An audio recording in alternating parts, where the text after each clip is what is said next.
This European Cricket Network event is proudly brought to you by HCL Software, Paramatch and Victorinox. Buenos dias, hello, good morning and welcome cricket lovers around the world wherever you're tuning in from. I'm Rico Full and you're on tour with us here in Barcelona.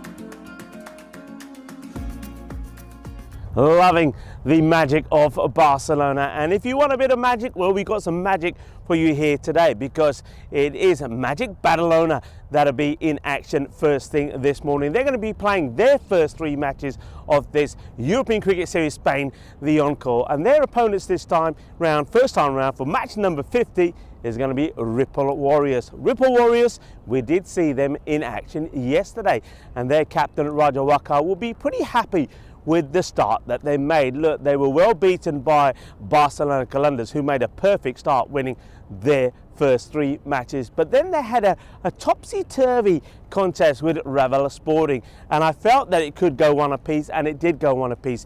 2 very close games, but there were players there that did find their form. Raja Waka himself was very good. I liked the work there of Sufyan Nassar. Other players came good at the right time as well. Pratik Gill was very good. Waka Yunis, watch out for him. He certainly can pack a punch when he's hitting the ball. Their opponents, Magic. Now, they can be magical, that's for sure, Barcelona Magic. But last time when they were here in February, they finished 5th in the standings. They had a 9-9 record. They went through to the semi-final. Men in Blue, who would go through to the final, beat them in the semi-final, and then in the bronze final against Royal Barcelona, they went down in that one as well.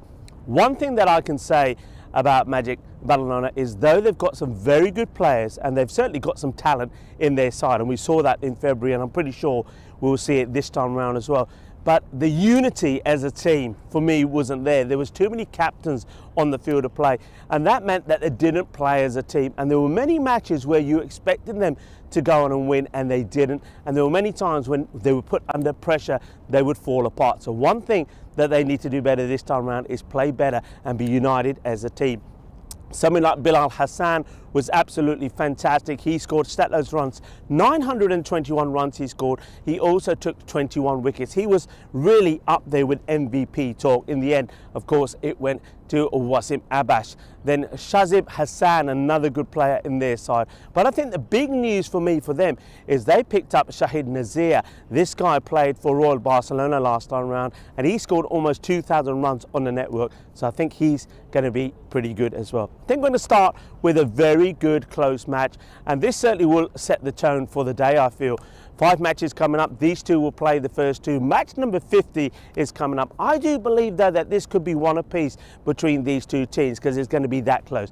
Join me back in the commentary position. I'll tell you a little bit about what happened yesterday, and then we'll look at the 2 teams for this very first match. The news from the coin toss is that Ripple Warriors have won the toss, and they will have a ball first. Buenos dias, everybody. A little bit later than the scheduled time, because there's been quite a nasty road traffic accident, and a lot of the players were stuck in that. I think most are here now. I think I'm hearing that there's still 1 or 2 that are trying to get through all the congestion and the traffic jam. Let's talk about what happened yesterday first. Barcelona Colunda taking on Raval Sporting, 138 to 104.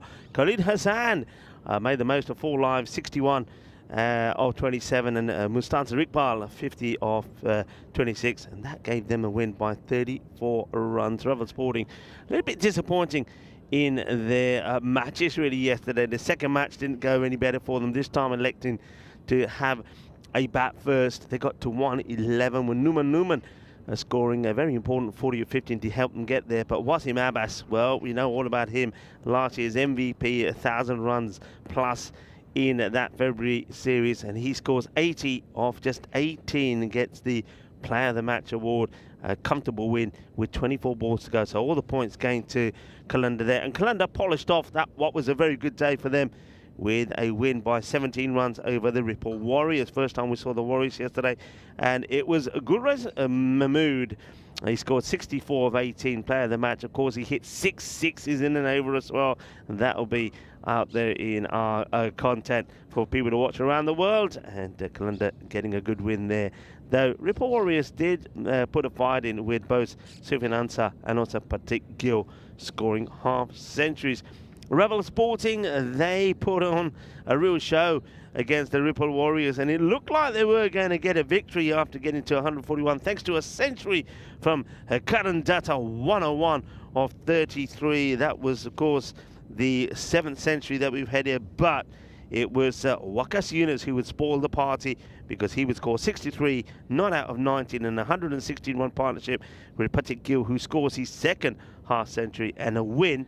by 7 wickets, getting the 15 they required off the last ball in a sensational finish. Had to hit a 6 of the last, and, well, Eunice did it. They get the win. Revel Sporting, though, would at least end the day with a smile on their faces as well, because in another close match against the Ripple Warriors, they did get the win, thanks to Manish Manwani. Took 2 for 3 in a brilliant spell of bowling. It looked like Ripple Warriors were going to get to a 150 score, but they only managed, I think it was about 7 runs of the last 2 overs, thanks to that over from Manish Manwani. And then Revel Sporting getting the win and winning with 4 balls to go. Manish Manwani, a fine 22 of 7, helping them get there. So the tables look a little bit like this. And Barcelona Calendar go top with that 100% record. Hawks played 1 game less, are in second. Then Ripple Warriors and Revel Sporting both on 5. Royal Barcelona, no wins for them. So it will be a big day for them when they return. We haven't seen Girona yet. We'll wait to see them and introduce them to the party. But Magic CC Barcelona, they're looking to get a good, perfect start here for them. So that's the way things look at the moment. And just having a catch up. Got some more information coming in, and it looks like we once again have still waiting for a few players to turn up. I think we don't have enough on one side to constitute a full 11 yet, so it looks like we're going to have another 5-minute delay here.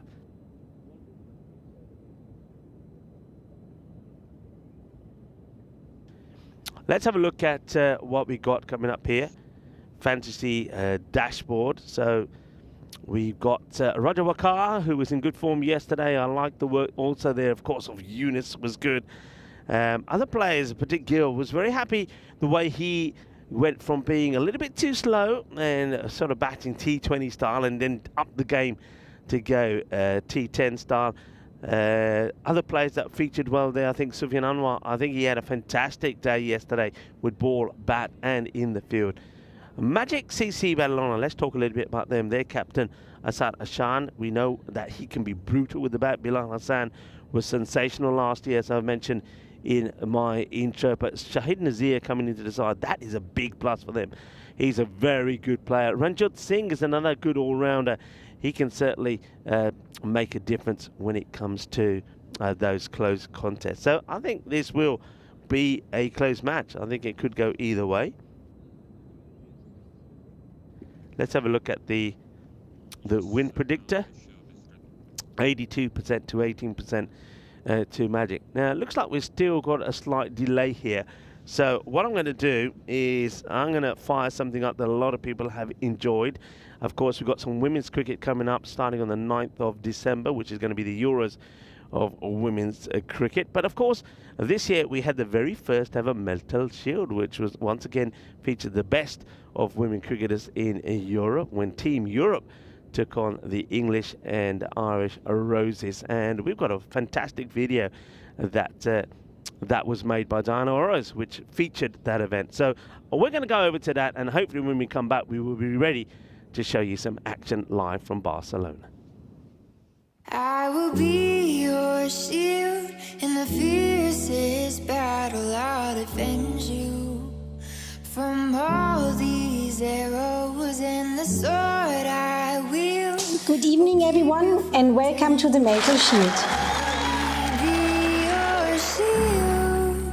I'm Manuela Merkel-Weston, and I'm very excited to welcome you all here in Rome for the first ever Meltel Shield. My husband Dan, who's the founder of the European Cricket Network, had the idea of a competition where Team Europe plays the British and Irish to see who is best at T10 cricket. He therefore came up with the concept of the Western Shield for the men and with the Meltel Shield for the women. The women's competition obviously carries a Meltel name, which is my Bavarian family name, and which I know it's a little bit hard to pronounce sometimes. I come from an entrepreneurial business family, and the shield, which has been beautifully designed by Sanjay, has our family coat of arms in the center, which is a handshake. Our family believes in this gesture as a sign of integrity, trust, and mutual respect. All values that apply to this sports competition as well. To this, we've also added a lot of little four-leaf clovers, a symbol that has consistently brought me comfort and luck since my childhood, and which I always seem to find when I'm walking through the grass. The four leaves represent faith, hope, love, and of course luck, values that also resonate with this tournament. We are now fortunate to have you, the best female players from the ECN, gathered here, ready to compete in a showdown between Team Europe and the British and Irish Roses. This event is a celebration of cricket's exponential growth across the continent. The journey of the European Cricket Network began in 2014 in Munich, where Dan and I supported refugee immigrants, both boys and girls, who are playing in sports halls, in parks, and even in the streets of Munich. We've come such a long way since then, and I'm very excited that the ECN is launching more competition for women. Last year, we launched the Women's European Cricket Championship with just 5 countries. This year, it has grown to 10, and next year we will have even more countries in the competition. The ECN is dedicated to accelerating the growth of women's cricket. And through this platform, we aim to inspire the ambitions of female cricketers today and into the future. Now we are very excited to host the first Medical Shield here in Rome, committed to making this event an unforgettable experience for you, your families, friends, and the countries you represent. We hope that the people who support you are watching from home live on the ECN. Everyone here brings a unique background and story, and we firmly believe that T10 cricket is an exciting new format.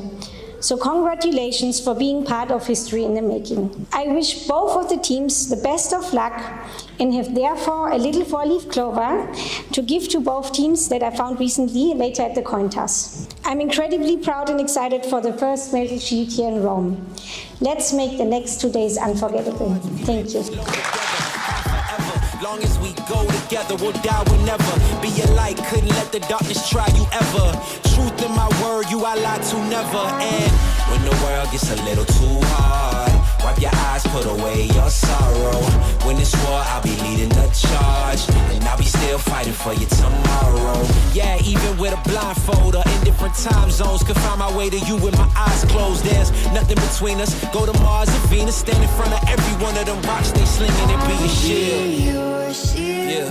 In the fiercest battle, I'll defend you. I'll defend you from all these arrows, and the sword I will keep you from danger.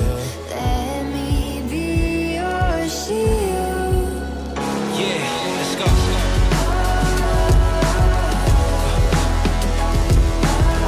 Let me be your shield, let me be your shield. Let me be your shield, let me be your shield.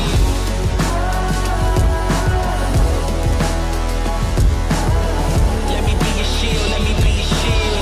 Let me be your shield, let me be your.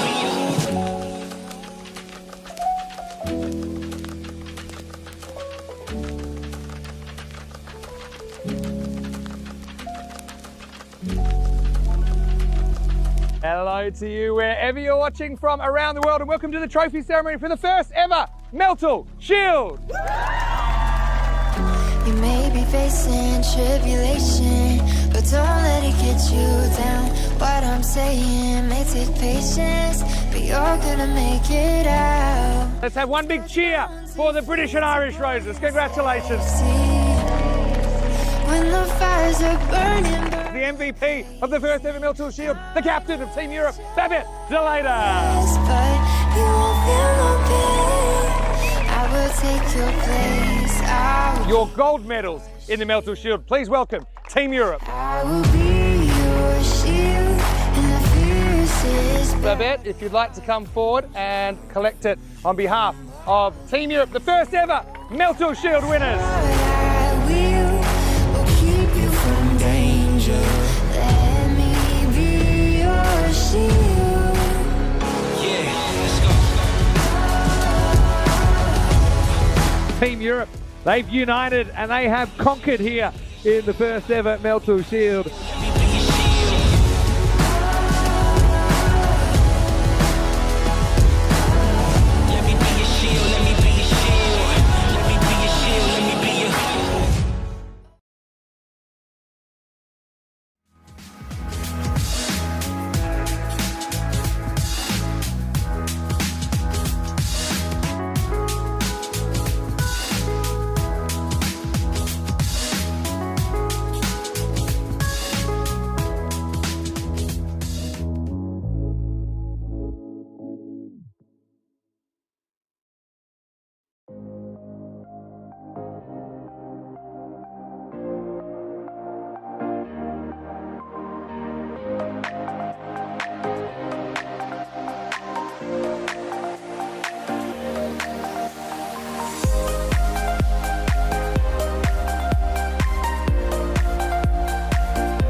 This European Cricket Network event is proudly brought to you by HCL Software, Paramatch and Victorinox.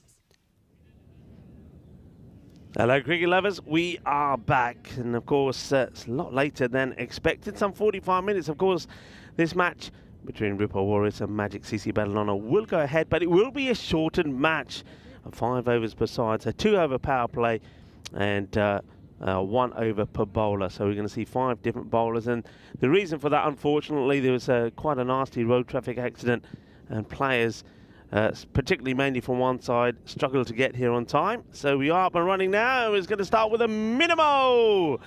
Well, that's not. They've waited a long time to be out there. And when they've got out there, we see a minimo to start the day. We don't often see that. So 5 runs on the board straight away. There's the bowler here. And that's it. Waka Yunis gets it badly wrong. Ripple Warriors up against the Magic CC Barcelona. So first time we're seeing Magic CC Barcelona, and of course I'll keep you updated. I'm not sure. I mean, if one team was, and this is a question I think that we're looking into here now, or that I'm waiting to hear from. I think one team were ready to start. If that one gets past the batter, he's running in front there. The umpire will have a word. Good morning to the umpires, Ijaz and Naveed. Yeah, I think one team may have been ready to start, the other not, and I'm just wondering and waiting to see if there may be any penalty that comes through as a result of that. Because, I mean, I know it's an unforeseen circumstance, but if one team is here and it's another not, so they might be looking into that. Of course, all kinds of logistics come into play as that one is hit pretty well and will go all the way. Manos arriba from the arbitro. Eso es 6 carreras. And I think that's what Mihela, who's here today, and Tyrone Peters are looking at here now. Of course, it could be that one team has come from one part of the city, and the other team may have been coming from different directions, so one team could be affected and one not. I think all of that needs to be looked into, and when it does, we may have some news on that. But at the moment, what I can tell you is that it's Maximo time as Bilal Hassan has hit 2 biggies out of the park. The guy that I mentioned, of course, in my intro, he's a good batter, is this guy, good player. 925 runs and also 21 runs, 21 wickets. He certainly was in the talk for MVP, and I think he was only just pipped it by Wasim Abbas. But he's a good player, and he's made a good solid start. He's got Shahid Nazir, who's at the other end to him. Of course, Nazir played for Royal Barcelona in February. Short again, but this one doesn't manage to negotiate to the boundary. It'll get a little edge. Beautiful sunshine at the moment, which is just making its way up from behind me. You can see some of those shadows. And, well, once that's here, it should be nice warm. We had a cold start here. I know that Roberto, the groundsman, said when he got here it was about just 7 degrees. It's moved up now to double figures. It's about 11, but still very nippy. I can tell you that. My hands are cold and the hand warmers are doing their job. Feet are frozen though. Good morning to everyone, wherever you're tuning in from. That gets played away. No run this time. And just noticing there now, runs on the board. So, right. I think we are seeing some penalty there. So, I'm just trying to see here. 20 penalty runs have been awarded. Right, more on that on a moment. As that's going to be a wide, and only just misses the helmet, so that's going to be 2 more. So basically, I think what they've decided here is that one team was here ready to start, and even though they've looked into whatever the issue was, and they decided, right, one team's here, they shouldn't be penalised here. So the Ripple Warriors, who were the team that didn't get here because of whatever the issue, I think it was, the news I heard is a road traffic accident. So that's why the 20 has come on. There's a couple of messages in on the chat they're asking about it. Now this has happened before. It's unprecedented, but it has happened before. I remember it happening in Cyprus when I think it was 30 runs that were awarded. And it's all about that I think it's every 5 minutes or so that you're late. I mean, they must have given them a time, and then they said, right, after that time, every 5 minutes, then it's going to be 5 penalty runs. So they've gone with 20 here, so they're saying it's 20 minutes. It's also based probably on the other team. I think the other team may not have been here exactly on time as a result of that, but they were here, they got here for the start, and one team didn't, so that's why the 20 runs have been applied. So that's, in other words, that's a pretty decent over, isn't it? 41 coming off it, and only, yeah, it's a difficult one, but that's the way it goes. 19 off the over itself, but then plus all the extras, so 41 off the first. And when it's only just a 5 over match, that sort of that definitely does hurt you, doesn't it? I know people will have different views about that, but personally I think it's probably only fair. You can't, the other team shouldn't be penalised. The other way of looking at this is also, and I was having to think about it, it's always good to have other people's views. It's going to be swung and missed. And good morning to everybody in the chat as well. Hello to Paul Kempin, John Hisham, the ECN Supporters Club in Australia. Hello to you guys there in Melbourne. Hello to Kevin. And I'm going to have a quick look. Who were the early birds this morning? That's up in the air, and it's going to get away from the fielder. It's going to be 4 more runs. A cuatro más. That's the bowler, Jabba. Well, Jabba won't like me mentioning the fact that he was the bowler that went for 6 sixes in the over yesterday. Of course, that was Gulfrez that went absolutely ballistic. Gulfrez Mahmood, the Barcelona Calendar batter. So 91% to 9%. Well, it's a kind of magic. Well, maybe that was a kind of magic to get to a 20 runs boost. Up in the air, catching opportunity, and that's actually a very good catch from Sufyan. I thought he was very late on this, Sufyan Ansar. He waited, and then at the last moment, he goes forward, and without the shades on today, he's going to get the wicket of Shahid Nazir. So Shahid Nazir, well, he's going to go for a 3-ball duck here. And doesn't get it out of the meat of the bat. And Nazir, it's not a good start for him on this Magic CC battle on a side. He'll go for a 3-ball duck. Good catch from Ansar. Ansar was good yesterday, and he's good here again today. And well done, Hamid as well takes the wicket. There's Derek this morning.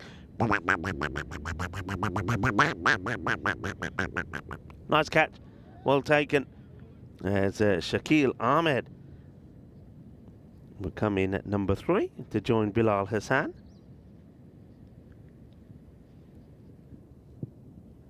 And that's a good delivery. Gets a good bit of bounce there, does Hamid.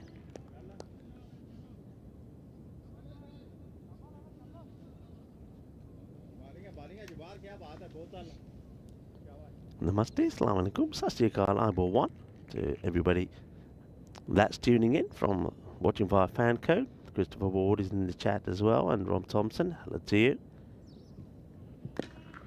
And that one's muscled down the ground as well. So 21 coming off that first over, but also the 20 runs, the penalty runs. Hello to Maiden Waters. And they're saying good morning. Yeah, good morning to everyone. So, yeah, it was a great catch, say the guys from Melbourne. Yeah, so just going back to that, I mean, the other thing you have to remember is if one team is here ready to start, another team is late. And let's not, you know, at the moment, never mind what that reason could be. So one team is late. So we know that whenever there's a reduced match, then there's no possibility of a team taking the bonus point. So bonus point doesn't come into it. It's just going to be a straight 3-1. Which again, if a team wins and wins healthily, then, you know, and it's a shorter match, so it's not a 10-over match, they could be a little bit, hey, you know, we don't have a chance to get this bonus point, which we feel we would have got against this side. So that comes into play as well. So already straight away, it's it's a little bit of a disadvantage to that team. So I think it's only fair. I think the tournament referee Tyrone Peters and the ECN crew here probably would have gone in touch with HQ, would have discussed it, and they would have said, right, okay, bearing in mind, taking into consideration all these circumstances, this is the penalty that will be applied, and it's 20 runs. And in a five over per side match, that is big. End of the over, not a bad over there at all. Score 49 for 1 as Hamid only goes for 8 and does pick up the wicket. And the big wicket of Shahid Nazir, well, he start playing on the European Cricket Network with Magic CC Barcelona. It's not a good start. He'll go and did go for a 3-ball duck. Okay, I think we move away from that. I think we sort of got that sorted. It is unfortunate, but I think, you know, if you're not on time and you know you're given some leeway, you're not on time, then you know there's got to be a forfeit, and that's what it is. High in the air, that will go all the way. Ball, kinna zona, shakalagia, Bilal Hassan. It's like he's never been away as he clobbers this high and mighty for a big 6.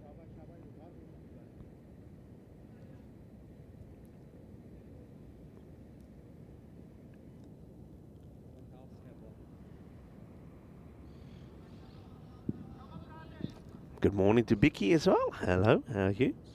A few people saying they're loving Magic shirts. Pushed away. And yeah, I think they got, if I'm right, I think on those shirts is the picture of I think Imran Khan. Yeah, Imran Khan. We talked about him the other day. Of course, he's got the best test figures for a Pakistani player, as that's been blasted away, bowling figures. Absolutely crunched. So that's going to be 6 runs. Out of the middle, this time with Shakil Ahmed. That finds the middle of that bat. There we go. Boom! Shakalagia. Beautifully played.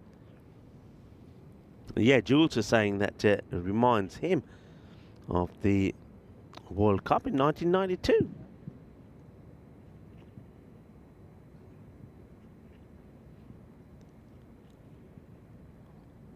Captain Waka.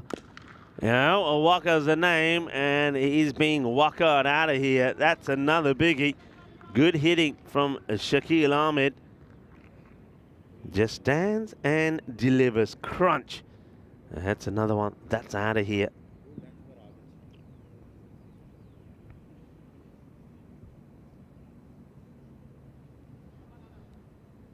$19 off the over. 2 balls still to come in it. And that is another biggie. Sweaty up, and that's come back, and that's caught one of the. Who's that got? Let's have a look. Who's that in? Who's that doing the scoring there? That ball has come off the bat and caught. It might even be Simon. Simon is his first day here today. Let's have a look at this. This ball goes right the way over, hits the back, and comes back. And who's that? Yeah, it is Simon. Simon gets taken out. And well, Simon said, "I'm just trying to eat a nice little sandwich." And then the Grizzly comes and goes, knock, knock. Who's there? Is the Grizzly. And Nilkesh Patel sat next to him. Well, watch out. If you think you're safe, if you think you're safe in there, you're not. Well, Simon, very good morning to him. He joins the crew here. As I mentioned yesterday, Gerard did leave us yesterday. So it's a bit of a changeover in the crew. We've got Shub, who's also joined us. 11 days to go then to the Euros of Women's Cricket, the Dream 11 European Cricket Championship, of course, the women's edition, and the 9th to the 20th, starting with that Challenger division. Back to the action here. A bit of spin now from Gill. And that's going to be a wide ball to start off from him. Expensive over, that last one from Al Capitan. That went magical. So 2 magical overs. Remember, 5 over match, so the power play now completed 2 overs. Just plays that hand in the offside, just gets a single, does Bilal. Shakil Ahmed has caught up with him pretty quickly. He's on 19 of 6 as Bilal moves to 22 of 10. Right, chance, opportunity in the air. Fielder completely misreads it. Completely misreads this. That's Jabbar Hamid. Never got into a good position and sticks out one hand. He wants to do the Statue of Liberty catch, but doesn't get anywhere near it. So, bit of luck for Ahmed. That's drilled. Madre mia. ¿Qué pasa, amigo? ¿Qué pasa? If he gets his leg on this, then he's being stretchered off. Not sure what Faizan Amjad is trying to do here. I mean, that ball is travelling. It's cold. Well, I'm glad he misses it. That was not going to end well. Hassan, 4 runs to him. And that's well watched. It's going to be another wide. Gill just trying to sneak one in. He's had 2 attempts to try and do it. He's not able to do it. Yep, Paul, flying solo again today. I tell you, he's going to be flying solo tomorrow. It will be Corey. That's hit pretty well. The fielder gets fingertips to it, but in fairness, that's Khan there on the boundary. In fairness to him, Akhtar Khan, he's already on the rope. Look, he's trying to go as far back as he can to get the catch. He can't, and even from that position, it only just catches his fingers. Tries, but that was always 6. You can't put that down as a drop chance.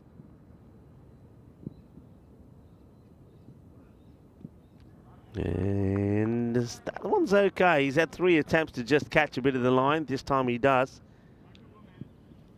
Big score here. 88 for 1. Remember, 5 overs is the match. But there's no bonus point. So whatever happens here, the Ripple Warriors will, if they don't get it, get a point. That is big. That's going to be 6 more. And at the moment, well, it is a magical start from Magic CC. Magical in the way that just like that, before even that first ball was bowled, they had 20 runs on the board. It's a kind of magic. And now they're hitting the ball pretty well as well with 94 on the board at the end of the 4 overs. It's another magical over. That one going for 20. And, well, Magic CC are playing, and we have seen 3 magical overs out of the 4. In fact, the foot, you can't say that poor Wakas Yunus went for 41 in his first, even though it looks that way. If you're to look at the score at the end of the first over, but remember 20 of those were the penalty runs that were applied. That's pretty fair, actually. I think those 20 runs were applied also based on the fact that it's a 5-over match. I think when you think what time we started, is this one, oh dear, oh dear, oh dear. Run, rabbit, run, rabbit, run, run, run, but you're not going to catch up with it. Chases it hard, does the fielder, but it's not a good delivery, but it's not a good effort from the wicketkeeper either. That's him, Maqbool.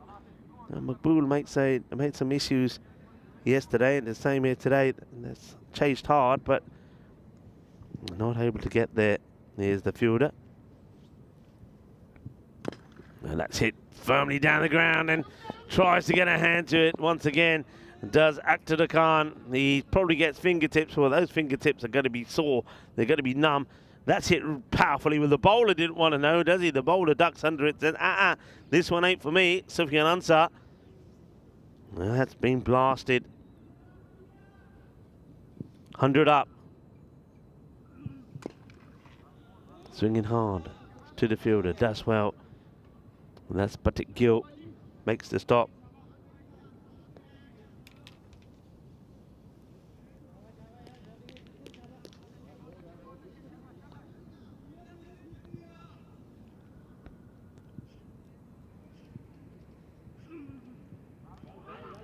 Taking on the run, and he's missed.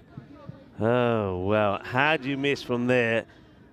Asim Maqbool, I think Vinny Sandhu, who did make a guest appearance in that last match yesterday, was saying about Maqbool that he made some big errors yesterday, and you don't miss from there, do you? You don't miss from there. You got to hit the target from there. Slow ball, and it's well disguised, and it gets away from Maqbool. They'll run again, so that's 2 runs. That shouldn't have been runs in this over already. Maqbool is definitely a makeshift keeper. There's no doubt about that. Right, the last ball coming up in this, the first 5 over innings, and it's going to finish with a Maximo Bolle. And off the 5 overs, Magic CC Barcelona are going to get to a score that some teams have struggled to get to in their 10. That's going to be a good finish for them, 113 for 1, and a fine 43 there from Bilal Hassan. He'll be very happy with the way he started, 43 of 17, and Shakil Ahmed at 27 of 10 from him. And with those scores, there was of course the 5 wides to start off with. Bilal hit the ball well, but unfortunately his partner at the other end wouldn't get going, and it was Shahid Nazir who scored healthily in this tournament last year. In fact, he's around 18. I can tell you exactly, he's got 1,832 runs to his name, but he wouldn't be able to get too many more. He would go for a 3-ball duck. He's the only batter that would fall. That was a very good catch to remove him. But then after that, it was just an onslaught. It was boundary after boundary, powerful hitting.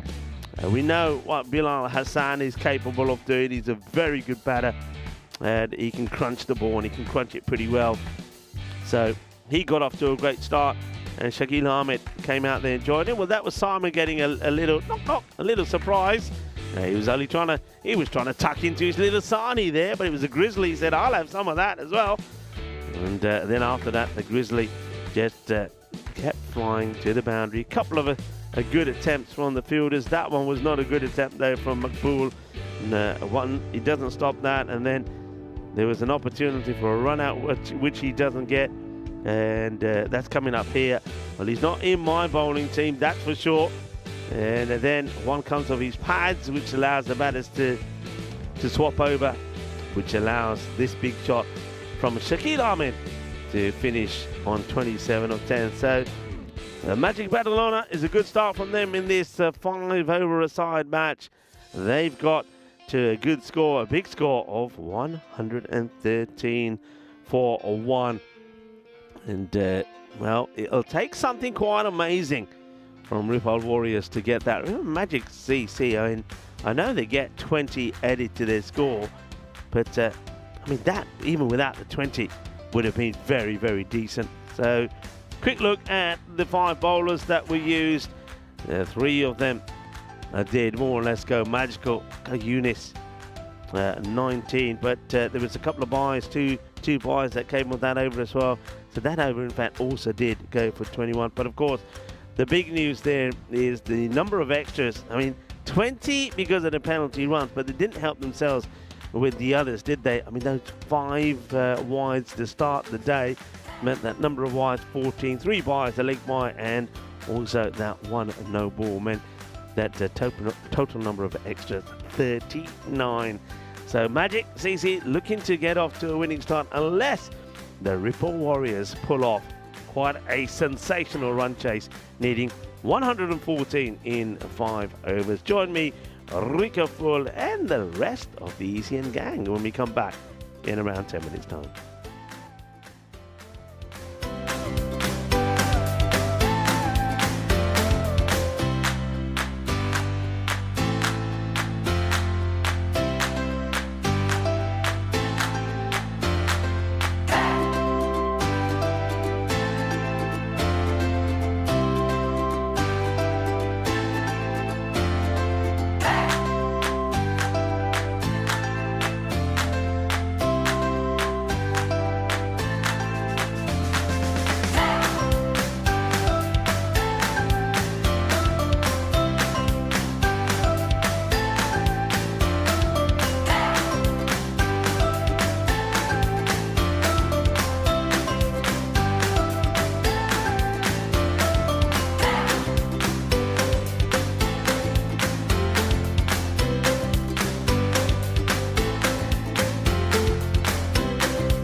This European Cricket Network event is proudly brought to you by HCL Software, Paramatch, and Victorinox.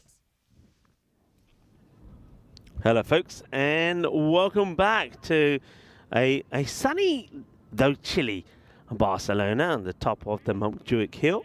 You can see some beautiful sights of the city of Barcelona below us, and I hope you enjoyed the intro as well. If you didn't get a chance to watch it, go back and have a look at some of the sights I saw on my day off when I got onto the tour bus.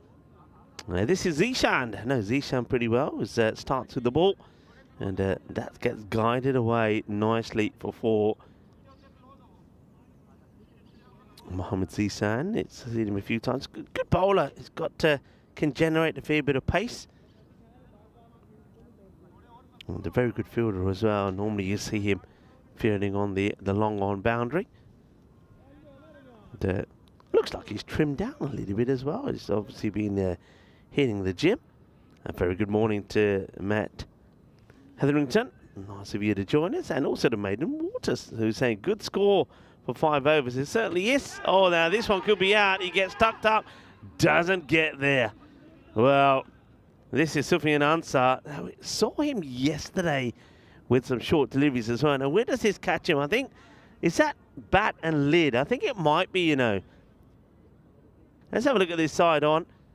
Andres, who's in the engine room today, is right on this. Yeah, oh, well, look, that's something has flown off the lid. Something has flown off the lid here. Watch this. It comes off the bat, straight onto the side of the lid. And, well, there's bits. And what's that that's flying around by him, by the way? There's something that's hovering there as well. Well, they're going to have to check he's okay first. The helmet has gone. Well, Sufyan, he has got a smile on his face, which is good. Now, if we see this side on one more time, you'll see a piece fly off. Then you sort of see something that's just hovering around him. Watch if you see this. So keep an eye with the S's of that stronger together. So that flies off. Now, watch that. What is that? What is that? That is just flying around there. Somebody tell me what that is. And, well, I have no idea what that is. Oh, that's got me. Well, Andres, any ideas what that is? Hello, Andres. Good morning to Andres. And also Andres is here with... Andres says, hello!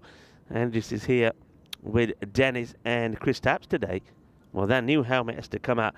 And this is the one that was spicy. Bat up. Now, if he's out here, then I think he's a goner. But watch this. So somebody flies off. So there's a piece of that. But then what is that hovering around? What is that? Is that a little mini sort of drone from someone? Look, it goes down there. And then, look, it goes back up again. What is that? I want to know what that is. Look at it. Then it camouflages behind the umpire. It's still there. Look. What is that? Somebody. Tell me I'm not seeing things. First I thought it was something on my monitor. Tell me I'm not seeing things, people. Anyway. That was a bit of a fright. Mohamed Zishan now back to Ansar, who now has a new lid. And, fends this one off. Yeah, and he gets sent back. No run, says his partner. That's his captain out there, Roger Walker. Yeah, I noticed that a couple of times with the Sufyan yesterday. There was a couple of short balls aimed at him, which he got bad onto ball, but he wasn't looking. He takes his eye off it. So he's not one that likes the short delivery, is what I saw from him yesterday.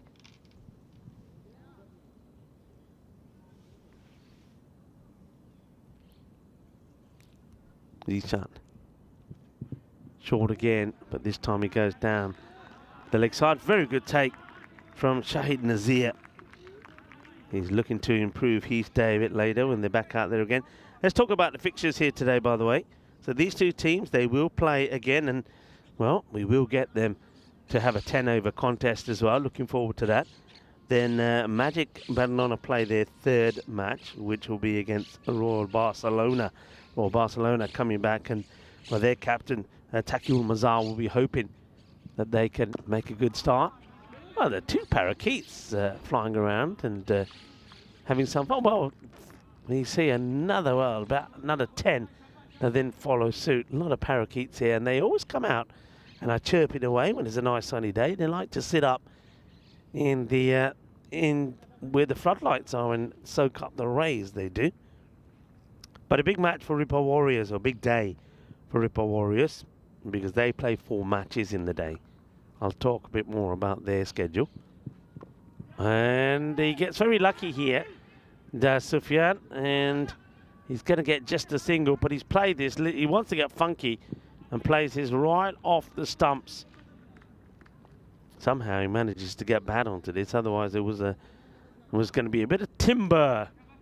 So he goes right across, and it's the edge. He gets the edge of the bat, otherwise that ball's crashing into the stumps. And I think that again is the movement, because he wants to get out the way of that shorter delivery if it does come. Rajawaka then facing his first. Only the 6th of the over so far. Last ball in it coming up. And it's a short one, which he doesn't fancy, and the fielder gets his completely wrong. And it will be 4 runs. Doesn't fancy this, and he runs in and then gets looped. It's a bit like tennis. This is when cricket becomes tennis. Tennis shot, the perfect lob, and he's lobbed because he comes charging in and finds himself in no man's land. I think that's Wakazanwa. He came running in thinking he's going to get a catch, but it actually goes over him. 34 matches since the golden ball. I'll tell you what, Ripper Warriors and Revel Sporting came close on, I think, 2 occasions of getting us that golden ball yesterday. They had some really good matches there. Right, the over comes to an end. It finishes with a boundary. So it was 2 boundaries that sandwiched that over from Zishan, but only the 10 from it. Needing 114 for victory. No bonus point equation, of course, because it is a shortened match. It's up in the air, and that will be 4 runs, nicely played away. It's got a bit of the lime green about Badalona. This is Ranjot Singh, who's going to have a bowl. Ranjot, good all-rounder, can bowl a fair bit, though I've seen him also be very expensive with the ball, but he can put good figures in it. But quite a handy left-handed batter. That's a good delivery. That's better. That's the areas where you want to be. Ansar wants a wide for this, but no way. Maybe the blow on the helmet and just scrambles maybe his judgment of where the ball is. It's not a good delivery from Ranjot. I think he probably wants to get the short ball in, but it needs to go straighter if it's going to bother Sufyan down the leg side. As you see, he steps across. He just nudges it away, or what we like to say, nurdles it away. That's going to be 4 runs. Julian Dawson is saying good morning to everyone. Julian, I hope you're well, and I hope your lovely wife is well as well. Well, Julian's saying it's flooding in Northampton, so his journey to work had to be abandoned today. Going to be a wide ball. Good take, though, from Nazir. Hello to Jacob. Saying hello to everybody. And, well, almost tripping over his own feet. I think, you reckon he's still affected by that blow to the helmet, by the way? Oh, dear. And this is a classic case of the wicketkeeper, Shahid Nazir, thinking that this ball is going to bowl him. Here's the ball from Singh. He thinks he's bowled. Watch this. He's got straight through him. And Nazir doesn't even react because he thinks he's going to be bowled. And then he sticks a foot out and the ball gets past him. That's going to be 4 pies. Nazir's a good keeper, but that's a big error on his part. Never assume. And the next one is blasted away. So it goes for the shorter, heavy ball again. But this time, I think Sufyan Ansar is aware of the fact that they are going to be short at him. But again, Ranjot, the difference between his short ball and that from Zishan is that A, he hasn't got the same sort of power as, and pace as Zishan. But secondly, is the direction of it. It's got to be straight at him. Angling it across him and going down the leg side just makes it an easy hit.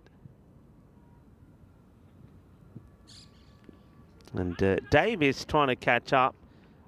Dave, no, it's got nothing to do with the weather, the shortened match. Unfortunately, the Ripple Warriors, well, in fairness, actually, as this one is going to go nowhere. That's not a bad over in normal, if you were to look at it in normal circumstances.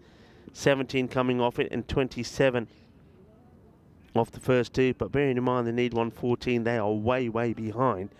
But no, I mean, Dave, both teams struggled to get to the ground on time today because of some traffic issues that were caused by, we believe, an accident, quite a nasty accident. But the Magic CC Badalona, they were here. So they made it. The Ripple Warriors, well, 3 or 4 of their players, or 5, I think, were here for the start time. The others didn't arrive, so the start time got put back and put back and put back. But of course, one team here, the other team not. There's got to be some sort of, there's got to be some fair play come into play. There's got to be some penalty, and that's why first of all, that's why we started late, because we were waiting for Ripple Warriors. Well, it's shake, rattle, and roll from the bowler here. He does, well, almost a bit of a forward roll as he bowls this one. Let him go. Watch him go here, and a little bit of the old roly-poly, and up he gets. It's going to be a wide after that. So yeah, we started late because the team didn't arrive on time, and the penalty for Ripple Warriors as a result of that was that they had 20 runs penalty. So Badalona, Magic Badalona, that is started with 20 runs on the board. So that first over was bad anyway. 21 came off it, add the 20 runs to it. So it was 41 on the first, and the rest was history because of some big hitting from Bilal and also from Shaquille. And hitting like that, and that is going to be 6 runs. A nice shot. Hits that beautifully out of the middle. I thought Diana Rose was going to take a catch there for a moment. Nah, she's smart. There's Diana. She's smart. She says, this time of the day, you can forget about it. Unless I've got that the mitt from Juan. Actually, I was thinking about that, seriously, I was really thinking about it. That I think us commentators should get a mitt, because so many balls come in here. I mean, look, I'll be honest. If that one was coming in here, I'm getting out of the way of it. Protect the equipment and all that. Yeah, I'll try that. I'm not catching anything, or trying to catch anything this time of day. One, it's too cold, and it's not like I've taken 100 catches in the last few days, and I'm ready to take another one. But if I had a mitt, yeah, that would work. ECN mitt. Hey, where's the ECN robot? I'll put a request in. Christmas is coming. I'd like an ECN mitt. All right, here's another one. Diana, go for it, Diana. Go on, Diana. Ah, Diana. It's too cold, she says. Too cold. I'm not moving. Diana's all right, you see. She's got her equipment well protected. Diana Orris, the ECN photographer. She's got the mesh there. By the way, I hope you enjoyed the Meltel Shield video. We put that in on earlier because of the delays. Brilliant video. Really captures not just the Meltel Shield, but also women's cricket brilliantly. And, of course, in the words of Manuela Meltel Weston, she did turn around and say that you want to attract more women to the game, and I think that that is exactly what all the women players on the network are doing. This is out, by the way, and he plays his down onto the stumps. Watch this. He's just, I don't know what that is about. Raja Waka, I have no idea what he's trying to do here with this ball. I mean, what is that? He's like, oh, man, Namaru. Watch this. He says, I think he goes back onto his stumps. He doesn't play the ball. He kicks his own stumps. He has stepped on his stumps. Oh, dear. That is not a good look.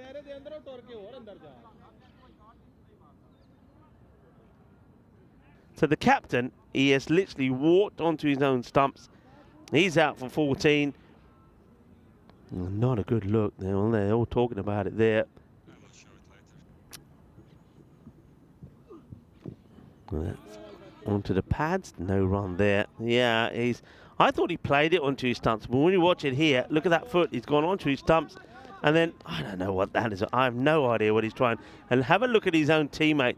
We're going to show it one more time, Andrews, when you can. But I don't want everybody to look at the batter. I want you to look at his teammates in the background, okay? So next time we show it, have a look at his teammates. Oh, that's a big wide. So we might be, let's show it again here, Andrews. So don't look at the batter, look at the teammates. This is the wide. Maybe, there you go, that's one angle. It looks like he's played it, but watch his teammates. Watch him here. Look at him. Well, yeah, that tells you a story, doesn't it? So another wicket there went, and it's the captain, and not a good look for him. Patrick Gill, the man who came out there, that's played down the ground. Zishan makes a stop and fires in the throat. Keep an eye on Mohammad Zishan, a very competitive player, a very good bowler, a good fielder as well. Anwar doing the bowling here, the third over.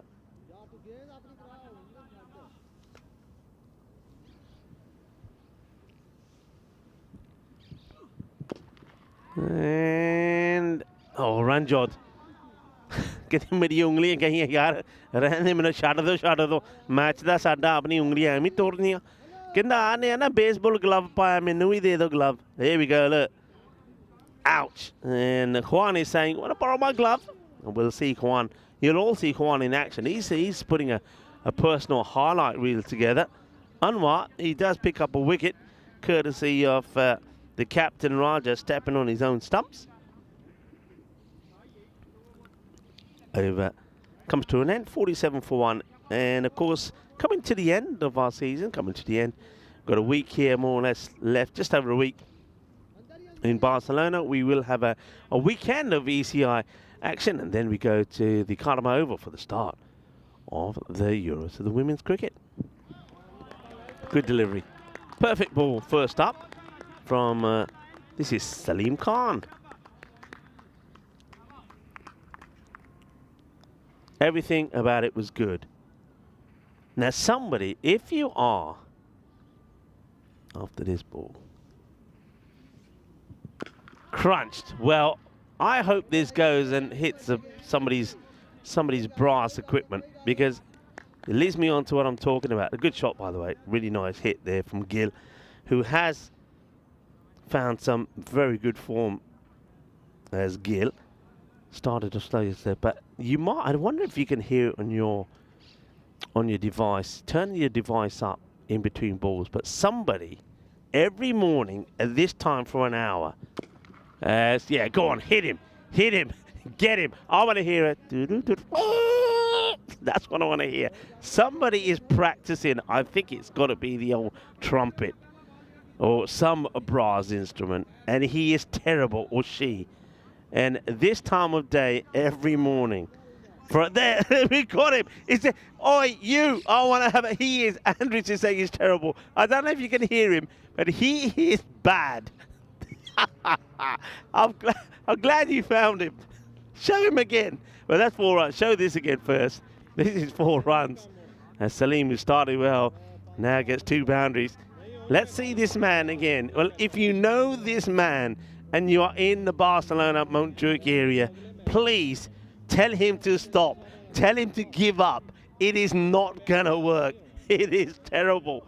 He is terrible. Please tell him to stop, somebody. Please. If he can't stop, tell him to move somewhere else. Every morning at this time, he's busting my eardrums. He's bad. I'm telling you, he's bad. And if you know who that man is, please just send him a little message and say, can you please stop or move, because it's not good. Anyway, we carry on with the cricket, and it's going to be a tease up for the fielder, but he takes the catch. Nicely done. So a wicket goes, and Salim Khan will pick up a wicket. Well done for him. He's first. So Gill will go 17. 17 off 7. So wickets to fall so far, and that's a good comeback after being hit for a few boundaries. So Sufyan Anwar still there. Raja went for 14 or 4 after he He got bowled, or, well, bowled, hit wicket, I suppose you'd have to say, not bowled, because he literally did hit his own wicket, but Anwar takes the rewards for that wicket. Shabba shabba, end of the over, and it's 64. I don't know why it's saying, why is it saying 64 for one? Should be 2. It's 2 wickets down. I'm not sure what's wrong here.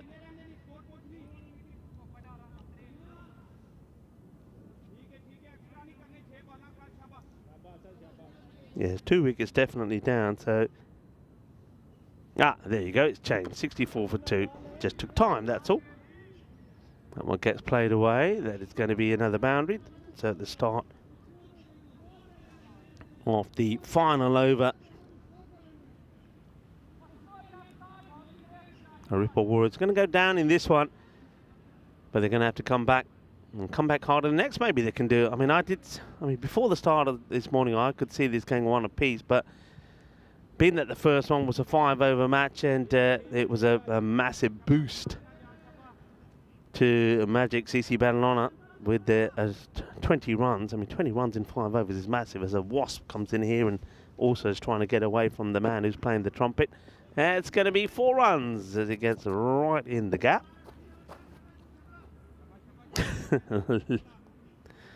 And little Ian saying, Louis Armstrong of Spain, laugh out loud. It's agony. Trust me, everybody, it is agony. He is so bad. He really is. Whacked. Clobbered.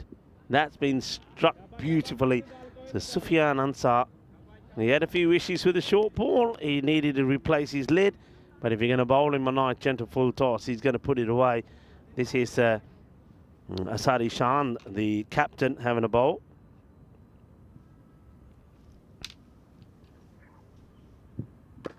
Same area, and well, Ranjot does well. He's leaping here like a gazelle as he makes the stop. There's Ranjot, gets a hand on it. Ranjot always wearing some very nice, brightly coloured patkas.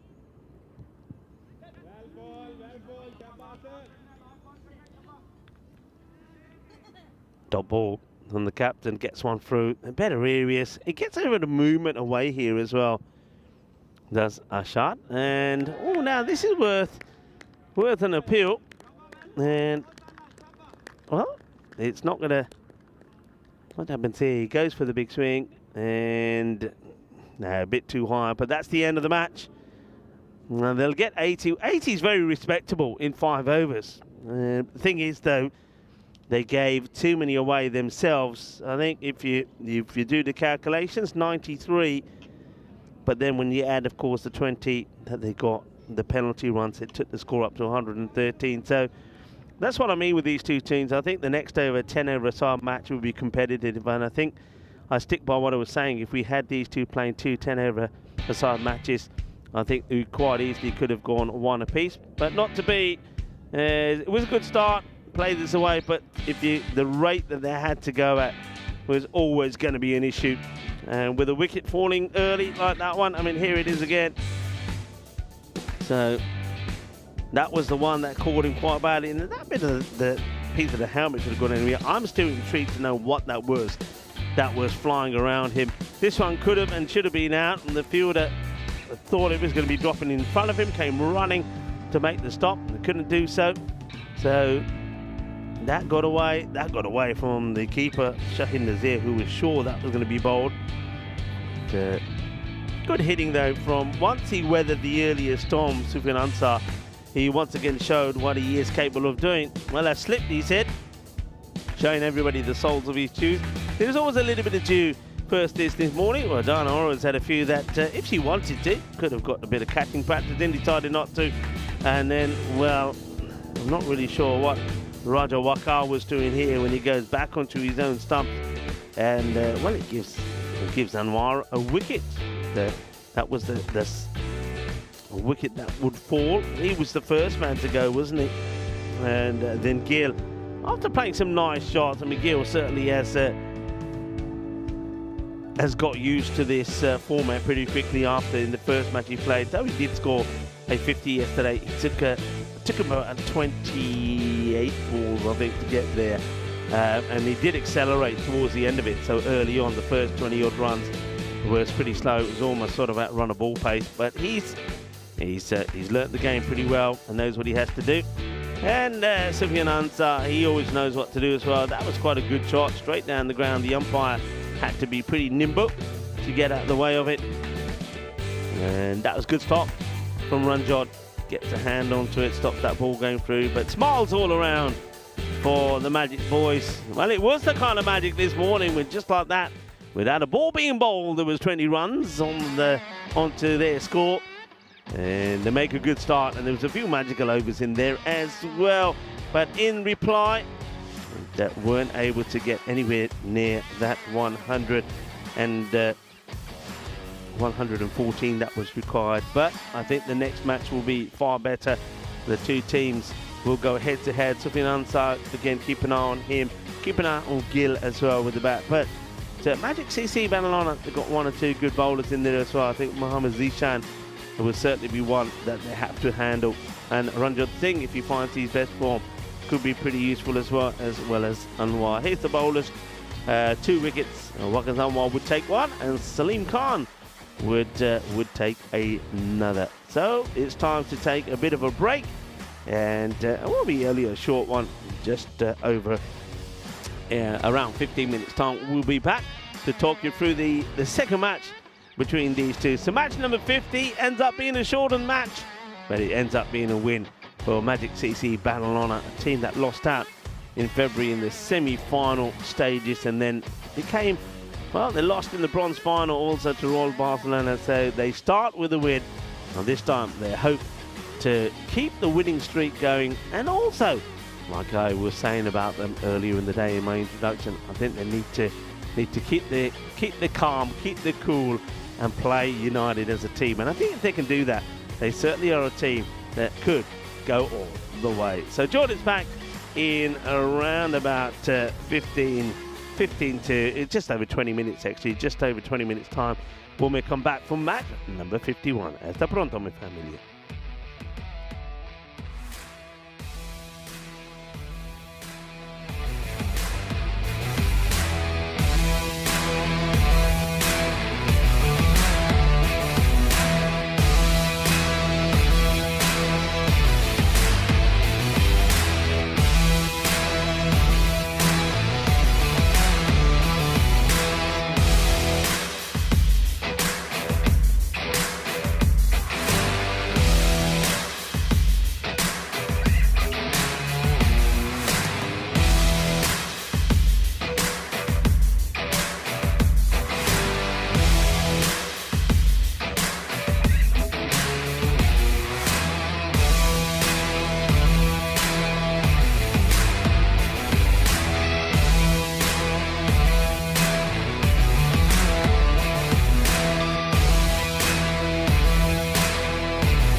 This European Cricket Network event is proudly brought to you by HCL Software, Paramatch, and Victorinox. Hello cricket lovers and welcome back as we get ready for match number 51. And once again we'll see that Magic Badalona will be taking on the Ripple Warriors. First time round it was a 5-over-a-side match, but this time is going to be the full 10 overs. Welcome to our global family wherever you're tuning in from around the world. Namaste, salam alaikum, sat sri akal, abawan, vanakam. And of course, a big thank you and a big welcome to everybody that's in the YouTube chat as well. I am running solo here today, but never feels that way when you're out there constantly communicating with myself. I think I'm looking forward to this match. I think we are going to see a much closer match than the first one. Let's see what first happened at the coin toss. Magic CC the call. Fair. Tails is the call. And it's tails. Bad first. Bat first. So Magic are going to have a bat first as you look at some of the magical views from around this Montjuic Olympic baseball and cricket ground. You can see the baseball mounds on there, and also we'll see a fair bit of baseball during the day as well, as I'm sure Juan will once again delight us with his brilliant catching using his baseball mitt. But before then, let's take a look at the two teams. Very much the same, no change. The only thing that Ripple Warriors are hoping that a change in a result. So this time, the bonus point equation will be definitely up for grabs. Magic Badalona having a bat first, and they're going to be looking to get to a big score here. 73% to 27, and by a big score, I think 170 plus, because we have seen that scores under that, even in the 170s on, I think, 2 or 3 occasions now, definitely 2, have been chased down. So they've got to go big, and that's what they're looking to do after having won the toss. The umpires, umpire Safwan and Ijaz, make their way out into the middle for the start of this one. And yeah, a very big warm welcome to everybody in the chat. I've said some hellos to some people who were out there earlier, but Thomas Martinez now joins us. Hello Thomas, hope you're well. And the bad news, the only bad news, is the man on the trumpet. He is still playing. You know what it is? He's been kicked out of his apartment. They've said, you're not playing in here. The whole block has signed a petition and said, right, you get out of here. So he's come along here into this Olympic Park. He's found a bench. He's at it, thinking he's not being heard by anyone, not realising that millions of people around the world are hearing he's, let's just say, not very nice sounds coming from his trumpet. But look, I suppose practice makes perfect, eh? He's practicing away there, so good luck to him. So we're ready to go.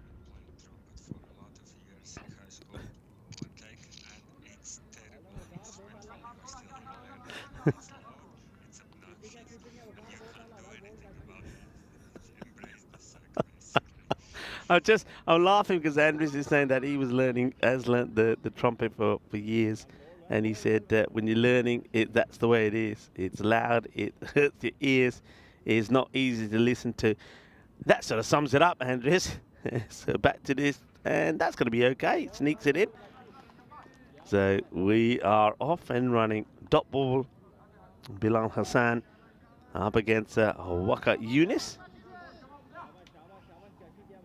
So we've got this is Waqas Yunis. We do also have a Waqa Yunas, but this is Waqas Yunis, and that's well bowled, and this one has to be dug out, and he does just that as Bilal. So Bilal Hassan out there once again with Shahid. Shahid hoping he'll get a better start this time. Remember, did get a duck in that first match. Good start though from Yunis. Edge, it's a bit unlucky. You could see this big shot coming from Bilal after those 3 dots. He needed to get started, needed something on the board. He said a big wild swing, and that's gone into that vacant third man area. Poquito de suerte for Bilal Hassan. A little bit of luck going his way. A few people saying running solo again. Yeah, Vinny Sandhu is back to school. And he's at Spanish school. He did get away early yesterday, and he came here with one of his students.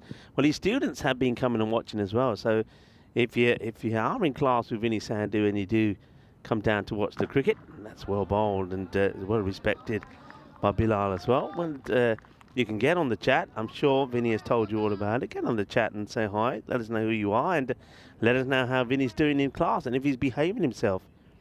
From what he was saying yesterday, by his own accounts, it wasn't being that good.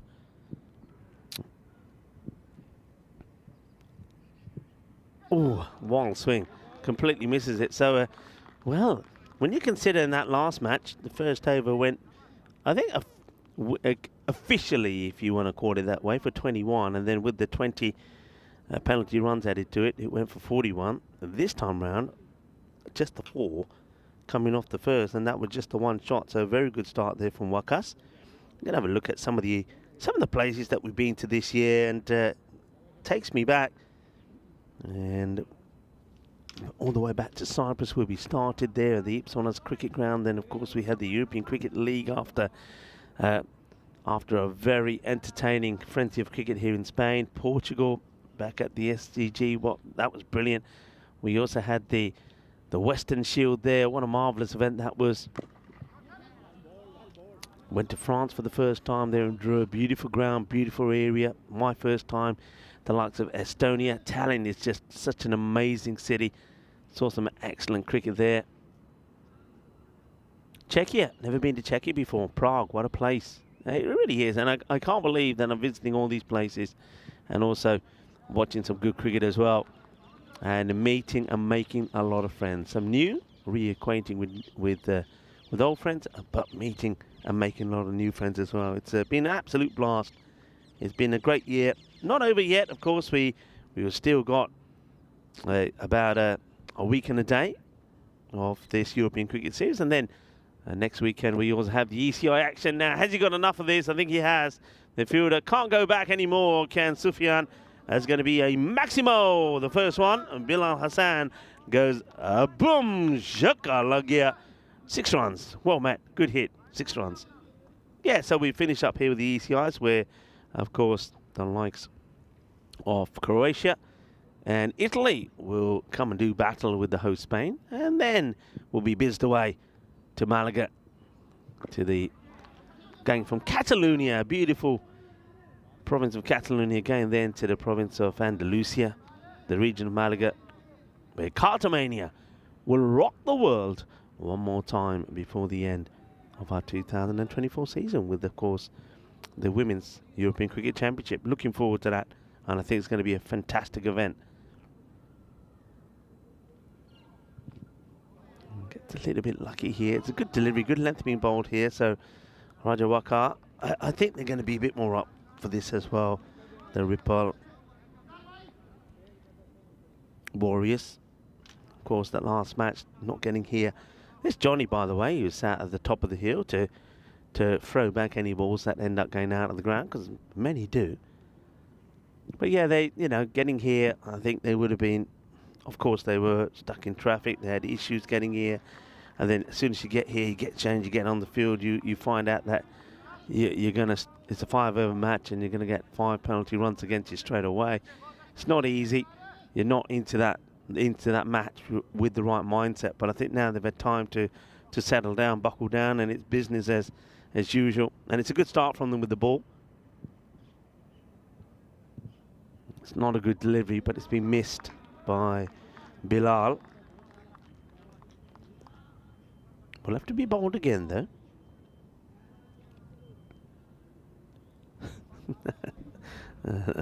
Little one saying we need to get Dave to give the trumpet player loads of music lessons.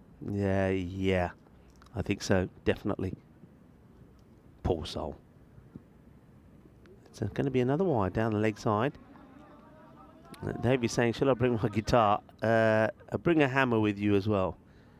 You know what the hammers needs to be used for, but you can play your guitar because you play it very well, and I think those that have heard you will back me up there. You're a talented musician.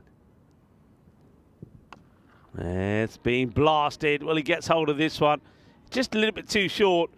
And Bilal says, thank you very much. If you're not going to change what you're trying to do with it, and going down the leg side once again, but shorter, I'm going to catch hold of it. So that will go for 6 runs.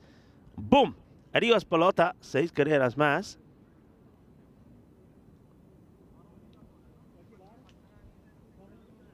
Over comes to an end. So bit better at second one, mainly thanks to those wides. 3 wides, 3 extra balls, so 18 come off it. It was going all right at one point, wasn't it, that over? But it goes in the end for the 18-22 then, without loss. Played away, but the fielder will stop it. That's the man who earlier was in danger of, I think, losing a leg. Trying to do a bit of foot fielding. That was Faizan Amjad. Very neatly, neat attire from him. And takes a lot of pride in doing his hair, doesn't he? There's Amjad. Doesn't quite get this. Here he is, Amjad. And he takes the catch as well. Well, I said he looks nice and sharp. Takes time to do his hair. And it looks pretty for the camera as he takes the catch.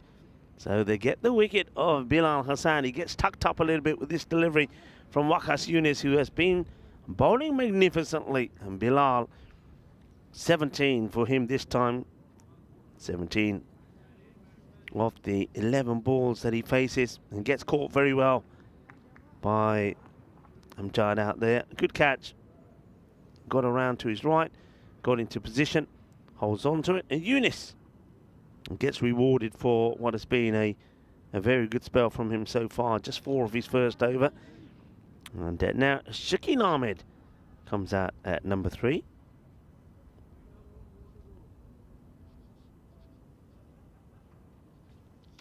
Takes his guard, he's ready to go.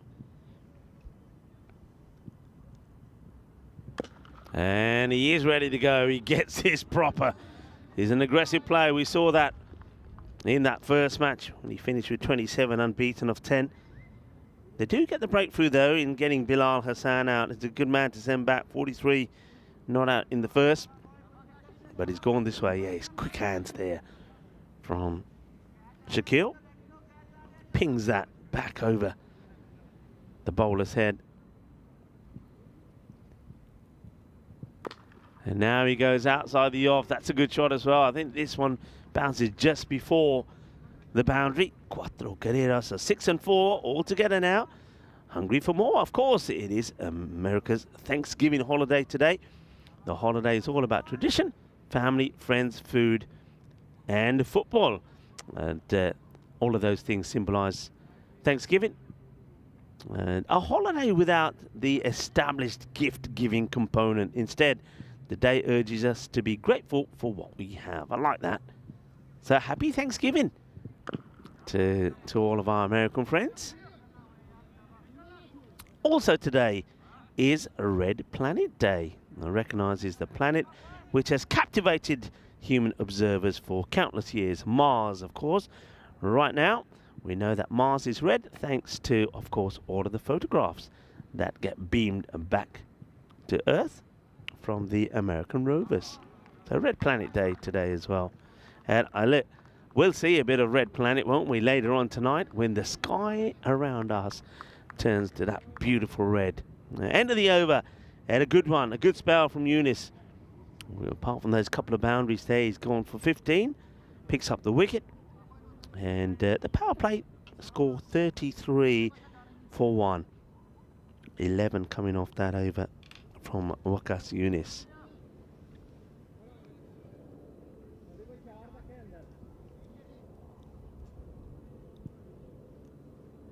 Good morning to Helix. I don't think I said morning to you, Helix. Well, if I did forget earlier, well, good morning to you. Another catching opportunity, and straight into the hands, the safe hands of Sufyan Ansar. And, well, Shahid Nazir, after getting a duck in the first, he'll only get 3 or 4. So he hasn't been able to find his rhythm at the moment. Ansar, good player, Ansar. You'll hear me say that a lot because he is good and he will pick up wickets. And one man who was happy about that is, well, one Eunice goes and another one comes on to bowl. Oh, is it? No, actually, I stand corrected. It's not. It's the captain who comes back, and this one is just out of the reach of the keeper. And does try hard, but he doesn't hold on to it. And that is Waka Yunus. So he's behind the stumps this time. I think they make a change. I can understand that change because Asim Makbul was having a bit of a mare behind there. Once again, though, I think people agree if you have a proper keeper out there, it's a chance. So this is a chance with it. No, it just bounces before the two fielders. Now, what's happened here? Now, that's 4 runs, isn't it? Yeah, that's 4, because look where Sufyan is. Look at his feet. I mean, they sort of get into each other's way, and should have been stopped. Now he gets the ball. Look what now that's just crazy. That's given 4 runs away. He didn't have to take that step. Didn't have to take the step. So that's 4 runs that's just been gifted there to Shazib Hassan. Now, you don't need to give him any presents because he's pretty decent without charity. Right, now another chance. Can he make amends here? And yeah, he will. Well, after giving him 4, he then takes the catch. So that's a good wicket to get. Shazib Hassan scored stat loads of runs earlier in the year, 356. They get him cheaply for just 6. So he'll go for 6 of just 3 balls, and Hansar does take the catch. So Rajat coming back well here, the captain. Bowling himself out, but picking up important wickets in this over. 6 runs conceded, 2 wickets, sending back good batters.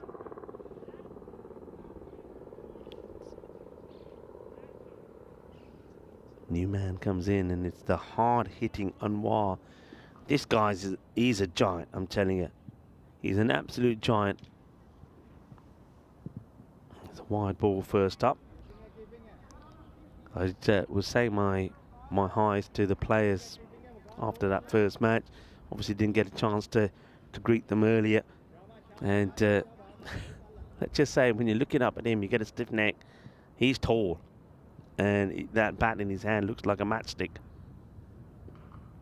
Oh, bowled a slower delivery. The wicketkeeper somehow fumbles it. I think here, if you're Magic Badalona, I think you have to accept the fact that the keeper almost passed that onto the helmet, by the way. He's not your regular keeper. So I think when the ball goes behind, the non-striker always has to be prepared to take a run. Bowls another wide down the leg side, does Rajawaka. And now he wants to change the angle. It's always those wides creeping in. He bowled 3 wides in his first over, and that cost him a few runs. It went for 18, and this over again starts well. Crunched. That is mullered. And Ranjot, I like it, this Ranjot. Kena tukki karada bevkoof. Mirande merely. Have a look at this. He gets wet for a big 6, and then Ranjot, he's running behind the man who's trying to take a catch. He says, "Don't worry about it, just leave it to me." And and that was Mohamedullah, who ends up all over the place, and Ranjot just plays the ball back. Big 6 at the end of that over. 47 for 3. 2 wickets and 14 runs in the over.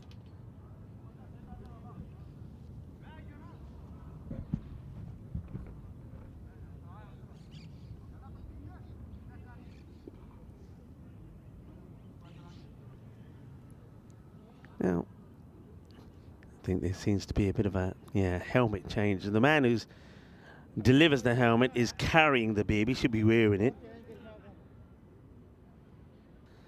Got to wear that bib. He's holding it thinking that he's going to just wave it around. It's got to be, if you're the 12th, you've got to wear it, not just hold it in your hand. Anyway, it looks like Anwar needed probably a bigger helmet, I'm guessing. He gets one.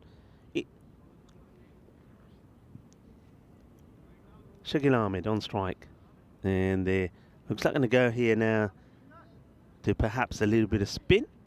It looks like it's going to be Pratik Gill, who likes to get the ball to dart across towards outside that off. Starts though on the pegs, and that's not where to be. If you put it there, it's going to hit. Now that's hammers into something. And it sounds like that the container office gets the thud. I think we all heard that on the camera. You don't want to bowl there. If he gets this going, drifting it wide, then he's got a chance. Looking at that field as well, he hasn't really got any protection out on the offside. There's always a chance that if he does get it right, it can get skewered up and it will go over that sort of point or into that point, backward point area. So maybe he could do with a little bit of protection in that area, Gill, if he gets it right. That's a better ball. That's where he needs to be. A little bit fuller and going across the right-handers. Good little cricketer, isn't he, Gill? I like what he does with the bat, and the spin can be a very good option. Into the pads of the keeper. It's a little bit of hesitation. And bless him. Oh, Waka Yunus. He's not a keeper. He knows it. He's trying to do a better job than Asim Makbul. But like I said, anything that goes behind, if the non-striker's ready, you'll get runs there. Oh, well, he takes this one. He says, Rico, eat your words. All right, fair play.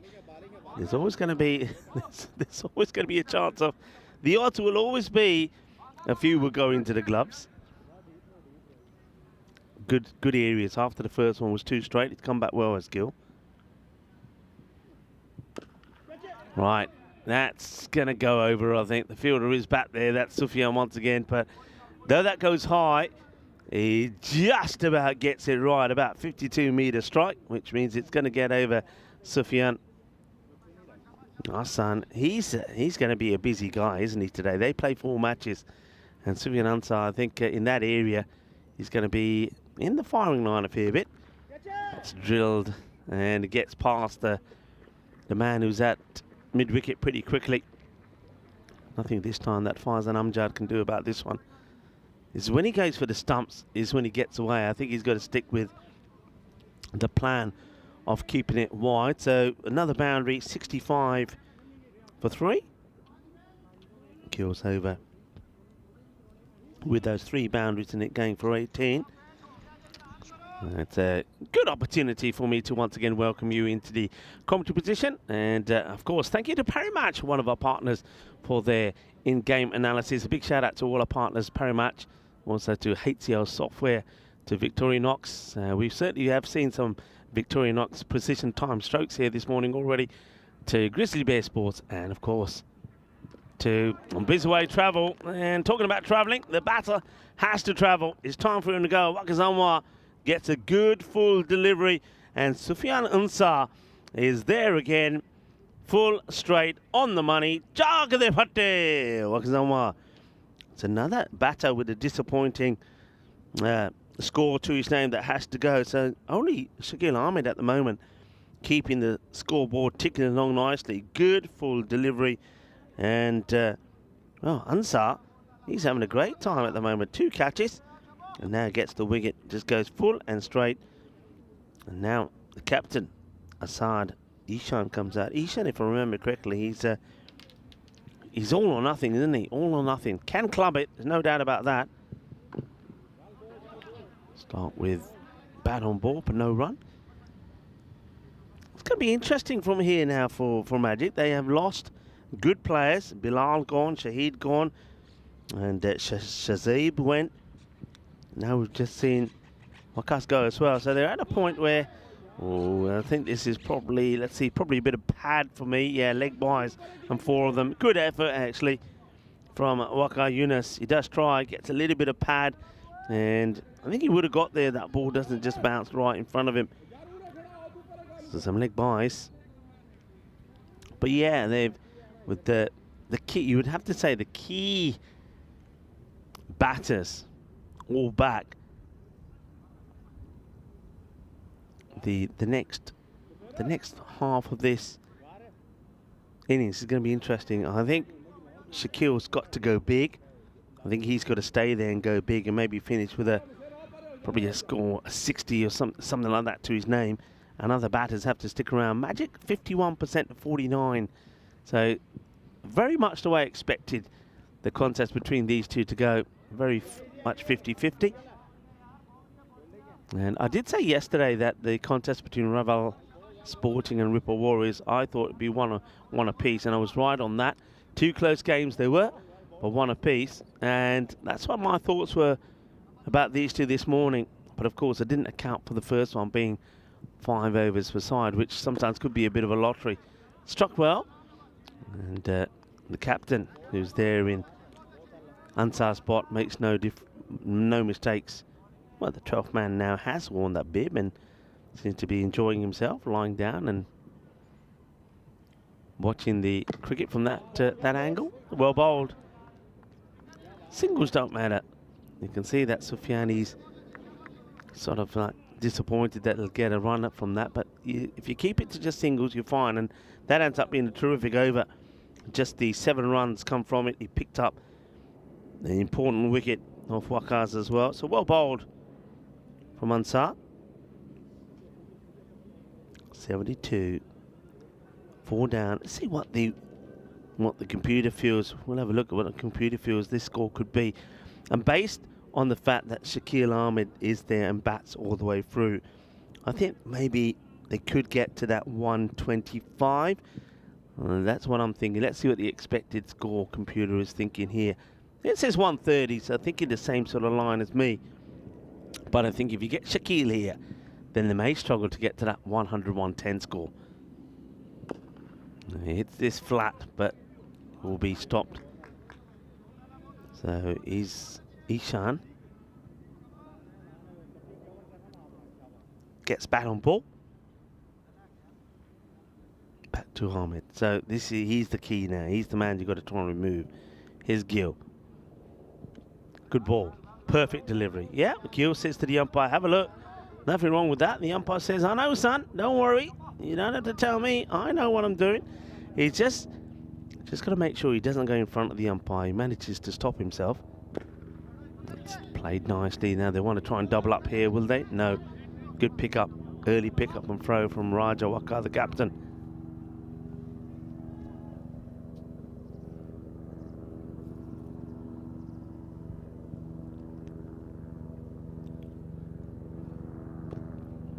Got scuffed away into leg side, so the boundaries have just dried up for a moment, haven't they? That last over, not a boundary at all from Ansar. Now, Pratik Gill has started well, the spinner. They've got to be thinking about going after him. Captain Ishan.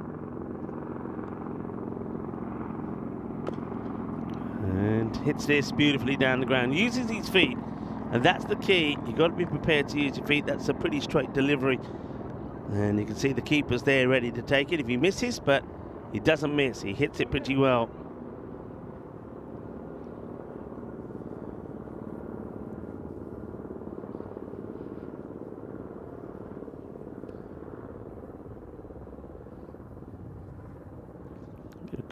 Bit of discussion here from the umpires about something. Not sure what this is about. Communicating with the third umpire, Naveed, about something. So not sure what the discussion is here. And it might just be a little bit of an issue there. Or why they're sorting out whatever this little technical problem is. Let's have a... Oh, look, I think we're okay. It's all right. We can go back to that another time. Problem sorted. We continue. And it's going to get squeezed through the gap there on the offside. That's another boundary. Needed these boundaries at the end of the over. So 2 boundaries of the last 2 deliveries. Not yet registered. That means 11 do come off that over. But he's bowled well, Gill. So 83 Yeah, I think that's 83. By my calculations, that's 83. I think that was yeah, I think that was the over. I think it's just the graphics. That's the technical issue, just taking time to catch up. I think it finished with 2 boundaries, so you'll see another boundary will come on. Or will it?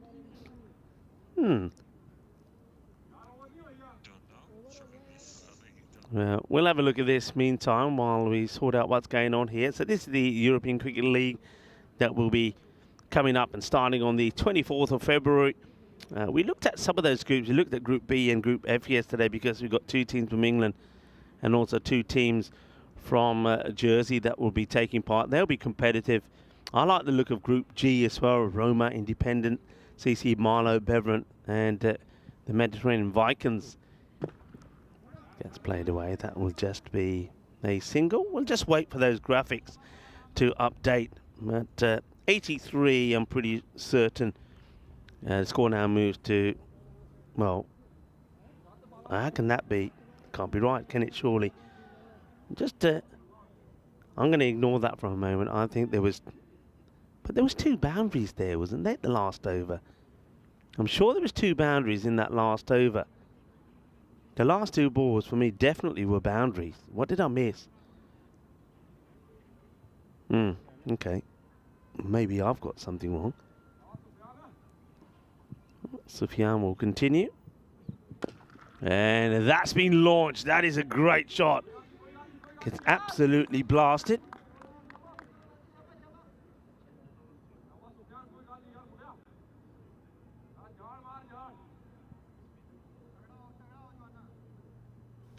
Crunched away. Well, no doubt about that. That is 6.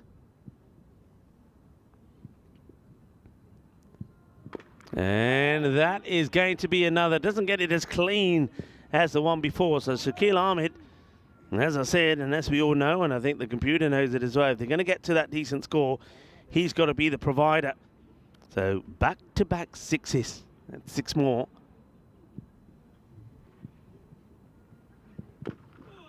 And nothing this time. Better. Good comeback from Ansar. Ansar, of course, bowled that very good first over. Only went for the 7. But they've got to go after him here now. And Shakil Ahmed's man is trying to do it. That's hit pretty well. Work to be done by the fielder. And he's fluffed it. And it's going to be 4 runs. And that 4 brings up the 50 for Ahmed. The first half century of the day. This match day 11. And it's Shakil Ahmed who will do it. Well batted. It's an error in the field, though, from Amjad, who I think attacks this more than what he probably had to. That's good. Oh, I'd like to see this again. That's cornered wide, but I think, for me, this one goes straight over the line. Have a look at this again. I think it catches some of the line there, but I'm possibly being pretty consistent with that.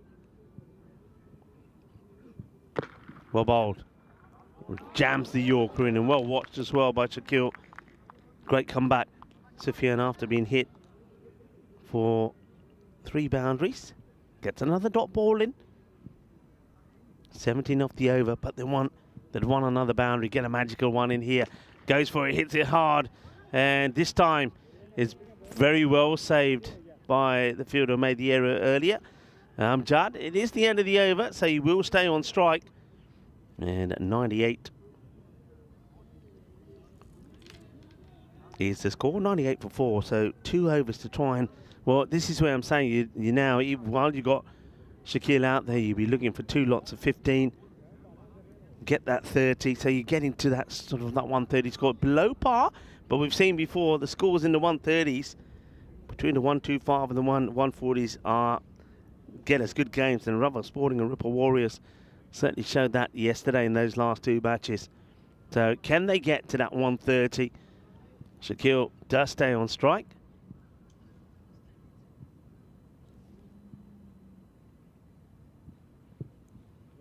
Swings and misses.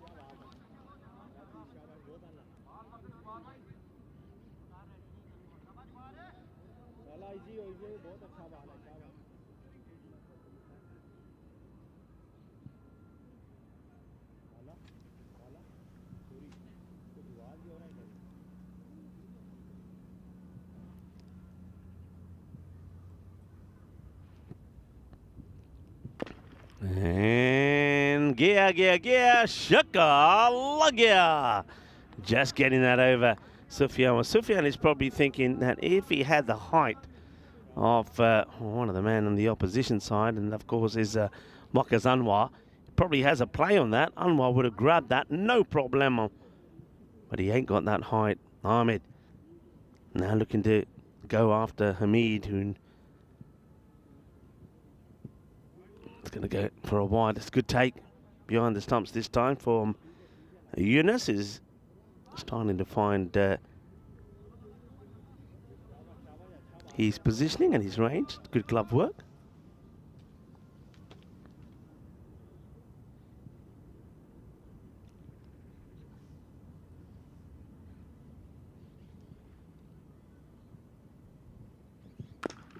Crunched, but to the fielder, does well. They do take a single this time, so the captain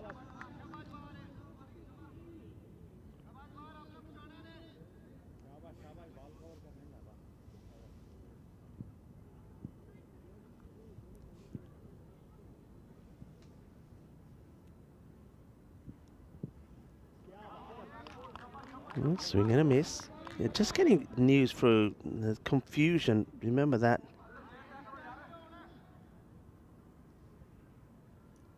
Yeah, it looks like that over that I thought. I think it goes back to that over number 7.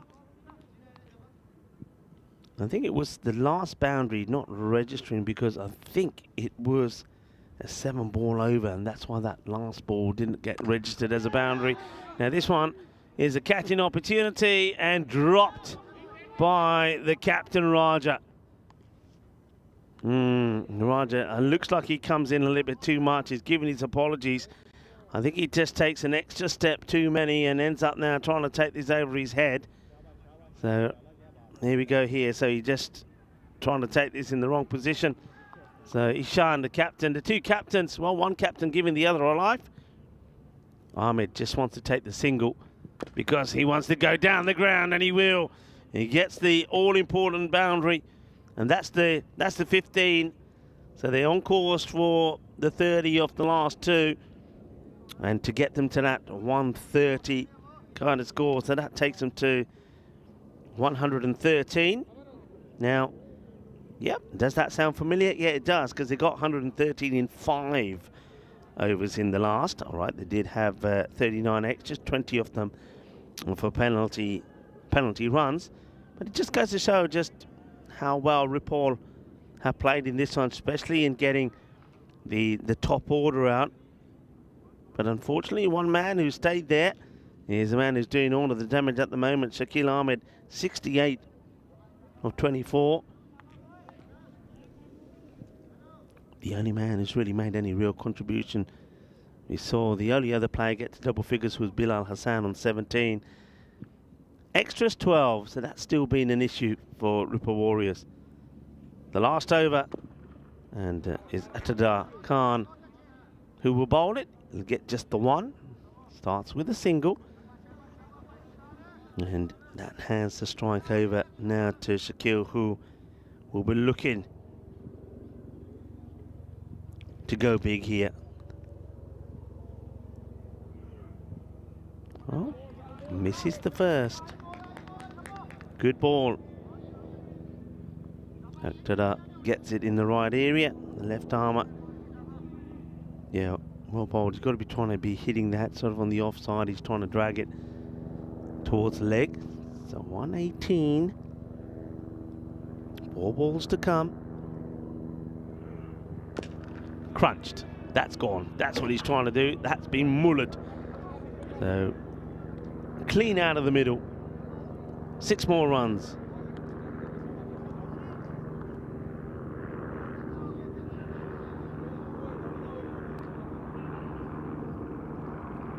Yeah, it's the old helicopter action in the skies above. Maybe we'll see some helicopter action in the middle down below as well.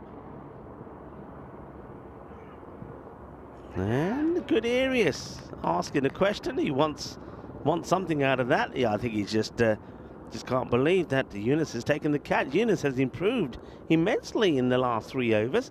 There's another one that goes into the gloves. It's another dot ball.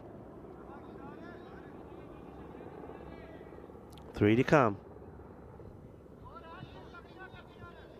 Over. Gone for 7 so far. 2 balls to come, beg your pardon. So wants to be getting one of these big to bring the 130 up. And he sliced that up in the air. And nobody's going to get there. Are they going to try and come back for 2? I think you do here. I think you take the chance, you take the gamble that, or you make the sacrifice of the captain, Ishan now, Saad Ishan now, is to try and get this ball away. It's a slightly slower delivery there from Khan, and one hand coming off the bat from Shakil trying to get it away.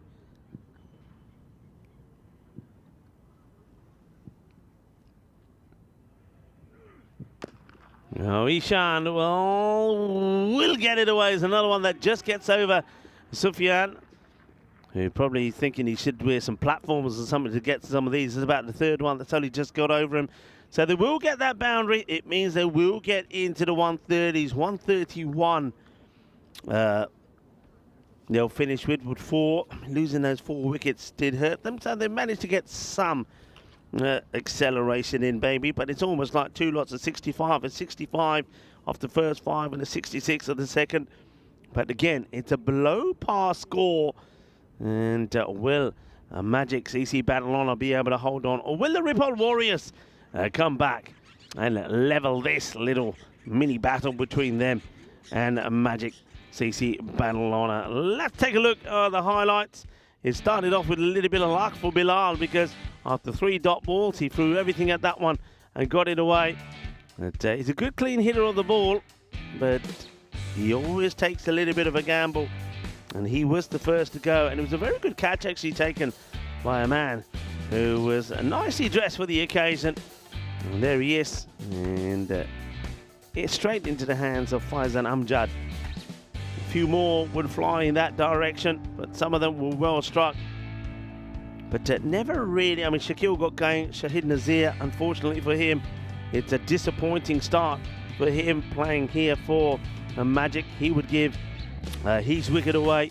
Then this was just crazy. I mean, what is he doing there?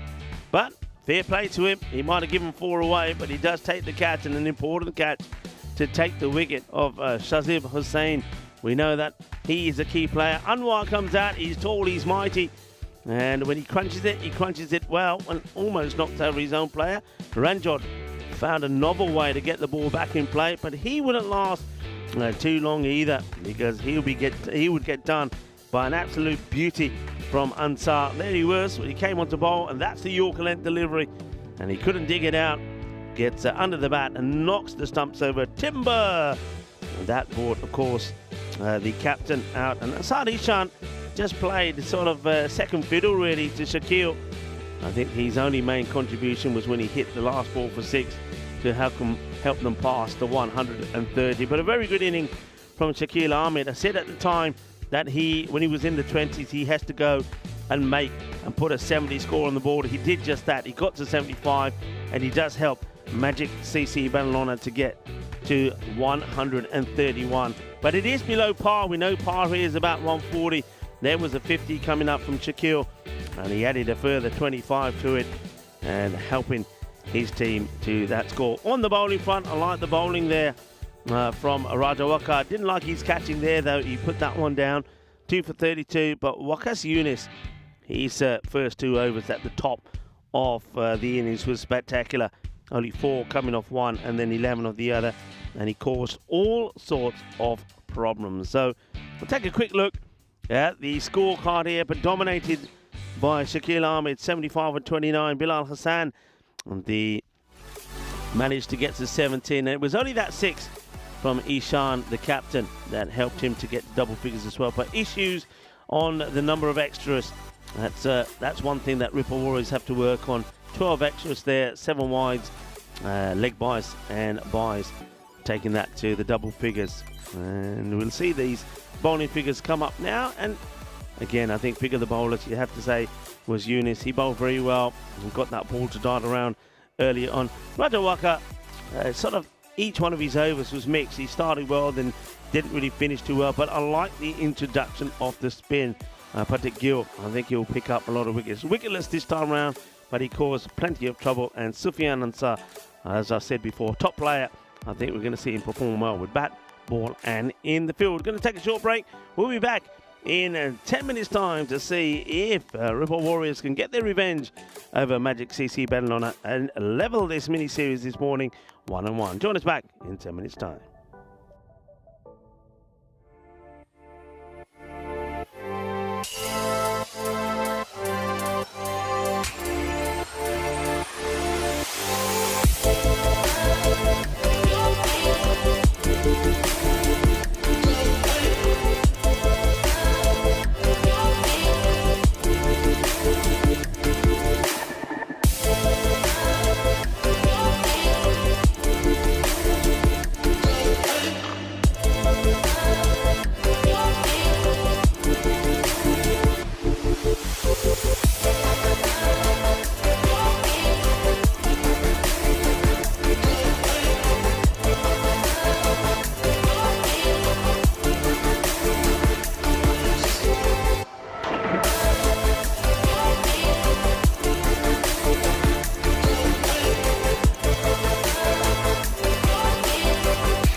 This European Cricket Network event is proudly brought to you by HCL Software, Paramatch, and Victorinox. Hello folks, and welcome back wherever you're tuning from around the world. Good morning, good afternoon, or good evening, and welcome to sunny Barcelona. It is sunny today. We had a fresh start to the morning, but now temperatures will get into the 20s, 21, 22, and we're going to have clear skies, I think, all the way through. So looking forward to an exciting and entertaining day of action, and this should be an entertaining run chase, I feel. 132 is the target, 91 or less restrict them to, and you take all the points. Ripple Warriors would love 4 points here if they can pick them up, but for them to get them, they have to score 132 inside the 7 overs. That seems unlikely, and if Magic sees he get a great start, they could restrict to under that 91. Mohamed Zishan with the ball. Here he comes. Strays down the leg side. Now, I wonder if this catches any of the pad or not. It will be given as 4 leg buys. See this again. It must have just caught some of the pad. I don't actually see the impact myself. That's what I was waiting to see, what the umpire's call was going to be, whether it was going to be 5 wides or leg by. And maybe it does, maybe it doesn't. I think the earlier the umpire knows, Ranjot Singh dives to try and stop it. He can't do so. So it's going to be 4 to start, 4 leg by straight away.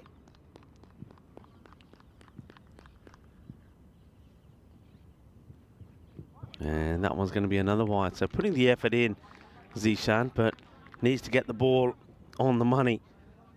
Just needs to keep his body upright a little bit longer and get that ball going in the right direction. Zishan. A couple of extras to start off with. You've got Waka Yunus, who is at the top of the order. We saw the power of Waka Yunus yesterday. 63 not out in 19, that 116 partnership with Gil. And getting them the win over Raval Sporting in what was a really tight match. Then that was when 15 was required of the last, and it ended up being 5 of the last for a win. A 4 would have got us a golden ball, and it was mashed for 6. And the Yunus was the hero, giving them the win. So we know what he can do, what he's capable of. Gets a good heavy length ball that time around there from Zishan. Nothing he can do about that one. That's a full toss, and I think this is too high. Well, the umpires are looking at where the ball's going. It's 6, but I think this is a 7 up. I think this is a nasty full toss. Look at Zishan there. He's saying, what have I done? Kikara did that. Too high. No doubt about it. I mean, you don't need to see that. Well, I certainly didn't need to see that again. Well, they're giving it 6. It's got to be a no ball. Surely that's a no ball. Haven't seen the no ball signal. Yeah, there it is now. Yep. So you have to give that no ball signal first and then the 6. I thought they're just giving it 6. So there you go. Free hit coming up. Yunus ready to launch. Well, it does get a little bit of something on this, but just bounces tamely in front of the keeper. Shahid Nazir will make the stop. Zishan mumbling to himself as he walks back to his mark. He does prevent the free hit from going through anything. In fact, it's a dot ball, so they don't capitalise on that at all.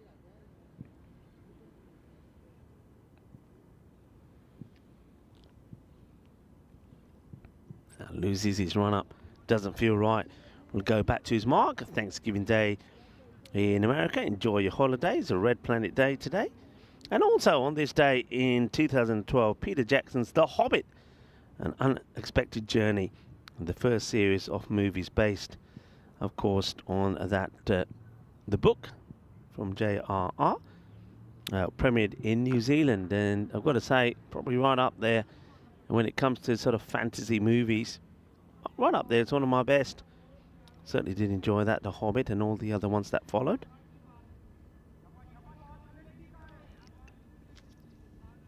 Looks a little bit dejected, doesn't he, if you look at Zishan. He's not getting things right here at the moment. That's another one that the umpires are having a look at. And it's another full toss. Zishan walking back, looking at the skies. You get away with that one. Again, it's too high. I don't think, I mean, you know my view of these folks. I think if a bowler bowling Zishan's pace, if he's bowling that high, I think you call him. That's better. He'll get a hand onto it and save any further runs.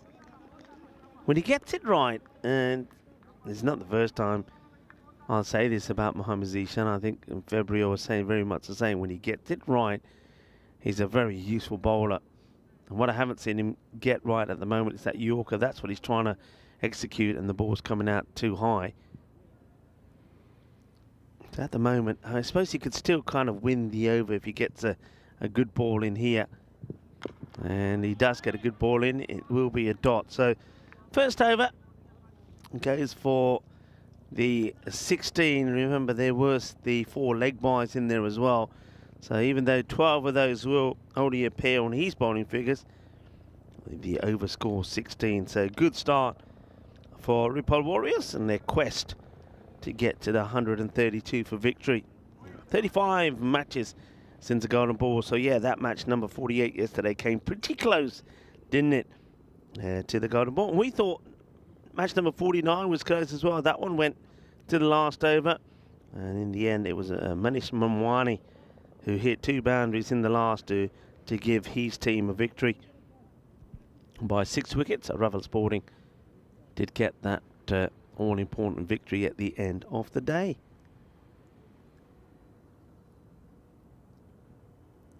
Anwar, the unmistakable tall figure of Waqas Anwar, comes in next. He looked like he was spraying this one down the leg side as well, but fortunately for him, it straps the batter, Raja Waqar, on the pad. Now Raja got out in a strange hit wicket circumstances in the first match, and let's just say it looked a bit comical.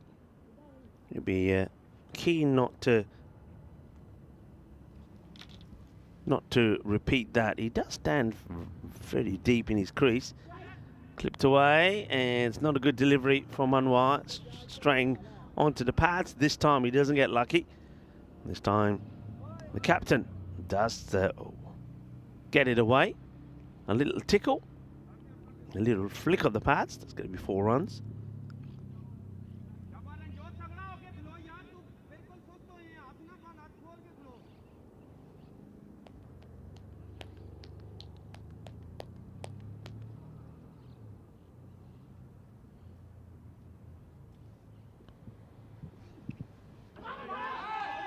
Well, there's a faint appeal from Anwar as he gets one outside the off. It gets Raja Waqar does go after this. He goes fishing, doesn't he?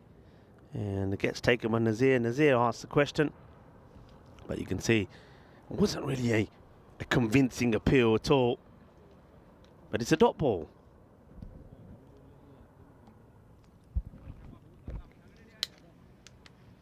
Need a good over. I mean, the last over, right, plenty of runs came from it, but most of them in extras. Right, catchable, high in the air. Fielder calls it, gets everybody away from him and holds on to the catch. Lovely technique all round from the fielder, because the first thing he does so well is, once it's in the air, Shakil Ahmed straight away, he puts his arms out, calls it and says, everybody stay away, stay out of my zone. And then he goes on and holds the catch as well. So well held. Shakil, of course, already played a huge part with the bat. So Shakil Ahmed takes the wicket off the captain. So Raja Waqar will go for a runner ball for Shakil. Instrumental, of course, with the bat. And now takes the wicket. And Anwar gets his first. And it's the captain who's the first to go. Next batter comes in is it's a very good, but Gill, he has been good so far. We saw him 250s yesterday. Gets that one away, and Zishan will do the fielding. He always likes to fire the ball in when he gets there. So gets around, makes the stop.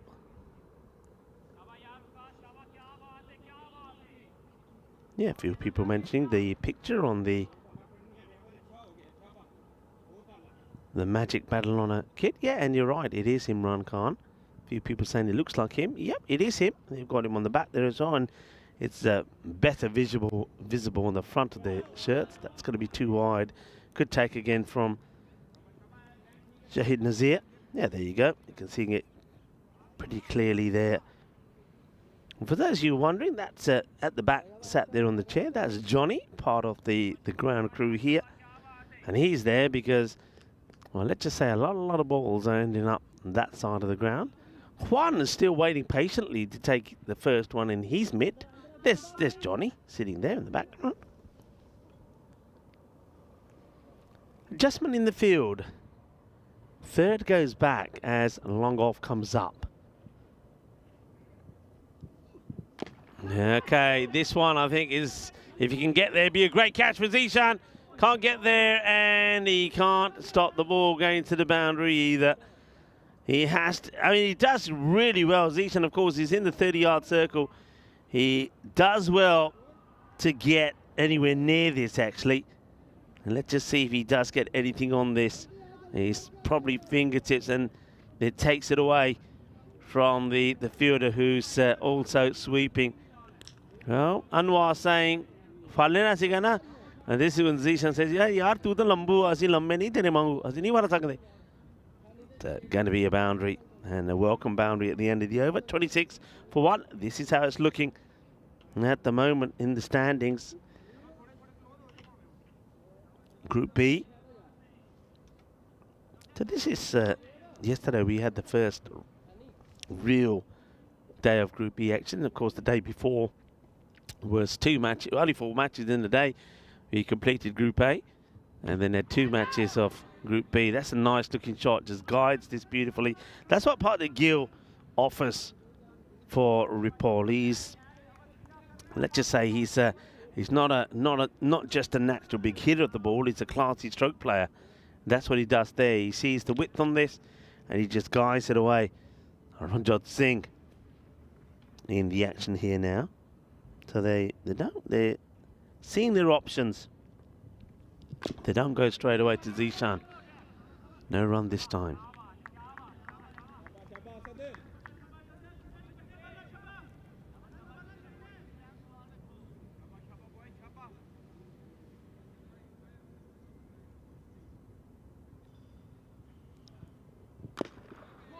Shot. 6. Simple as that. Out of the middle. Walloped. Patrick Gill. Right out the middle. Too short, too wide. Mentioned this morning, having seen Gill yesterday, so in his first match yesterday, he scored a 50. It took him a while to do it, 57 or 28. His first 20 odd runs, 25 runs, took an age to get to, and he just upped his game afterwards. That's ends up being stopped. Thought for a moment he's going to fluff that, but he gets something on it. He then went on and scored 60 of 20 in that match-winning partnership with Waka Yunus. So he scored 2 50s. Didn't really get going in the second match. So he's a good player, and he's... Oh, that's nicely played. Zishan gets down, makes the stop. So Yunus won't get a boundary there. Nicely done by Mohamed Zishan. I like the fact that, unlike the old days, that the fast bowlers, the opening bowlers, are pretty nimble out there in the field as well. And that's going to be a wide.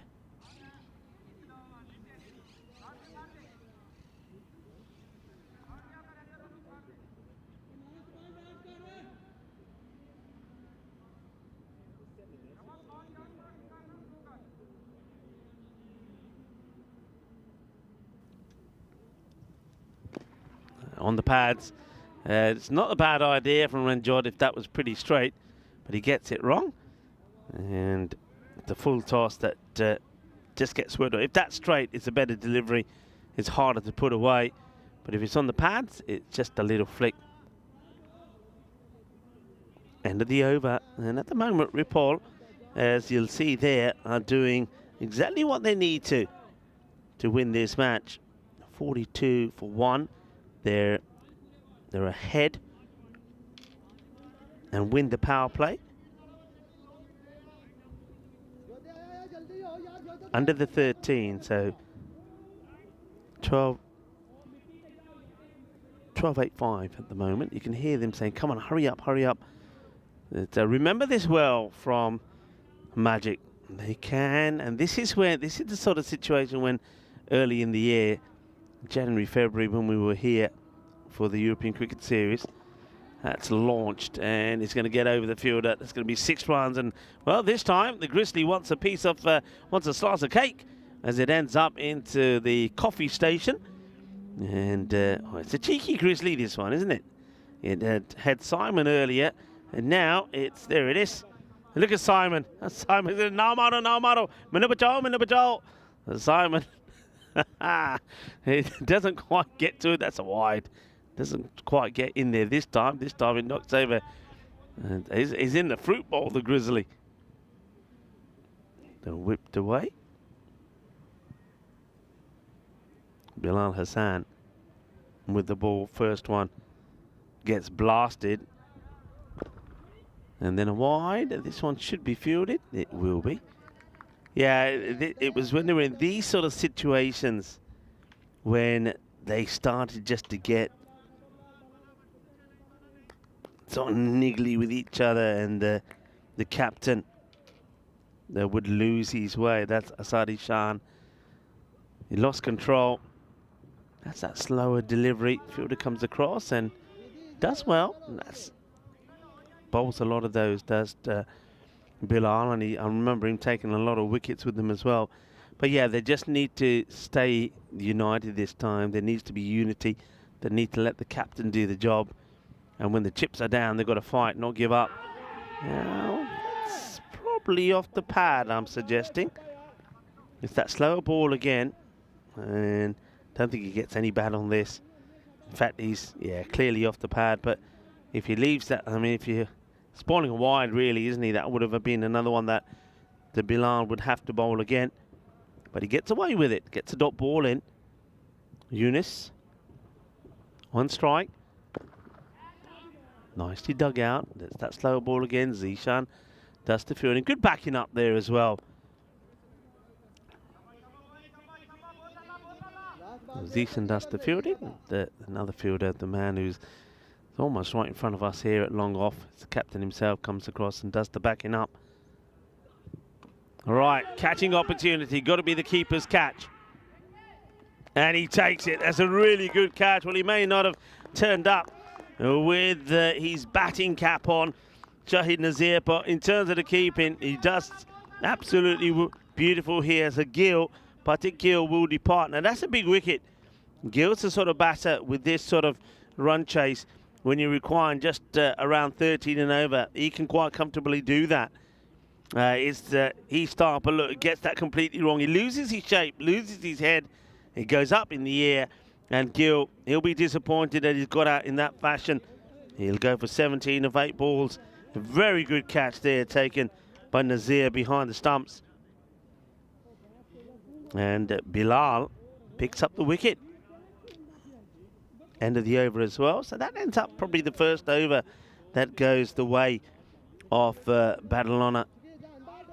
The Magic Badalona side, just a 10 coming off that. So a couple of 10s in the over department. Rajat Singh, he's one earlier went for 16. But that was, of course, big time win for Ripoll. So that sort of evens it up. That evens this match up. 59% Ripoll Warriors favourites here. Balls like that won't help. And Zishan comes back on.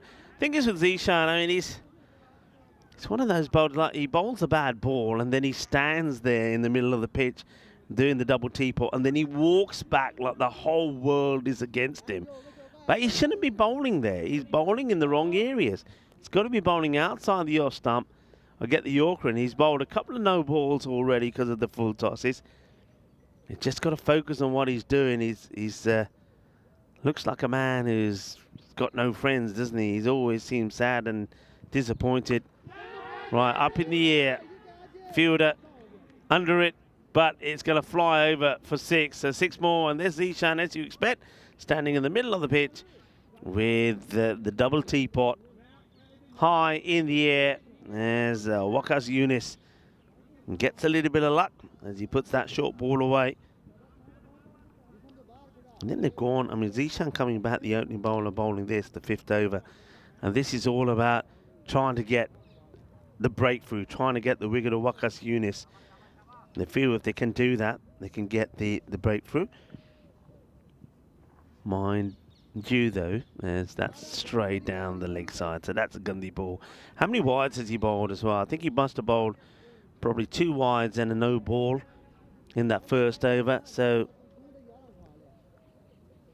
trying to bowl quick and fast, but getting the line completely wrong. Yeah, I was going to say, got a good batter that's in at the other end as well. So it's not just all about Yunus, but of course picking up another wicket or 2 here would get this to be a really even Stevens match. Goes bang into the deck. 1 for the over, says the umpire. Doesn't go over the head. We'll see this on side on, but he can't bowl another one though.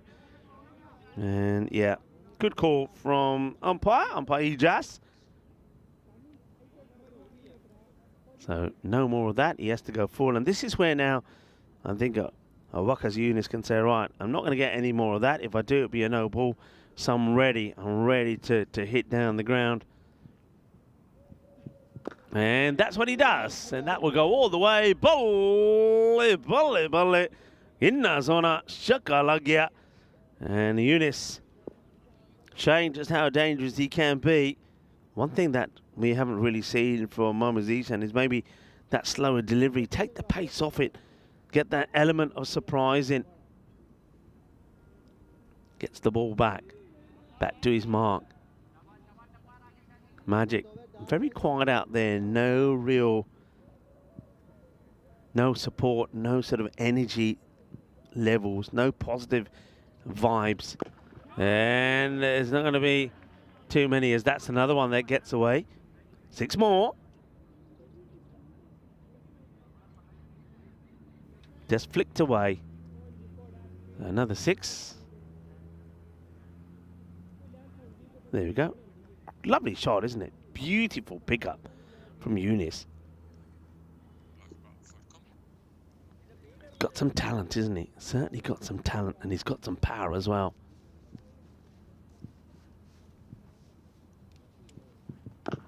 And also, he's smart. He knows he's done enough. He's won that over. That one will go for plenty, 23. So they're back in front just like that at the halfway point. It's time for me to say hello to you all, wherever you're tuning in from around the world.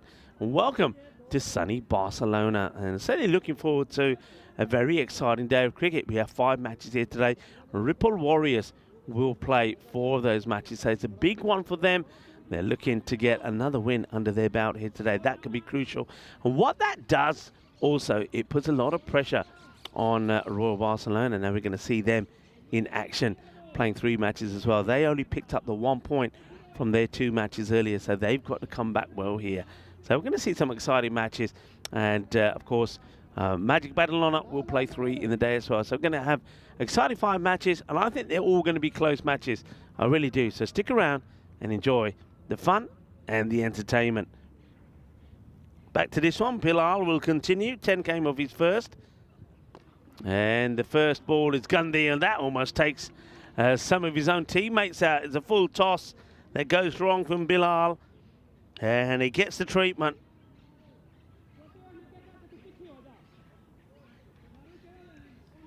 They're just starting to fall behind, and if this is another good over, that rate required goes to around the 10, and they shouldn't really slip up from there. Bilal Hassan, it's the same area and same result as Sufyan Ansar. His first 2 balls have gone for 6. And that's because if you bowl there to him, he is going to power blast it away. Too short. Now, remember, he was troubled a little bit with the short ball by Zishan. But the pace of Bilal is not going to trouble him. Bilal's got to go fuller. Right, up in the air, catching opportunity, and he's fluffed it big time. Oh, that's an absolute clanger. Absolute clanger. And now this is when they start to fall apart. They could have taken another there if they wanted to. This is where they started to get at each other when I saw them in February. I mean, Bilal, I could see this was a slow ball coming because the way he's running in, he's trying to make it look like he's going to put a real effort ball in. Slow ball, but what a drop. That's a shocker. It really is. And 2 runs more to Sufyan. Gets dropped on 12, and you know what he's going to do now. He's going to pebble blast you to the boundary. Yep, there's another. You don't drop good players. When you do, they'll have you, and they'll get you into trouble. Bilal. It's up in the air. It's going to be 6 more. Shaba. Manos arriba, arbitro, porque eso es 6 más. 6 carreras. Boom, shakalagia. And the 100 comes up pretty quickly. And now, of course, I mean, what we got here, there's still a ball to go here. And get another boundary here. Who knows? They could do it inside the 7. We'll go for it, and he will get it. So the 4 points now become realistically on as this over will go big. Wow, what a way. And that is a supersonic over. The drop cost them. It went 6-6, drop catch, and Sufyan was able to come back for 2. And then after that, the next 3 balls all go for 6. 32 off the over from Bilal. And from nowhere, the 100 comes up, 108 for 2. And now going into the 7th over, 24 would get all the points. And yep, the bells are ringing.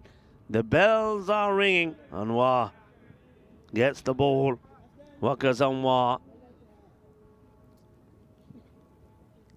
24 off the over would mean 4 points to Ripple Warriors.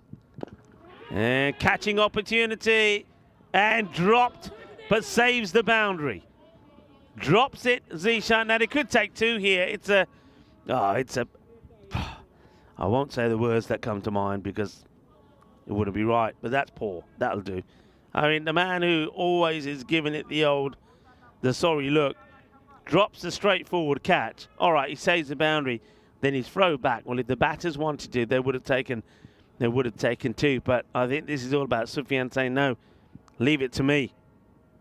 23 or 5. That one should be stopped. So it looks like they'll at least pick up a point. Seen this before, though, haven't we, from Magic? And it was exactly what I was talking about in my intro and my introduction to this side. Hello to Maiden Waters. Nice to have you with us.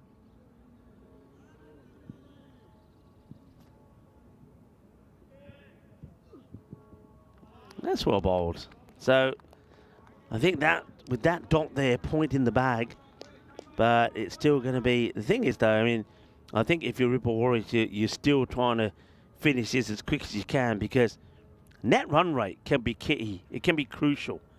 I think you're going to see a lot of points who are going to be a lot of teams on the same points. Net run rate could be big, and this is an opportunity for Ripple Warriors. Places out will just be a single, and I think the captain Ishan has to think about his bowlers here. I mean, he's bowled the likes of Bilal out, and then Anwar's now coming to bowl here. Anwar bowled the second over, he went for 10. I think probably wanted to hold him back, and bowling the last, maybe bowling the 9th. But it doesn't come to that, so he uses him here. And I suppose that's pretty decent captaincy, as this one, though, will get blasted out into the other side of the ground. Doesn't quite go out of over the fence, but it's a good, solid strike. Sufyan gets another one away. Crunched. Good hitter is this guy. Ball to go then in the over. And he goes to 39 of 8. Wakas Yunus, 47 of 22. Warriors. Showing that if 1 or 2 of their top 4 click, they can trouble anybody. It's not going to carry But Anwar finishes well and does a job for his captain. The captain saw the danger of them losing all the points here and went to his big, tall strike bowler. And Anwar, he delivers just the one boundary, 10 coming. So 2 lots of 10 for him. He'll go for 20, 1 for 20. So 118. We can have a look at what's coming up next. And Magic, CC Barcelona will play their 3rd match in the day and their last. Taking on Royal Barcelona, Taqul Mazhar comes back and he'll hope that the likes of Sadil Kassar, Amir Hamza can be in good form this time round. But more importantly, he'll be hoping that his team can catch. That's what let them down when we saw them the first time against the Hawks. Gets played away, just 14 required. How deep can Magic CC Barcelona take this? Great comeback though from Ripple Warriors. Of course, not the start to the day that they wanted. They got here late because of traffic issues. Meant that the first match was a 5-over match. Catching opportunities, Ishan, and down it goes again. Too slow to move. Tries to take the catch without going a push forward, and he drops it. That's his 2nd drop, and it looks like he himself has decided, I'm not going back there. I don't want to go there. I'll go inside the 30-yard circle. He swaps over with another fielder, and Bilal goes and takes that position now. And this one will go to him. The ball follows him. At least this time he doesn't have to catch it, just makes the stop. Salim Khan is the bowler. Trying to stop Sufyan Ansar. Cracking in for another biggie. Well, he won't, because there it is. That's 6 more. And just like that, Sufyan Ansar is just 1 shot away from a half century. He goes to 47, 1 behind Yunus. And with that big 6, it gets them even closer now. So you can see boundary will do it. They can do it in style. And that won't be it. That's going to be a wide as Salim Khan just tries to sneak this one in. Can they take it into the next over? Can they take it into the 9th? Will it come to an end here? You'd expect with 2 balls going that Sufyan will find one of them. And okay, he totally spoils that. He'll get a single, so he's gonna give the opportunity to Waqas Yunus to get to his half century first and win the match. Ansar gets a single, moves to 48. Both batters on 48, but it is Yunus who has a chance to finish off the match. And he will do it, and he will also get to his 50. Well batted. Board Badaya apne Waqas Yunus nu apni half century puri kar li. Felicidades to Yunus. 54 of 24. And also felicidades to Ripple Warriors, who will get the win here. That's been absolutely pasted. The umpires, I don't know why the umpires, of course it's done. Come on, men in black. Have a look at the scoreboard. 6 runs will do it. It's a comfortable victory. They do it by 8 wickets, and quite comprehensively, that with 12 balls to go as well. That boundary brings up the 134 score. So that is it. It's done and dusted. It's a good comeback in this one from the Ripple Warriors. That means they can have a little bit of a break, as Barcelona hope they can come back with a win against Royal Barcelona. Big match, I think, for Royal Barcelona. They lost the first 2 against the Hawks. They need a win. Let's see how they deal with Magic CC Barcelona. Magic CC Barcelona themselves, they would want to get a win themselves, playing their last match in the day. Royal Barcelona, of course, will continue to play 2 others, both of them against the Ripple Warriors, setting up, I think, what will be a very fine and exciting conclusion to the day. So roll the highlights as we see some pretty good hitting. And, well, we saw a lot of double teapots from Mohamed Zishan. His day was not a good one. He wasn't able to get his line right. He sprayed it around a little bit down the leg side. There was a couple of full tosses in there as well. A little bit of joy early on, because they did get the wicket of the captain. He would go for 4. They also got the wicket of Pratik Gill, who was looking dangerous. And they got him at the time when I think Magic Barcelona could have got themselves back in the match, because that skill there now. He did play some lovely strokes. He hits the ball pretty hard, but he sort of got out quite cheaply by his standards. But the thing was, though, if he goes, another good batter comes. And who comes out? Oh, Sufyan. Well, this was Gil going. Just totally loses his shape on that one. Gets the edge. Catch gets taken. A good catch also by Nazir. So that was, well, at that point, they needed around 13 and over for victory. But as I said at the time, even though Waqas Yunus was going well at the other end, you had Sufyan Anwar. Now this guy can crunch a ball, and he showed it. He hit some biggies, didn't he? And in fact, the only thing that we had to gamble on wasn't the result, which one of the two batters would get to their 51st. And in the end, well, Sufyan Anwar, he had the opportunity. Not only did he have 2 balls to hit the boundary that would have gotten them the win, he had 2 balls to try and get his 50. He wouldn't. He would go from 47 to 48 because he got a single. And then, well, Waqas Yunus wasted no time. He got the 6 off the last ball of the 8th over and would bring up his 50. 54 not out of 24 for him.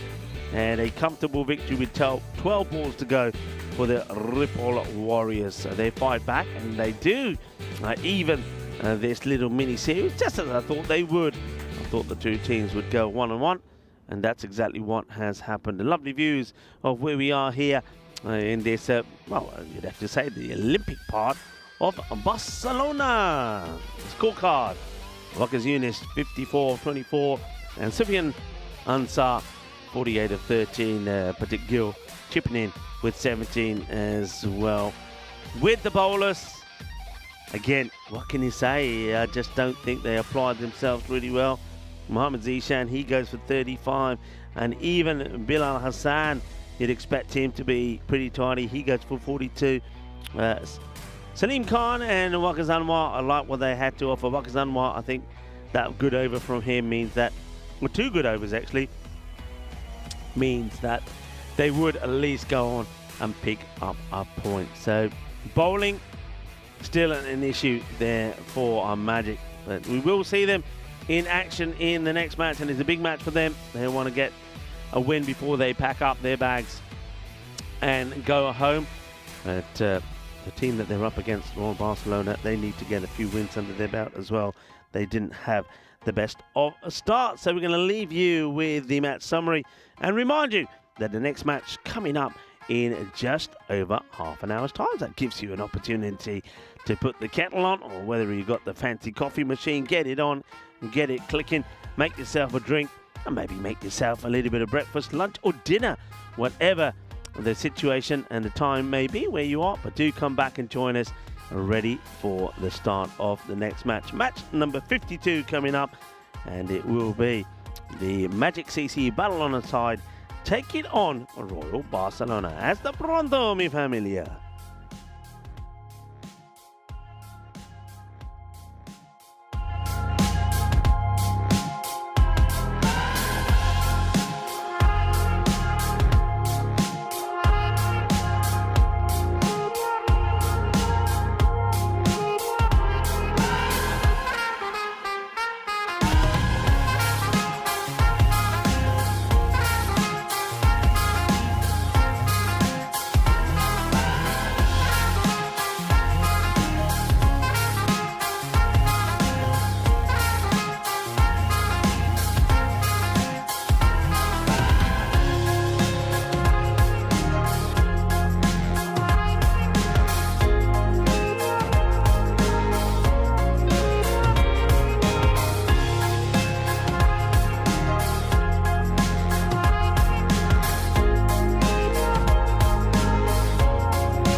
This European Cricket Network event is proudly brought to you by HCL Software, Paramatch and Victorinox. Welcome, cricket lovers, to match number 52. I think it's going to be an exciting match. Two teams that really need to go back to winning ways. We saw for the first time that Magic Barcelona, they got a good start this morning with a win against the Ripple Warriors, but they were torn apart in the second match. So they've got 1-1 so far, playing their last match, and they're taking on Royal Barcelona. Royal Barcelona, when we saw them a couple of days ago, lost both their opening matches to Hawks. So their captain, Taki, is going to be hoping that they can go to winning ways and get their first win under their belt. It's going to be an exciting match and an important match. Let's see what happens at the coin toss. Magic CC the call. Tails is the call. And it's a head. They're going to have a bowl. Royal Barcelona winning the toss and deciding they will have a bowl first. So Taki Ulmazar will be hoping that his team is ready for action. I think both these teams are a little similar when it comes to them in the field.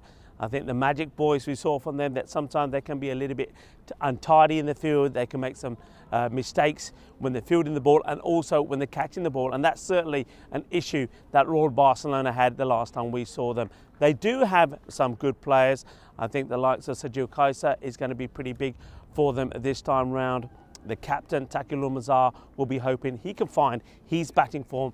And they've got the talented international player, Murad Ali, who can certainly offer them plenty when it comes to the batting and the bowling. And one guy to look out for, could make a difference for me, is Sufyan Alahi. This guy is sensational. If he gets going, well, there could be thunderbolts all over the ground. Let's focus a little bit on their opponents, Magic Barcelona. In that last match, you saw some of the issues where they can go wrong. They can start to become disjointed as a team. They've got to stick together. They've got the players that can go well, though they haven't clicked. I think Shakil Ahmed, he was going to be always the key when it comes to their matches. He did perform, but some of the other batters didn't perform there at all. Bilal Hassan is one of those, and Shahid Nazir, he's pretty keen to get back to scoring some runs, some important runs. But what I did like is Waqas Anwar.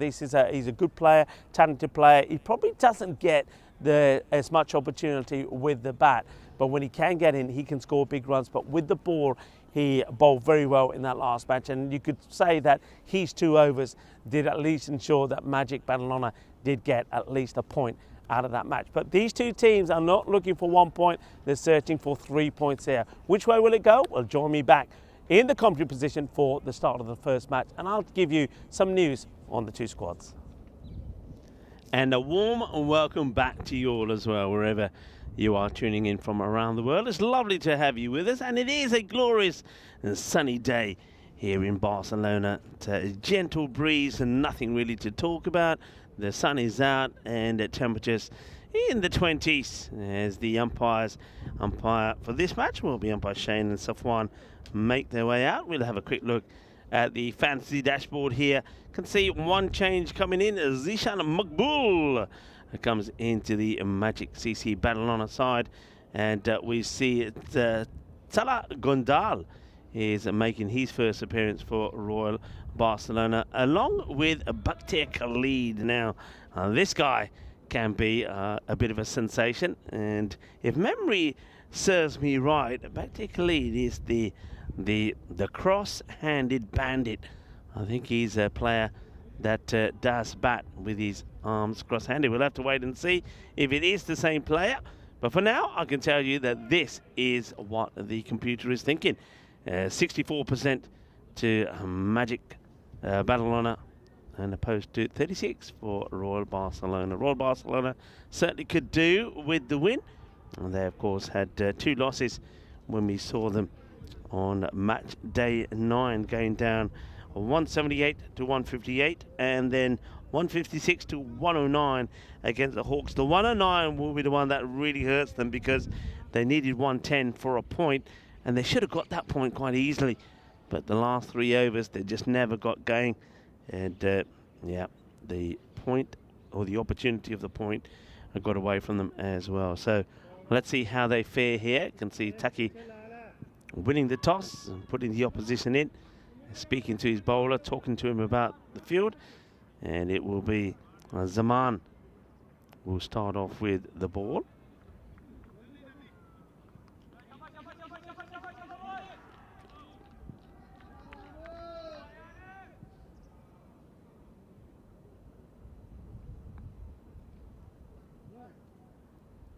Ready to go from umpire Shane's end. Short, scuffs it, can't get there, no run. Could have gone anywhere. Could have been a wicket straight away here for Aryan Zaman. Goes for the big shot, but doesn't go anywhere. So Shahid Nazir, who takes the first ball here. So you haven't got Bilal Hassan on strike. Nazir only managed 3 runs in the 2 innings so far today. He's got a duck and 3 to his name.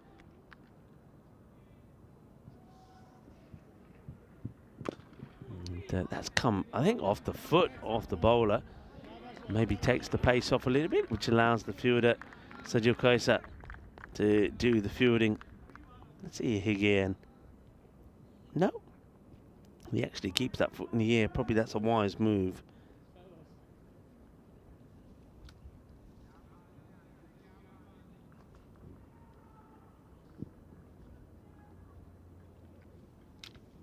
Zaman now to Bilal. Oh, this is not that far away. Bilal has attempted this shot a few times today already, and it hasn't worked out for him. I think he's got to change his tactic to this sort of delivery. That's the one he should really be looking to play out on the offside.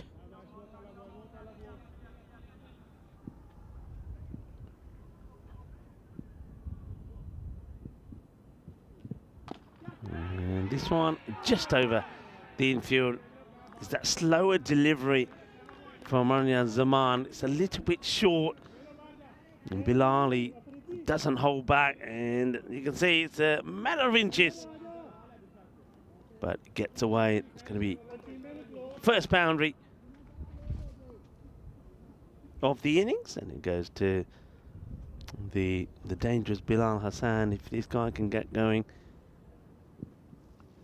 Very dangerous player. That slow ball again. Fielder makes the touch on it. He gets sent back now. This is always a single, so I have no idea what the non-striker is doing here. So Shahid Nazir, well, he's tapping himself on the helmet. Easy run, gets turned. In fact, Bilal Hassan actually completes the run himself. Goes one end and runs back. Shouldn't be on strike here. Just leave that out there as this next ball comes in. His thumb is left. Good delivery. Well bowled. Gets a good carry through. Does Aryan Zaman. It's that area which a lot of batters feel uncomfortable with. So it's a good start, isn't it? Again, it's a low scoring start for the Magic CC Badalona. Nothing magical about it. The only time there was a magical start for them is when they were awarded 20 penalty runs. Other than that, they've really not been able to get good starts. Just the 5 from it. 11 days to go, of course, to the start of the Women's European Cricket Championships. Of course, we'll have a bit of a fiesta there at the Karama Oval as well, as we also have the build up to Christmas. Crimbo. Just around the corner. And that's hit nicely. Fielder's got work to do and can't get there.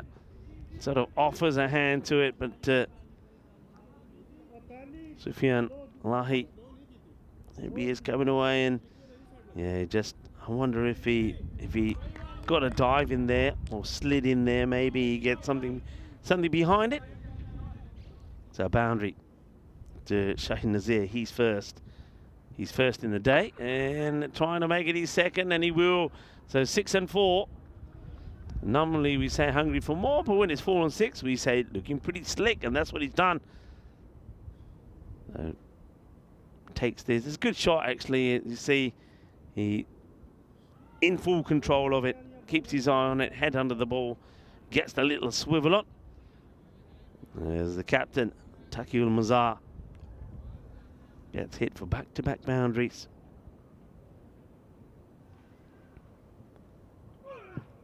And make that 3 in a row. This will go all the way as well. Shaba Kinna Zona Taki. Not what he expected here. And Nazir finally, it's one of those, isn't it? Gets his first boundary of the day, and now he says, you know what? I think I'll go 3 on the spin, and he does go 3 on the spin. 4-6-6. Magic CC Badalona finally to get started in this match. Better areas, slower ball. Oh dear.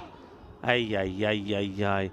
Now, is this just a total brain fade, or does this ball do a lot? Let's have a look. I wonder if we can see what happens when this ball hits the deck. Yeah, it does. When this ball is hit, he hits it into the mat, and it's spinning viciously. As the fielder comes in, it hits the deck in front of him, and it spins away. So I reckon it looks bad, but I reckon he gets done there by the spin from the Grizzly. No run this time. There's Mazar, keeps it outside the off. Nazir has made a start. Started the day with 1,832 runs to his name. Oh, that's just cream crackered out of here. That's right on top of the scorers. Let's have a look at them here. And let's see if Simon is out of that seat again. Let's see. Here's the shot. Coming your way, lads. And let's see if we can see the scorers in the shot here. And look, I know I'm laughing, but it's not funny. They're in the spot now with the sun. If you look at the shadows, let's have a quick look at the standings here. So, Magic CC Badalona, and just above of Royal Barcelona. So you can see why Royal Barcelona don't want to lose this match. They need some wins here today. But yeah, they're right where the sun is. When they're looking up, the sun is right in their eyes. So they don't see these coming. And now, a little bit late in the afternoon, I'm in the same boat. The sun is in my eyes. And if I'm looking anywhere to my left, I'm blinded by it. And you can't see those balls coming in. So it's not funny. See, like now at the moment, no problems. I see it coming. That's going to be pretty close to the tower, actually. And that's gone over. That's 6 runs. It's a lovely shot for Bilal. Nice and sweet down the ground. When he hits them like this, oh yeah, que guay, que genial, que dulce es. El golpe es más dulce de tato de nata aquí en España. When he hits it like that, it's lovely. But he sometimes just loses his shape and gets a little bit ugly. Well, this is getting ugly pretty quickly because that's the end. We've seen 2 overs completed, and Takul Mazar, his second goes magical. We went for 24, and now we see a 6 for the start of Saeed Anwar. And going short ain't gonna work. That's another biggie. And that's ended up in the top of somewhere. And Saeed feels that maybe banging the ball into the deck is gonna get him another result, but not on here. It's actually on the roof. Well, Juan, let's keep an eye on Juan and see how he gets to that one. Mind, while Juan is doing all the work, Johnny is sat on the top of the hill, the other side of the ground, and munching away. I think he's got an apple up there. Right there it is. And Juan is going to get a hand to get the ladder out. Better areas. Hesitation. Good throw. Could be in trouble. Too much hesitation from the... Look, he's pointing, say it went straight to him, but... Trying to say calm down a little, but Bilal...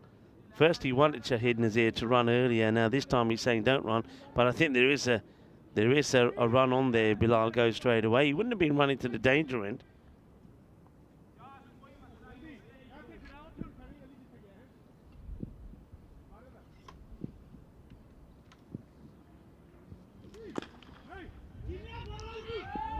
Once again, ball watching. Oh, the running is so poor from these 2 batters. So this one gets hit, but just look at where Nazir is. Nazir is not even looking at Bilal. So here he is now. Look, no backing up. That is shocking. And now he's watching the ball. Yeah, that's not the way to do it. Down the leg side. Partially stopped by the keeper. Can't blame Mohamed Zahid for that. It's not a good delivery. Does get some gloves on it. Yeah, no, I mean, basics in the game. Basics when it comes to the batting. Backing up, looking at your partner, honouring the call. Got to be getting those basics right. Nazir. That wide, and they're on as well. Means that Bilal back on strike. Oh, that's too high. No ball call straight away. Won't be out. And does well, the fielder. Releases it straight away. They know. And it's a good early call from the umpires as well. Umpire Shane calls it straight away. It's too high, so free hit coming up. Now Hassan does get bat onto ball, so it looks like it's been another expensive over here. Takis went for 26. And watch the spin on it. Fielder does well. Won't go to the boundary. Good fuller delivery. Sajil Kaiser makes a stop. He's going to have a big day here, isn't he, Sajil?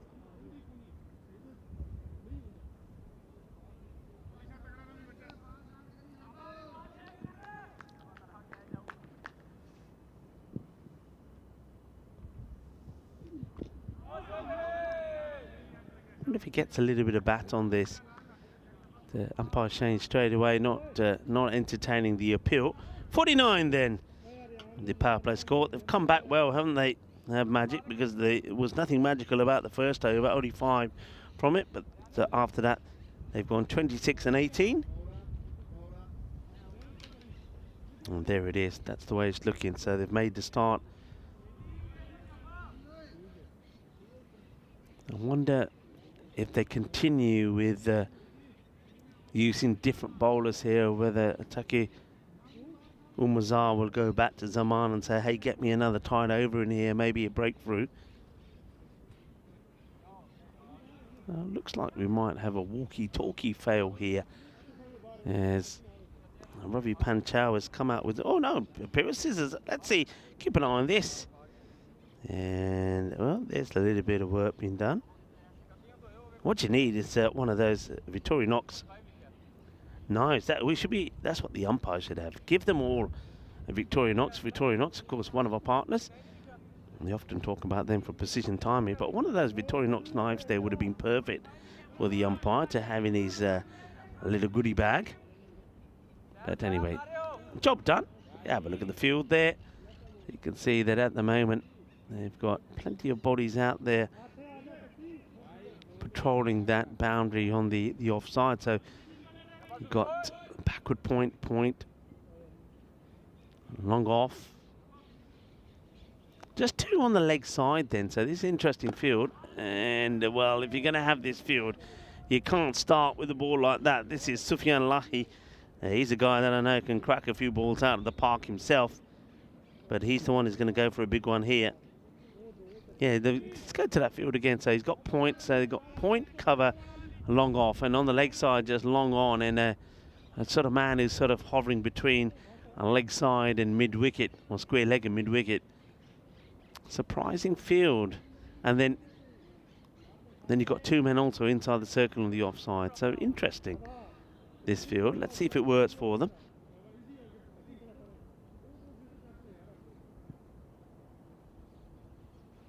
Medic Warrior. And I think I know who we're talking about there. Can't wait for the European Cricket Series to come back to Germany. It's going to be well fielded, and it gets bowled back. And saying he might have some more medic field. How are you, the Medic Warrior? I hope you are. And it's great to have you back. And of course, we're talking about Simon, of course.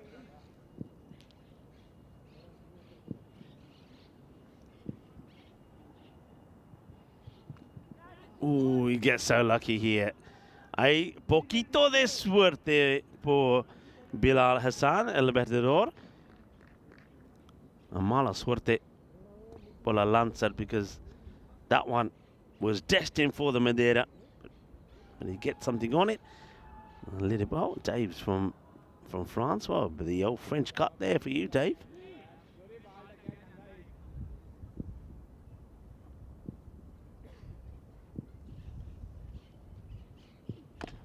Okay, this is another one which is going to be a teaser for the fielders, but they're going to watch it go by and trying to take.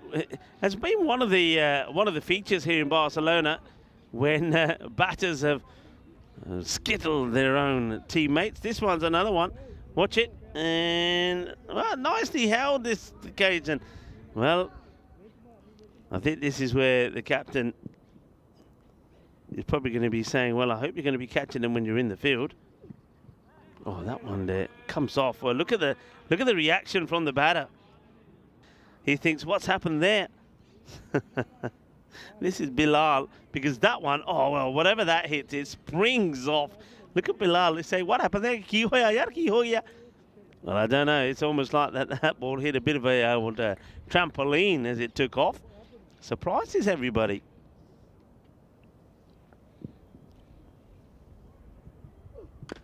And this one is straight down the ground, and even Juani, they can't get to that one. He hasn't had the first one in the gloves yet by now. On some of the other mornings we've had here, he's probably taken about 4 or 5. He's stretching up. He's trying to do it proper baseball style, but he can't get it. But he's always got one handy to throw back. So big 6 to end the 4th over, 72. Then without loss. That's another good over. It's another magical one. That one goes for 23, so we've had 2 magical overs, fittingly for Magic CC Barcelona. They needed them as well, especially after the slow start.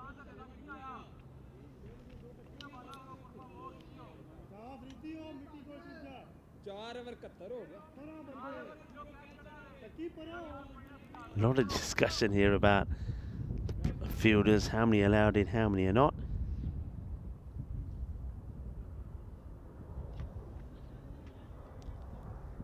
Oh, that's not a good delivery. Not a good start. Then there's for Sergio Kaiser, who comes on to have a bowl.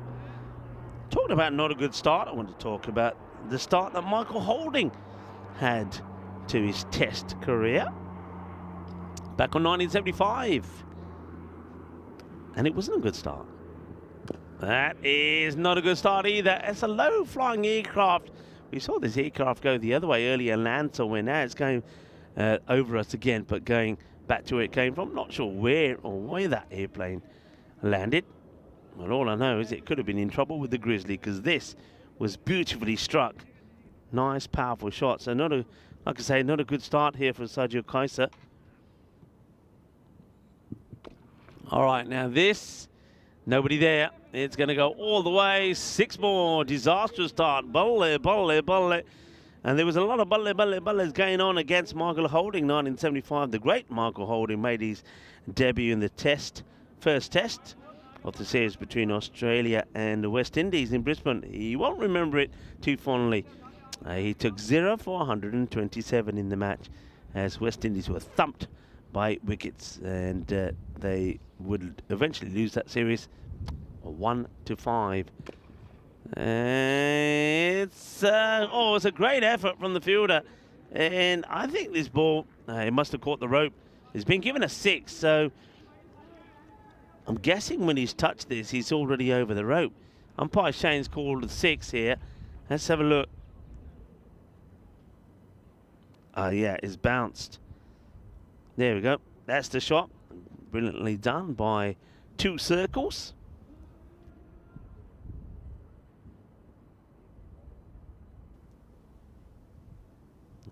Sergio Kaiser once again, and he's going to go for another biggie. And, well, Nazir, not only has he brought up his 50, he's done it pretty quickly, but he's still going strong. 59 off 15. Nazir, we know what he is capable of, and now that he's got into his rhythm, look, it's effortless, isn't it? Some of the shots that he's played, he's creaming it all over the place. And Sergio Kaiser has already gone supersonic. Just keep an eye on the next 2 balls, by the way. Every legal delivery gone for 6. Started with a wide. Well, this one won't be 6, but it could still be a boundary. It will be, as the fielder not able to stop it. That's Aryan Zaman. It gets past him. So it's not going to be hit for 6 sixes in the over, but it could be every ball still go to the boundary. That's 29 with a ball to go. 666, if you want to see it happen, if you want to see it done, go back when you get a chance to yesterday's match number 47, because Gulrez Mahmood, beg your pardon, did do it. And he just wants to take the single. There's Nazir. The sacrifices a boundary for going back on strike. That means that the over still will go supersonic. The Sadio Kaiser 30 come off that over. And we are at the halfway mark. And the score is 100 already. And they're going along beautifully. And looking beautiful is this beautiful Montjuic ground. And some of the sites around this ground, let's talk about this, because a lot of people have been talking about how beautiful it is where we are. And I've seen so many people on my social sending me messages through and say, we just love the shots, the drone shots provided by 2 circles of the ground. During the day, you see the old Olympic Stadium, because remember, 1992 Summer Olympics were here. This is the Olympic baseball ground. So you see all of the sporting features around here, the athletics track, some of them have been recently added as well, tennis courts, you see the football fields, and then, of course, in the night, everything changes, and you see that beautiful skyline as well. It's a beautiful part of the city to be up, because we're at the top of the hill there, the Mount Juic Hill. And Mount Juic, of course, it means Jewish hill, because this was a Jewish settlement. But a lot of good memorabilia around here. And one thing a lot of people have been talking about is the tower. You always see the Montjuic Communications Tower, popularly known as the Torre Telefonica, the Telefonica Communications Tower. And this one is going to be another boundary. Shahid Nazir, I think he's got his eyes set on a big score. He takes the single, doesn't he, to keep himself on strike. And you can see that they do now go back to Arian Zaman to come back to bowl. He bowled the first over, went for 5 to see if he can get the breakthrough. But yeah, but that telephonic tower in the Montjuic neighborhood, it was designed by Santiago Calatrava. Construction took place from 1989 to 1992, which had it just ready for the Summer Olympics here in 1992. It's 136 meters high. Tower is located in the Olympic Park and represents an athlete holding the Olympic flame. And looks outstanding. The Olympic Park is literally, if you go out of this Olympic baseball ground, cross the road, and you're into the park there, and it's glorious. It really is. It's not going to carry this one. And what I like about it is it's when I go over there, it's used for a multitude of purposes. You see families there at the weekends or in the evenings having picnics and just enjoying the beautiful views from there. And then also you see a lot of people exercising and training there, running, people walking the dogs as well. I love that. I love the way that the area is still being used up in the air. Now this one may not get past the fielder, and it's a really good catch. Wonderfully held by Sufyan Lahi. Takes the catch and removes Bilal. So Bilal will be the first to go, but it's a 110 partnership between these two. They needed that wicket. Bilal is the first to depart for 34 of 15 balls. Sufyan takes the catch, and Zaman does what he was brought on to do to get the breakthrough. New batter, not wasting any time to get out there, and from the size of the man, it looks like it is Wakazamwa who comes in at number 3. Bowled well in the last match, as I mentioned, and helped his team. Always has trouble with the helmet, and I tell you what, the fielder probably said, "Okay, I can help you, but can I have some steps, please?" Because it's a long way to reach up, but he didn't manage to do it. Just all right. Anwar comes out. Zaman 1 for 13. First wicket forwards to the score at 110.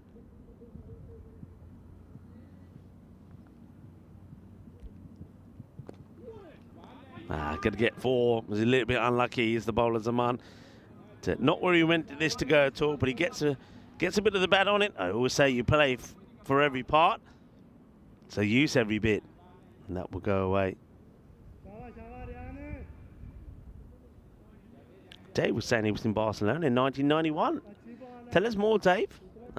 Anything to do with music? Dave asking me a question about the shirts. I think no ball call, a big early call from the umpire. Oh, well, he boots this away. Once again, the running. I got to say, Shahid Nazir, he's a good batter, he's playing some good shots, but he's a terrible runner. He really is. Look at his backing up. I mean, that, if, backing up, koi nahi hai, and then look at him, just casual run, his ball watching, that's just, Well, he hits the ball well. I suppose he wants to stay on strike. I get it. But there's a lot of basics he's doing wrong, and somebody's got to teach him how to do that properly. In fact, he'll probably go back and watch the highlights here, because he could have a big highlight if he gets a ton here. That's the end of the over. 122 for one. So he might be going back and looking himself. Well, if he is, he'll hear me talking. That's not the way to run. It's lazy, it's sloppy, and even though they're going pretty well, he's cost his team, I reckon, about a handful of runs by not running those singles and bar ball watching. Zaman. In the end, that over would also go for 20. That's 50 runs, by the way, of just the last 2 overs, with Sergio Kaisa going for 30 in that last one.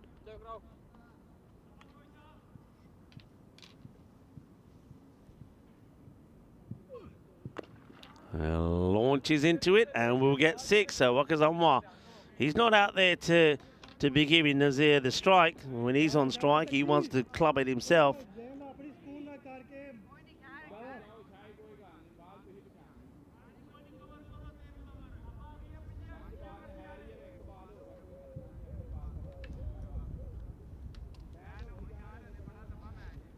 Taki Mazar comes back. Oh, he's got a very strange run up. This is, well, I think that's probably just dipping.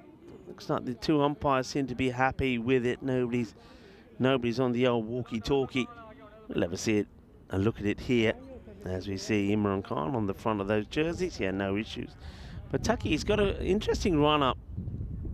Have a look at him. He starts pretty wide, and then he sort of, watch him dart in here. So now he starts to dart in. Slower ball. And he gets plenty of it. It's going to be another boundary. It's a grunted slower ball. And Nazir getting closer to that century. We did see, of course, a century yesterday, and it was on a losing cause for Karandata.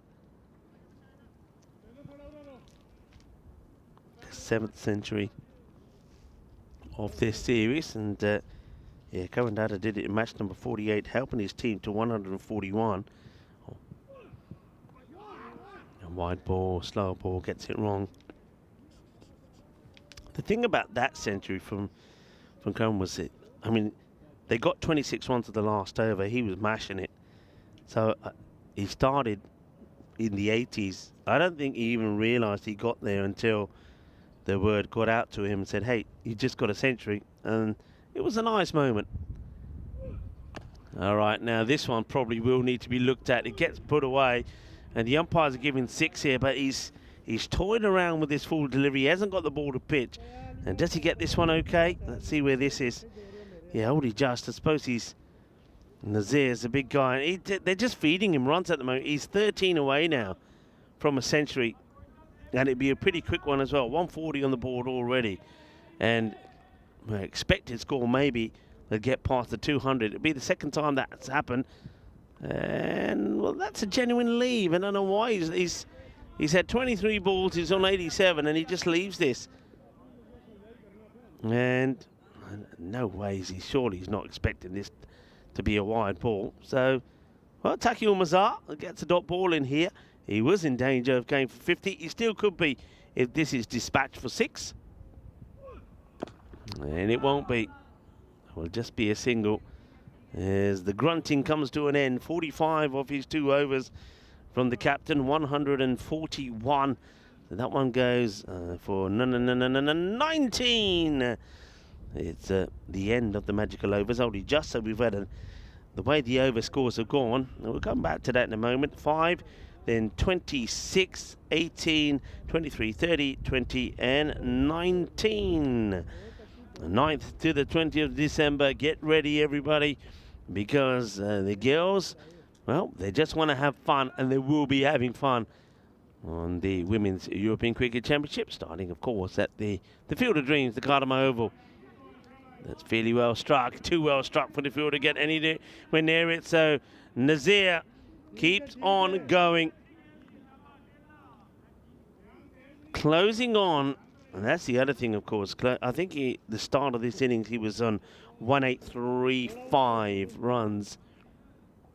So it's closing on not just to a century, but getting close to getting past 2,000 runs on the network. 92. And that's played away. He will take the single. He's been trying to manage the strike for himself. We saw that a few times, but I suppose he still will feel there's plenty of time here. We're only into the 8th over as it's Anwar who comes back.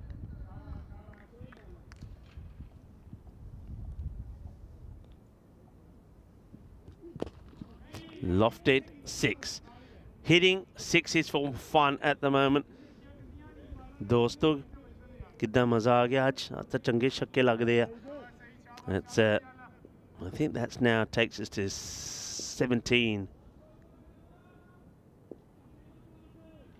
in this innings alone. Anwar gets right underneath that. Ooh, better length. That's it. That's the ball, and you can hear the Royal Barcelona guy saying, our baller, that's the ball. Yep, and he's very unlucky. He goes a bit wider, angles it in, better length. It's a nice little butterfly that goes by. I still don't know what that was hovering around Sufyan Anwar when he was hit on the lid earlier. That's Gandhi. Talking about hitting on the lid, this one nearly does crack. I mean, he's a tall man, is Anwar. Now, if this ball is close to hitting him on the lid, you can see how bad a ball that is. That's a terrible delivery. It's going to be a free hit. Saeed Anwar gets it completely wrong. Well, one Anwar taking on the other, and it was almost one Anwar wearing one from the other, but now free hit, and Waqar's Anwar gets the opportunity to go big on this one. He's got the license to go big. He's got the license to go the full Monty, and that's what he's going to try and do to Saeed Anwar now. Hits it fairly well, but it's a better delivery. Just a single. So Nazir will get a ball in this over. 150 has been passed. Nazir, 93 of 27. We have had people fall in the 90s. Oh, Gandhi gets this wrong. Good take from Mohammed Zayed. Yeah, just asked Shams all about that. No, 99 not out, and also a 97. We thought he was going to blow it when he got dropped on 96. He was given a life, but he didn't make the most of it. He then got out on 97. Shams. We've seen, yeah, the not outs in the 90s as well. He plays that well. Will take the single. That was his plan. Goes back on strike. Taki Uzar, well, he's up against it, isn't he, here, the captain? 160. Already a big score, but remember I keep saying get past the 170s to, if you want to make it pretty safe. And this one still expected to be around that 200 score.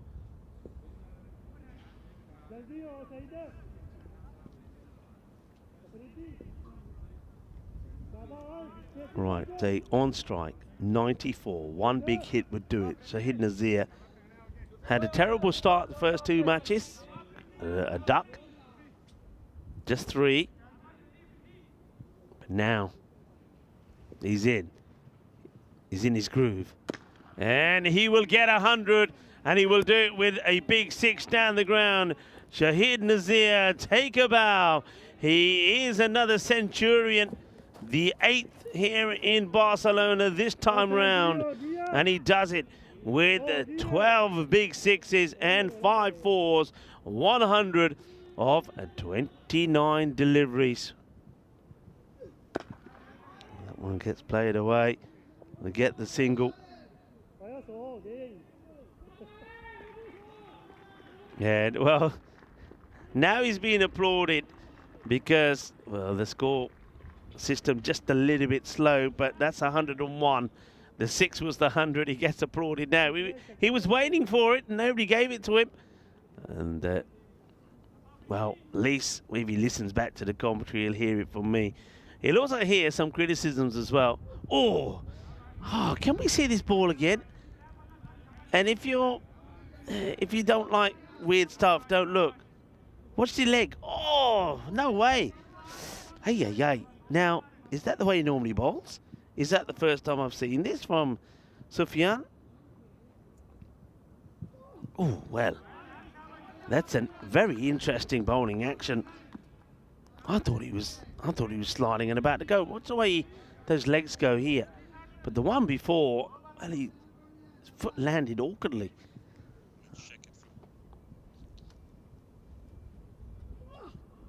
Oh, slower ball, swinging and missing. These don't want dot balls here. Sufyan Lahi, a couple of dot balls, that's good. Remember, before the start of this over, the 200 was still on the cards from the predictor. Oh, that will help. It gets the one more on the board, and that ball has to be bowled again. But how quickly it's gone from 200 to the 189s. But can he get one good ball in here? That certainly puts a lot of pressure. Nazir at the other end just watching. And this one will go for 6. And Juani, well, the bounce will get the better of him this time. There's going to be 6 more. It comes to the end of the over, 174 for 1. Remember, the opening partnership was 110. It's good over from Sufyan. Unfortunately, though, it's sandwiched by 2 6s. 14 come from it. Let's have a look at some of the bowling figures there. So, yeah, there's been a little bit of pain for everyone, really. Only Aryan Zaman looks okay, but the second over also for him did go magical. 174 then for 1. Launched in the air. Get out the way, everybody. And, oh, that's another one that's been caught. And, well, is that, what glove is that's being worn here, by the way? Are we going to have a chance to have a look at this? So it's up in the air, and the wicket-keeping gloves come in handy, don't they? Oh, he wants to get funky. He asked the question, and the bowler is convinced. Let's have a look at this. As Nazir wants to get funky. And let's see where this one is. Yeah, it's missing the off stump. Missing the off stump. Dot ball, though, you know. So in the 180s. Are they going to get the 200? And that is big. I think that one might even end up in the softball park. 6 more for Nazir. So another one whacked away. So he's going to get pretty close, isn't he, to, by the end of this innings, to that 2,000. So he'll bring up the 2,000 pretty soon. The next time we see him, I'm guessing. And that is another one that's been clubbed. Now, this is the first one that goes out of the ground. It could be. Now, there was a jogger who was running by. Well, maybe he's going to jog over and get the ball for us. That is big. It's a monster strike. Brutal hitting. And, yep, there it is. And, well, that's why Johnny is there. Well, Johnny's off his chair because Johnny's probably getting the ball for us. Johnny, are you there, Johnny? Johnny's down the hill getting the ball back for us. That one just will be this single. So it looks like that Anwar will face the last 120 for Nazir. 193. It looks like we won't see the 200 up. Of course, it was put up by Pakakir Badalona. 222, I think. And, well, it'll be a 200 chase. That's what's going to be required as that one gets plummeted away. Anwar, he scores a 31 of the 13 deliveries that he faces. But the talk will all be of the 120 from Shahid Nazir. I talked about him at the start of the day. He didn't really reward me and do any justice to what I was saying about him. The man who started the day on over 1,800 runs. But he's come good in an important match, I think, for Magic CC Badalona. They want to come back to winning ways after going down to the Ripple Warriors. And he's hitting right from the start was good. He did face the first ball, which sort of surprised me a little. And only 5 runs came off that first over, because I think that Bilal Hassan is probably the more aggressive, but he came good. And as he started to time the ball, as the timing started to happen, he started to find his way, he started to find his rhythm, and he was looking good. Bilal played his part as well. He scores 34 of 15. However, it was all about Nazir. And when he would depart, Wakas Anwar came out and also put a fine contribution in with 31 runs. But it was a striking that was quite incredible. 120 of 35 deliveries. And the number of sixes, well, I'll tell you, 15 sixes and 5 fours. 23 sixes in the innings. I don't think that in itself is a record. I think you've got to look at that. I think about 26 for some reason is stuck in my mind, but it's a wonderful knock. 120 brings it up. The only sad thing was that his teammates were 1 ball behind. He hit a 6 to bring it up, but it wasn't acknowledged until he took the single to get to the other end. But just hitting the ball beautifully, hitting it cleanly. That was Bilal who would go. It's a nice catch, taken there on the boundary by Sufyan Lahi, but it made no difference, because even though Bilal went, the next guy, this tall giant of a man, came out and crunched the ball to the boundary as well. But it was all about watching the batter, Shahid Nazir. Would he get to that century? Yep, he would, and he would do it in style. And, that was a Gandhi ball which would go all the way to the boundary as well. So they didn't help themselves, did Royal Barcelona. And look at that, there's the magical moment when he gets the word that he gets the century. But he wasn't finished there, was he? He would go and score another 20, or blast another 20 past that. And he was giving his players some catching practice at the same time as well. Just good, fluent hitting, and that's all you can say. That one was out of the park. And Anwar then wraps things off with a 6 himself, meaning that they will finish on 199. And the last over also, well, not surprisingly, going for 25. And the bowling figures are not going to look good at all, are they? 199 it is. 120 scored there by Shahid Nazir. Fantastic knock from him. And then well supported by Bilal Hassan. Those two, the opening partnership, worth 110. There's those bowling figures. So Sajil Kaiser, he would go for 55 in the end, because don't forget, his first over did go supersonic. Once again, you've got to question the captain for bringing him on to bowl the last. 45, the captain himself went for. And then, I suppose, again, the pick of the bowlers around Zaman. His first over went for 5, and even though his second over was a little bit expensive, at least he was able to pick up a wicket. So, the Royal Barcelona side, who did not win when we saw them the first time against Hawks. They lost both matches to Hawks. They're going to have to pull off one of the biggest run chases, or the biggest run chase that we've seen on the European Cricket Network, if we are to be victorious in this one. 200 required as a Magic CC Barcelona put 199 on the board. Join me, Rico Fool, and the rest of the gang when we return in around about 10 minutes time for the reply from the Royal Barcelona side.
This European Cricket Network event is proudly brought to you by HCL Software, Paramatch and Victorinox.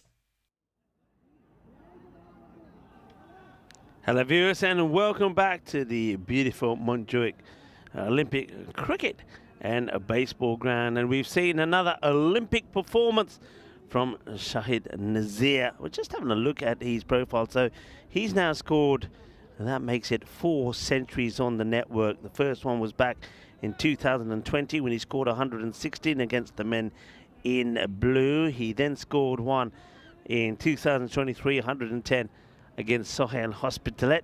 And then this is the interesting one. Earlier this year, he scored 101. And, well, guess who it was against? You got it. It was against Magic Barcelona. And it was in that match number 41, which he was playing, of course, for Royal Barcelona. It went to a golden ball, 154 to 154. And it was won by the side he was playing for at the time, Royal Barcelona. So these two teams, well, there is that little bit of the golden ball about them, but a 199, 191 tie? Probably not. They need to get off to a cracking start, and it is the man who's been in good form with the ball, certainly bowled very well, getting them a point in the last match against the Ripple Warriors when they went down. But now he's looking to get them a good start and maybe get them all the points in here. 141. No, 140 it is. Got my calculation slightly wrong, but 140 required to get at least a point. So they've got to go big. And Amir Hamza, he starts well. That's a nice shot from Amir. Gets this one away. And Sajid Khaisa is these openers. So 2 batters that we know can go big, and they're going to have to. They can't hold back here. I think you've got to go for the. You've got to go for this. If you fall flat, you fall flat. Well, that's nicely hit. That's going to be 6 more runs. So, yep. Well, Hamza says, know what has to be done. We need to go at magicals, and that means we can't hang around. So, good start.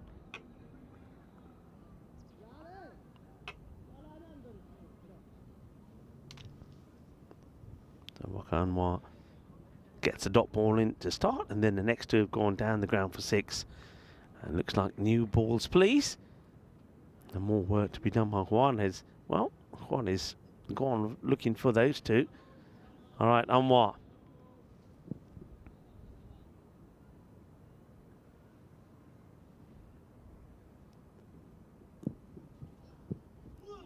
It's another dot ball, so slightly shorter this time. Doesn't get that ball again. Amir Hamza to go down the ground.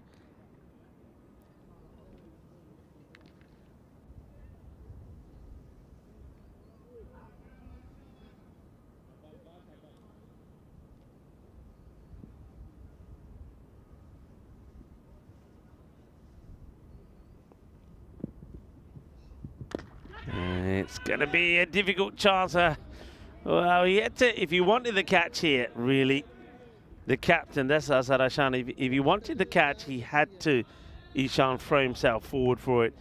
And if he wasn't prepared to do that, he was far better off just staying on the boundary and making the stop. And I think, knowing the context of this match, you're far better off stopping the boundary. I think that probably would have been the wise move, because you wanted to stop, you want to stop them getting 20. And with that boundary, 16 off the over. So this becomes an important ball. And it's going to be, would you believe it, a win in the over for Royal Barcelona. They'll get not just the 20, but 20 and 2 more. 22 come off the first. And that little error, I think, from the captain, Ishan, could be pretty costly.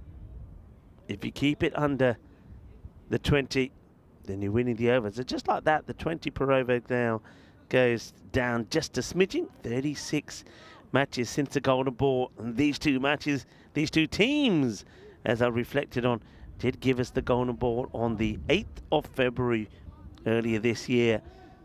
Magic Barcelona 154 to Royal Barcelona 154. And Shahid Nazir, playing for Royal Barcelona, scored a century, 101 of 27 balls. Ranjot Singh gets ready to bowl. Interesting, I think probably an interesting choice in terms of the ball. That's too high, and that's going to be a no ball. So Ranjot gets it completely wrong. If that one could have gone to the boundary, I mean, they'll get two because of the no ball and the single. It's far too high. If this one goes to the boundary, and they had a great chance if this over goes big to really bring that right down to. I mean, it's gone down a tad. It can go down a big bit and go down to around about the 18th. Ranjot gets it wrong. Free hit coming up. Amir Hamza back on strike after hitting 22 off the first over.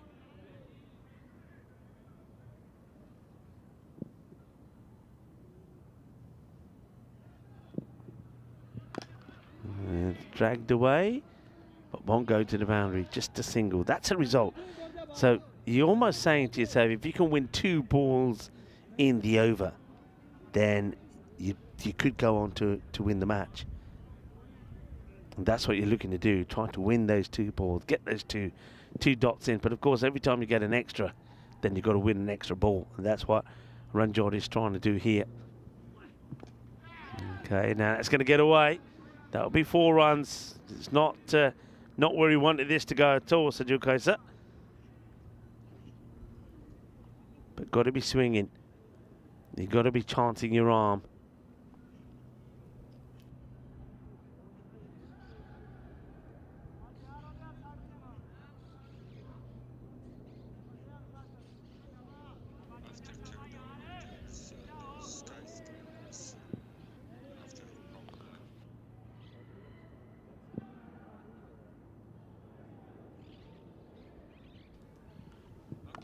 Short, it's another one that gets worked away. That's going to be 6 more.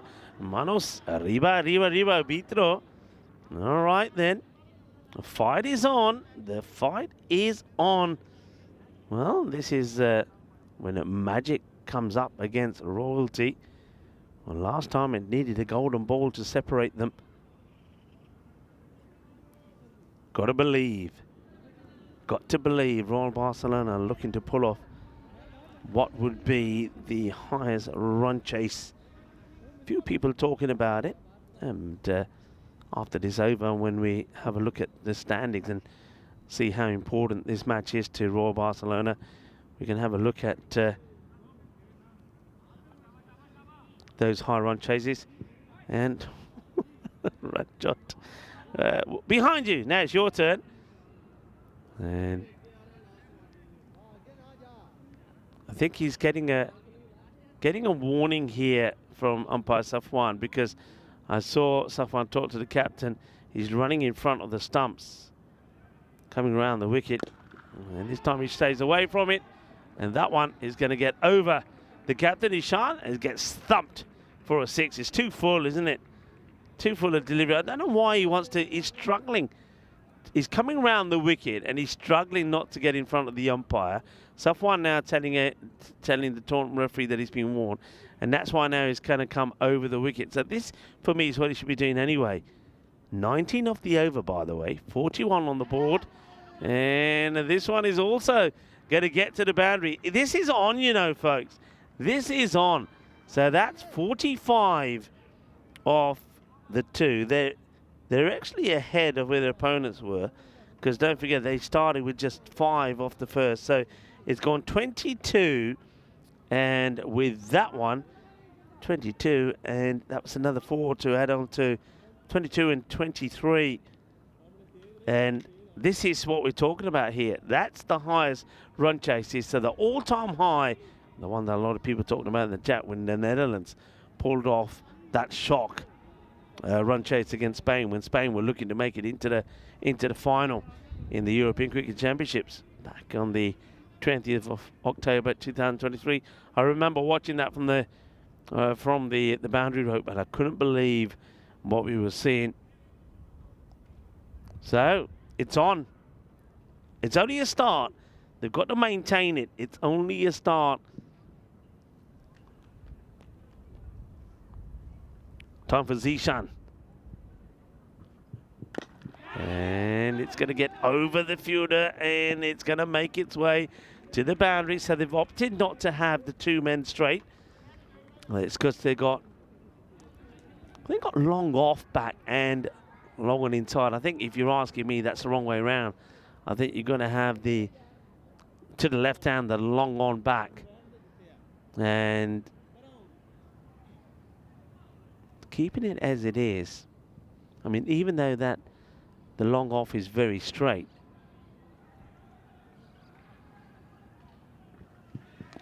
Right, high in the air, opportunity, and that's really well held. That's a very good catch, you know.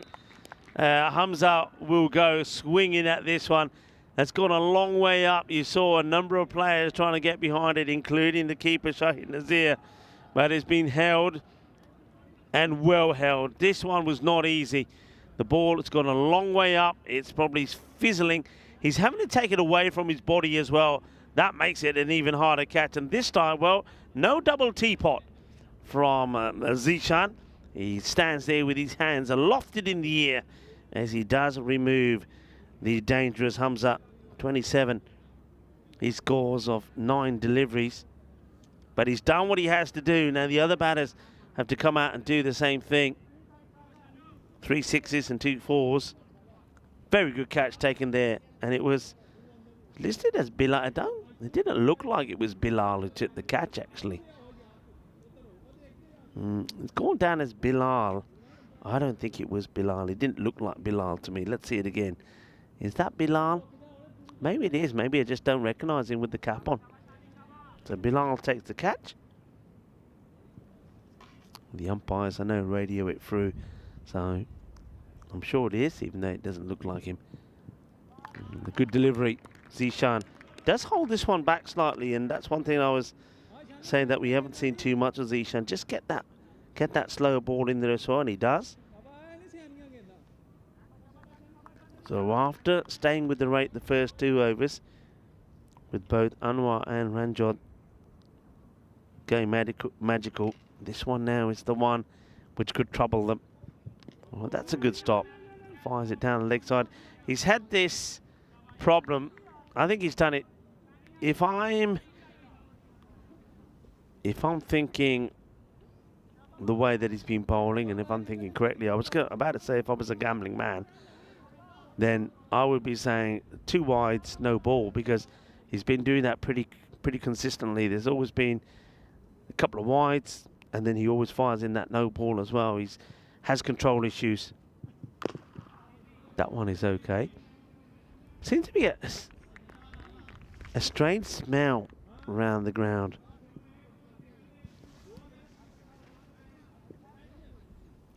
Now, all I'm going to say is that it reminds me of Brescia. I won't say no more. Anyway, those of you who know the story about Brescia will know what I'm talking about, as Mohamed Zishan comes in again. And this one is going to get away from the fielder. Will he get to the boundary? It won't. It's been well chased. Not too much noise out there at the moment. You would think that Magic will be making all the noise at the moment, but they're a little bit quiet. 50 has come up, but this over is exactly what was. They needed to be around. I mean, they're not that far off. You need to be around 60. So they're not that far off. This could be an important delivery, though. And just, well, he's going nowhere as the batter. And comes to throw. It's wild.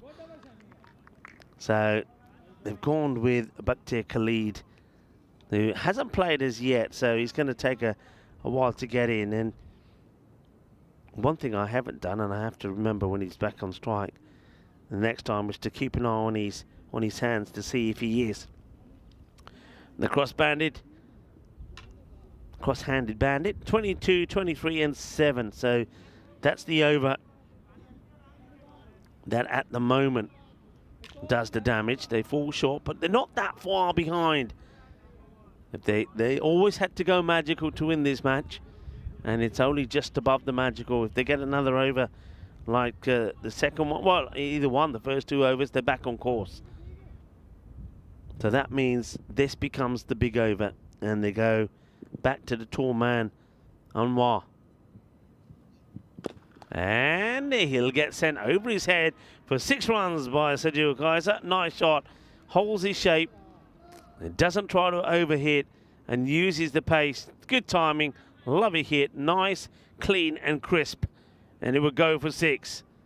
6 runs. Anwar went for 22 off his first, comes in again here. Yeah, one thing I was about to say when Anwar finished his first over and Ranjot bowled the second. Slower delivery. He's going to get through though, you know. It's going to be 4 more. We are outside the power play, so they've got to think about where they want the fielders here, and I don't think they're getting the field right. I thought that in that over from Ranjot. So they've got like an extra cover. They've got long off. And what have they got here now on the leg side? I think they've got the long on and mid-wicket very close to each other. He's got to go a bit wider. And that's what they're doing here now. So he's going wider. They're moving Ranjot sort of in front of where the umpires are. Yeah, one thing I was going to say is when you got 199 on the board, I would have been tempted just to start with your slower bowlers. It's going to be 6 more, so this game stays very much alive, you know.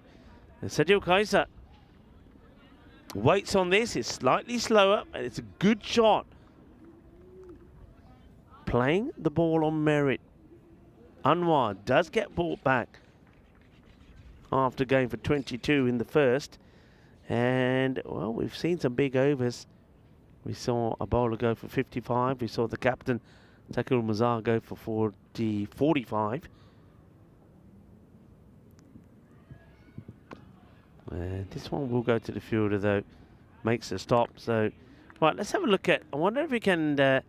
Andrew, it's a close-up on how Bhaktiyar Khalid holds the bat. I want to see if he is the cross-handed bandit. Let's see when he holds the bat here. So keep an eye on his bat stance, his hands. So let's see how he... So is he the cross-handed bandit, the man I'll remember? If not, he's got a very similar name. At the moment, though, first there needs to be some more work done. I think maybe to the bat here. So that's the Victorinox coming out and doing the job. Safwan doing it. Bhaktiyar has to wait. All right, here we go. We're ready to go. And let's see how he holds his bat. Yep, he is. There you go. The cross-handed bandit. And he's going to be gone here, surely. Yeah, he is. Well, at least we got a chance to see it. And I got a chance to show you that he is the cross-handed bandit. He holds the bat cross-handed. That's why he is the bandit. But he's not able to get anything going here. The thing is, though, if it's not happening, get out the way. And don't chew up too many deliveries. And he does that. Only chews the 4 balls up. Simple catch taken down the ground this time by the captain, Azari Khan. And Anwar gets the wicket as the batters change over.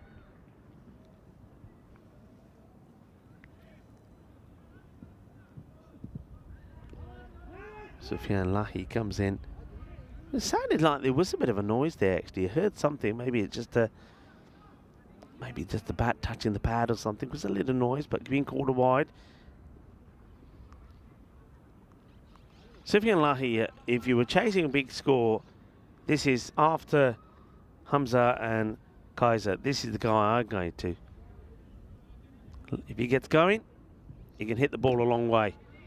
Starts with just a single. There's that field.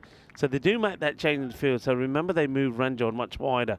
I think that's where he needs to be. This is better. I think he was far too close to the fielder who was long on. Let's have a look here. He gets one and say, come on, let's go. And then he says, nah, go back. What are you thinking? He wouldn't have made it, would he? Wouldn't have made it. You don't Don't expect Anwar to mess that up. So the end of the over started well with the 3 boundaries, didn't it? Goes for 19, which is, again, just a little short where you want to be. But look, if you're 1 short, it don't matter. Like I say, as long as you get close to that 20, you stay in the match. So the rate, 21, it's always been that way. So the person holding the key here is Sergio Kaiser. As that over goes for 19, and well, there you go, 6 runs. Holding the key, as I said. But Lahi, this guy, there's something about him that I like. He's excites me when he's out there. He makes things happen. He can make things happen. Gets that one away. They haven't put this one to rest just yet, have they? All right, that's a scuffed at. Won't carry, but can he stop it? Yeah, he does. That's the thing you got to remember here, and I think we saw Asad Ishan not do that well in that very first over. If it's a 50-50 between catching and stopping the boundary, stop the boundary. They need the boundaries.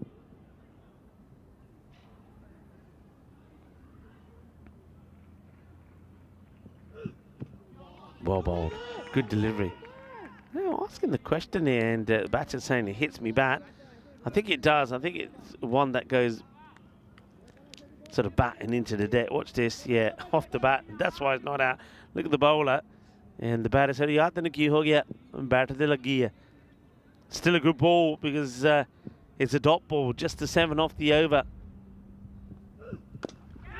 And now catching chance. And straight into the hands of the captain, Asad Ishan. Holds on to his second, and that's the big wicket.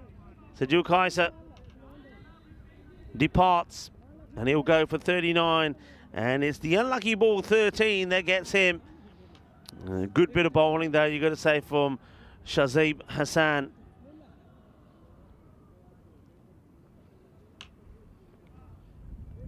Third wicket goes down, and the key batter will go. Now you get to a point, I suppose, where the captain, who is coming out here, so this is Taki, has to say, right, it's a good start. We're falling behind. Now, do you give it up here now and just say, look, let's try and go and get the 140, so at least we're getting a point? Or do you still go big time for it? Well, Taki gets one that he can tuck into nicely, and he hits that one well. Mazar starts with a 6. Well, he's probably thinking, you know what? While we got the batters that can hit big, why don't we go for it? Out of the middle, 6 runs. Hassan. Probably not the right ball to go. Can he finish the over here and not go for a boundary? Then that's a big, big plus for you. But he won't. It will go to the boundary. It's going to be another 19 off the over as this one. It goes all the way over into the soft bowl area. Taki goes down on one knee and blasts this out of the ground. So 5 overs complete.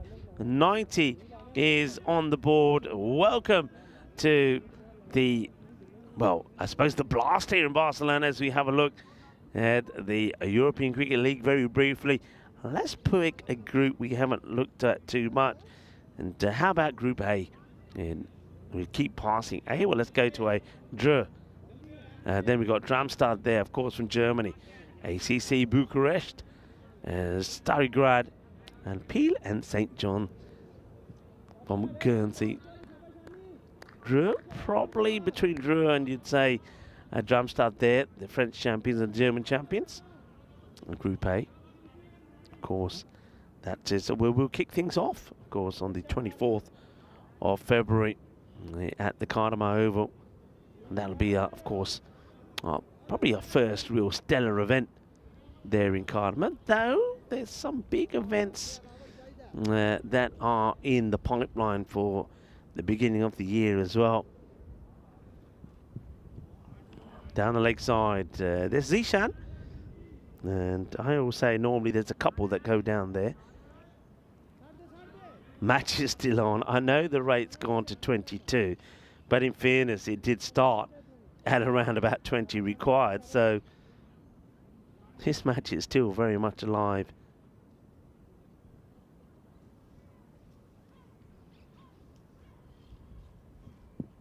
Short. And does he get some of this? Now, this will be an interesting. I mean, the umpire shakes his head and says no. It's a dot ball, so that's good. It's that short one that gets banged in by Zishan. Does this catch any of the glove? I wonder if we can see anything here. Probably not. Side view might help us. If we can just slow this down a tad, we'll see if there's anywhere near the gloves or not. Let's see. Close, but nada, says the umpire. Good delivery, though. Good, sharp delivery. Zishan can still get the ball to talk on this sleepy deck. Goes for the same again, but this time he'll get the treatment.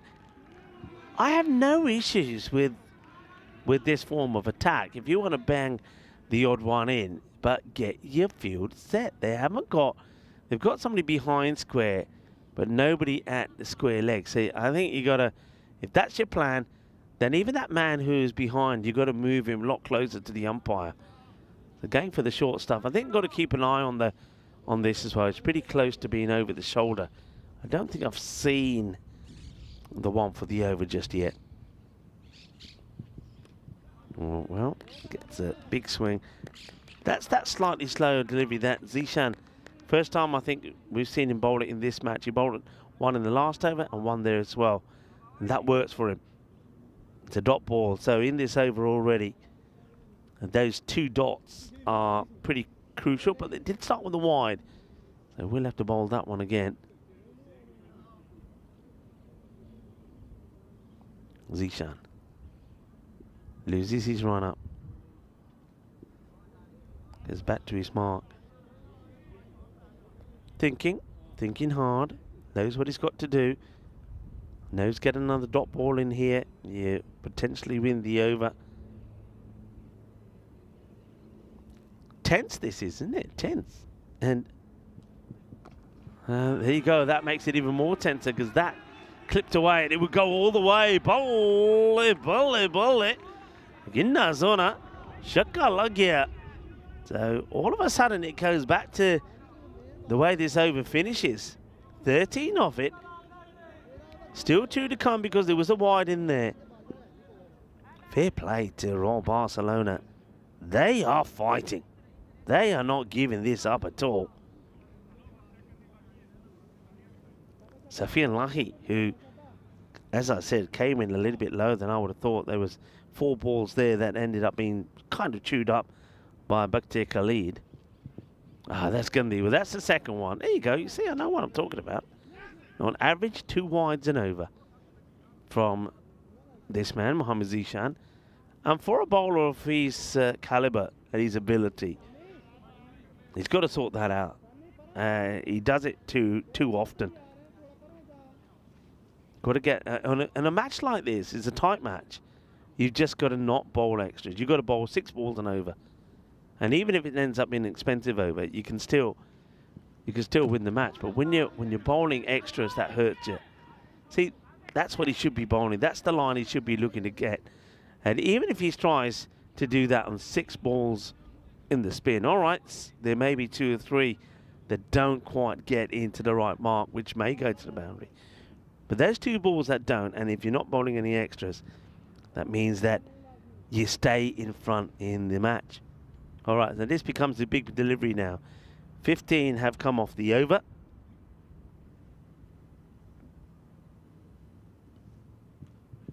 He goes for it.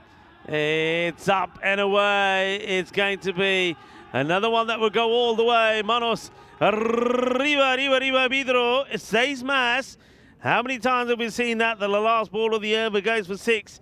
It's another one that is going to go magical. 21 then coming of this one.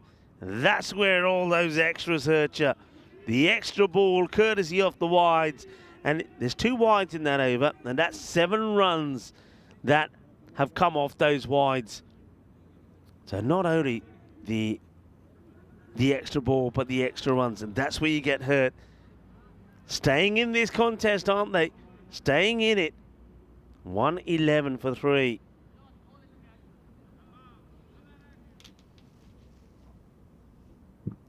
Captain comes on the bowl. a little bit of the change of the pace, but he also starts with a wide. So one less to get in the over, looking to get the 20. Slow, waits on it, hits it, nobody there. I don't think the fielder picks this.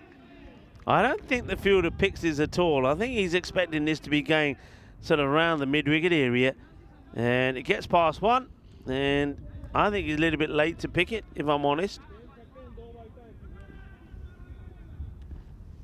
Captain Ishan.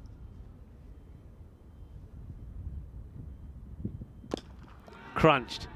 And out of the reach of the fielder. And that's going to go for 6 as well. Oh, what a match we're seeing here. Also, it's worth pointing out that the captain hasn't gone to Bilal yet. So whether he's holding Bilal back, Bilal Hassan, I'm not sure. So now they're replacing the fielder. I don't know how you can be blaming the fielder for not getting there. Being moved, guarantee you that, where's he going, Anwar? Waqas Anwar, he's going long off. They've got the Southern Cross field in place here now. One man dead straight, and either side of him, 2 fielders. Zishan has gone wide. Anwar, who's been moved, has gone now in the wide long off position. Then you've got one straight down the ground. Square leg gets placed. Where does square leg go? Okay, so you got one. All right, here we go. It makes no difference though. You can put whoever you want where you want, but hitting like this is going over. So Sufyan Lahi, the little firecracker, keeps on banging them away. Ooh, what a match. What a match.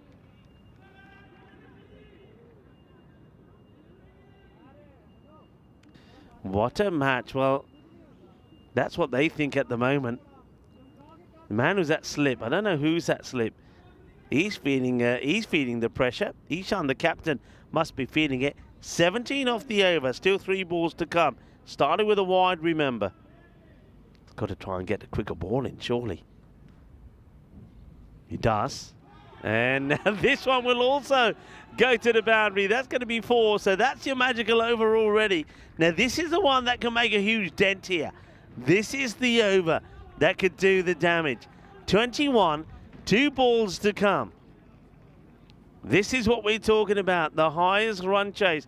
Now, of course, we did see a Badalona Shaheen get on there when they got that chase, the 175 against Pac Barcelona. Are we going to see the highest? Are we going to see a 200? That's what we're talking about, a 200 run chase. And the way this is going, oh yeah, we could, because that is another 6 runs. Oh wow, ajda na dekh lo changiyan kuttiyan pੈ rਹੀਆਂ ball ਨੂੰ ਛਿੱਤਰ ਪੈ ਰਹੇ ਆ.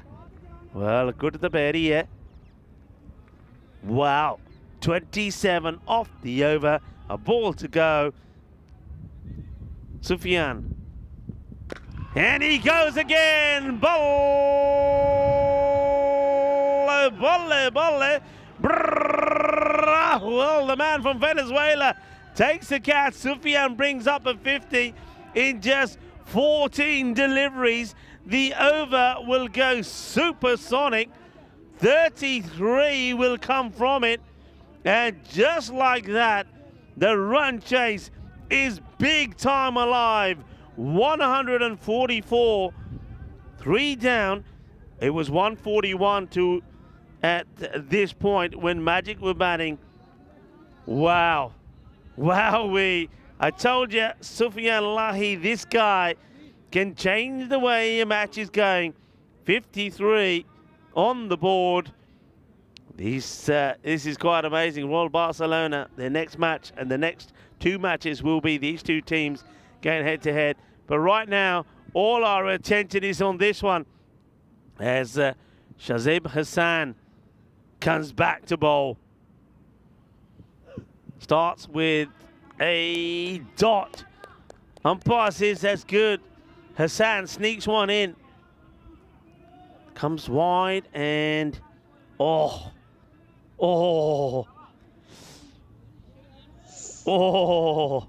I don't know how he gets away with it, but he does.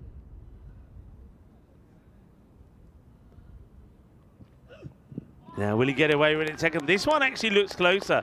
This one I think is actually okay. Let's see this. Yeah, that one is spot on. There's no problem with that one. 2 dots. Well, after a supersonic over, which went for 33, Hassan has now come back with 2 dots. 56 in 16. Taki just got to get something on it, and he's going to be bold. This one is going to get him. It doesn't really come up, but Taki, you knew what he had to do. Look, I know he's hit the ball pretty well himself, but he just needed to get back onto ball, really.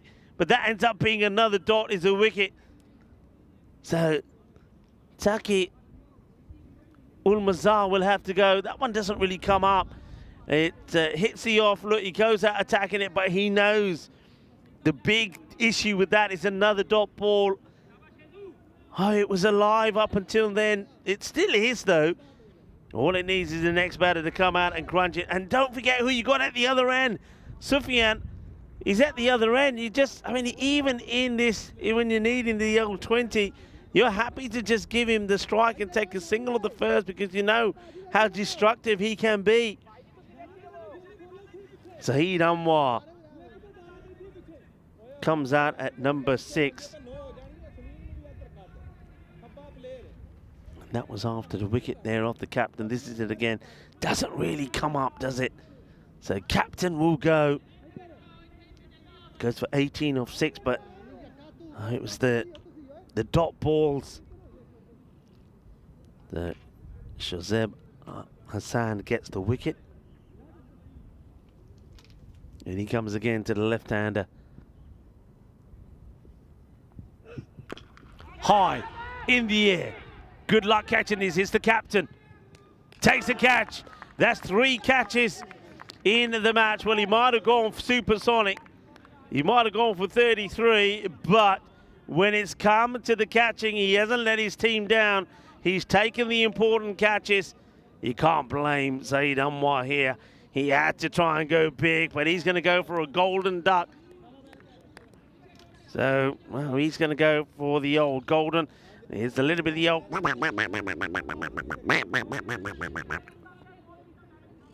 And, well, a good afternoon also from, of course, James Pond.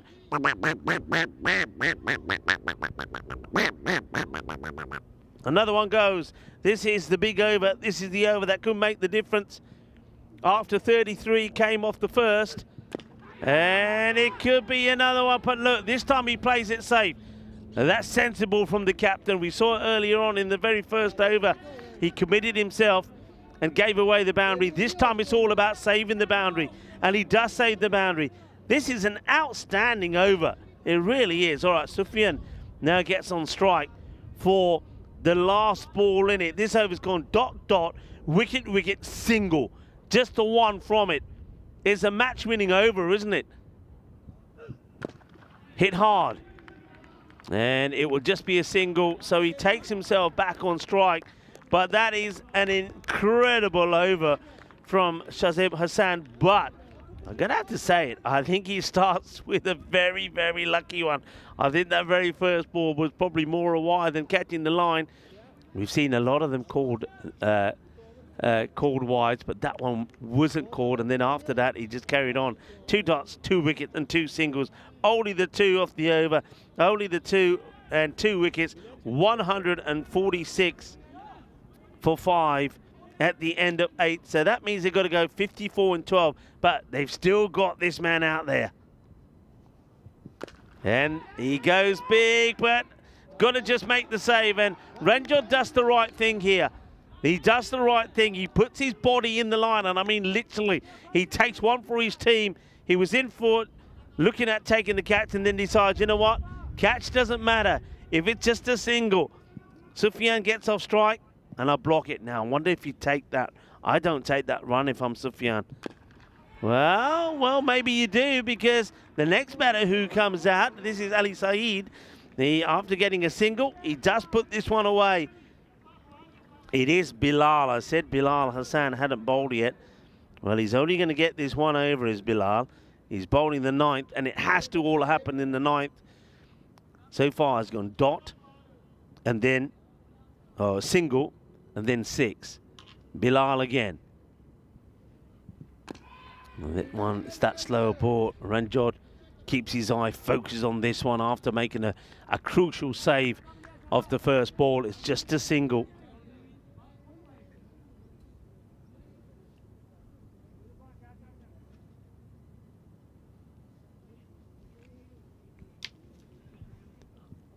Well bowled. Great delivery. Yorker length. It doesn't matter how well you can hit the ball. Sufyan Lahi's a great hitter of it, but when the ball's in that area, you can't do too much about it.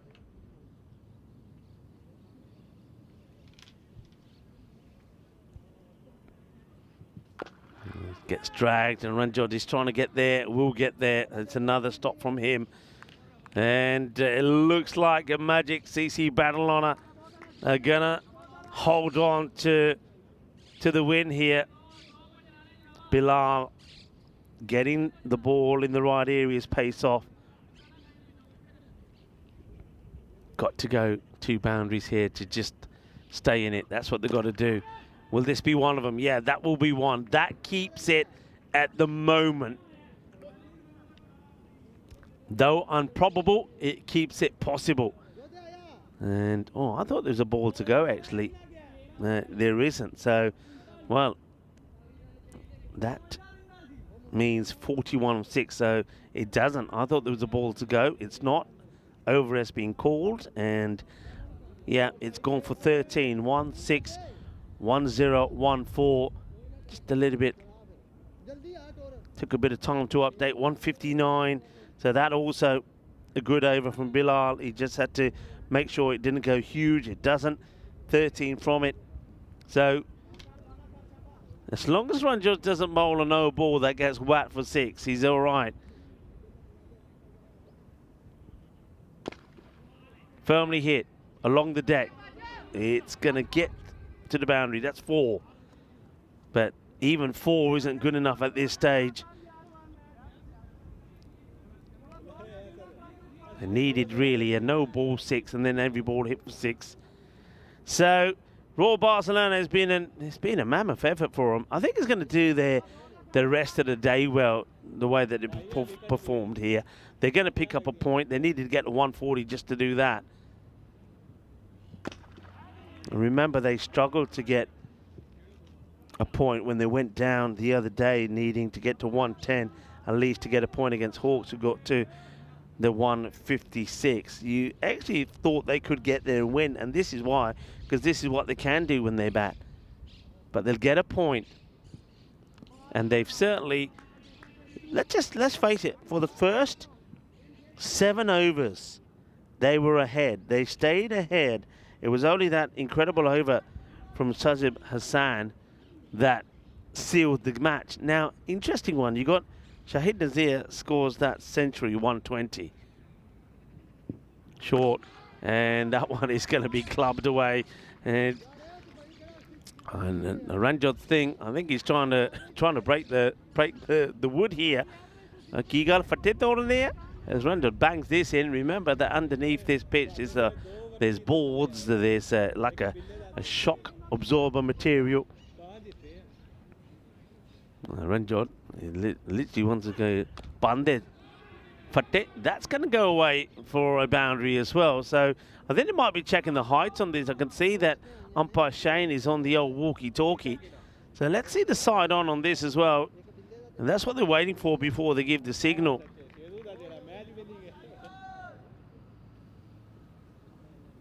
So waiting for side on here.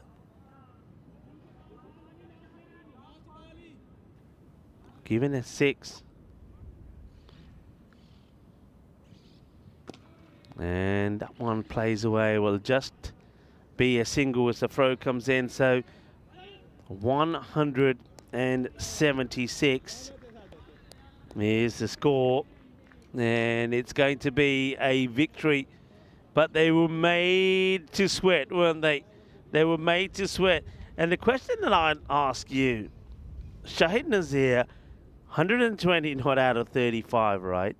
But then when the score was 144 for 3, the 8th over, Shazib Hassan, just 2 runs, 2 wickets. In a match like this, is that your player of the match performance? Or is it the 100 from Nazir? Well, I'm going to leave you to ponder with that as we get ready to roll the highlights. So the two teams will shake hands.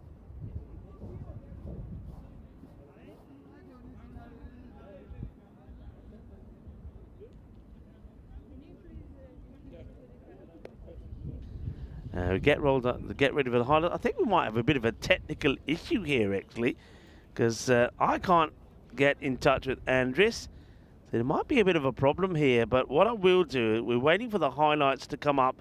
Those highlights don't seem to be popping up at the moment. So while we're waiting, I'll actually go through the scorecard for you. And it was 27 from Amir Hamza, 27 of 9, 3 sixes and 2 fours. And then Sadio Kaiser, he came back scoring 39 of 13 balls, and that was 4 sixes and 3 fours. But then Bakhtir Khalid, now this was a moment for me. Bakhtir Khalid coming in at number 3, not played so far. I thought that was a weird one. And he got 1 of 4 deliveries. And Sufyan Alahi then comes out at number 4, and we know what he did, 73 of 24, 9 sixes and 4 fours. And I just thought, well, for me, if he had those extra 4 balls, could have made all the difference, couldn't it? When you think they fall 23 runs short, yeah, those extra 4 balls could have been huge. Taqi Mazar, the only thing I'll say about him is that, all right, he hit those 3 sixes, but he missed out on 3 balls on the spin as well. So made the perfect start, didn't he? The 3 sixes, and then it was dot, dot, and out. So you got to focus on that as well. And then Saeed Anwar, look, you can't blame the guy, goes out there, tries to get the ball hit big time straight away, couldn't. And Saeed Ali, not out of 12. It was, what a cracking match though, folks. What a cracking match. Just goes to show. Remember what I said though. Remember what I said to you guys before the start of this match and before many other matches. And I've said, you still want to get past the 170s. If you stay in the 170s, then the run chase is always on. And I maintain that because Royal Barcelona, to get to 176, Magic CC Barcelona needed every one of those runs. So we do seem to have a bit of a technical problem. We'll get that sorted out for you. Unfortunately, don't have the highlights there. But what I can tell you is that we will be back in just over 15 minutes time when Royal Barcelona will have to compose themselves and say, hey, look, we did a lot of things right in that match. And if we keep playing like that, then it's very likely that we can get a win under our belt, because they will be playing the next 2 matches. Match number 53 coming up, and it's going to be the same 2 teams as will play match number 54. The Ripoll Warriors taking on Royal Barcelona. So we're going to take a short break here now, and we'll be back in, just over 15 minutes time.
everything froze. Everything? Yeah, everything. It just came out, no highlights, nothing. No scorecards. That's, again, doing it remotely.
This European Cricket Network event is proudly brought to you by HCL Software, Paramatch, and Victorinox. Hello, cricket lovers, and welcome back. I hope you got over the excitement of that last game. What a cracker it was. And, well, it was held on to by Magic CC Battle Honour, who needed every one of those 199 runs to get that win over this side, Royal Barcelona. Royal Barcelona, though, that's 3 losses on a spin for them, so they need to bounce back. They're up against Ripple Warriors in the next 2 matches. That's going to be the conclusion of our day here. So the next 2 matches, the same 2 teams. Can Royal Barcelona get that win? And Ripple Warriors, well, can they continue to stay in winning form themselves? Let's see what happened earlier at the coin toss. Royal Barcelona the call. Heads. Head is the call. Tails. He's going to bat. There you go. Thank you very much to Tyron Peters. So the Ripple Warriors are going to have a bat first.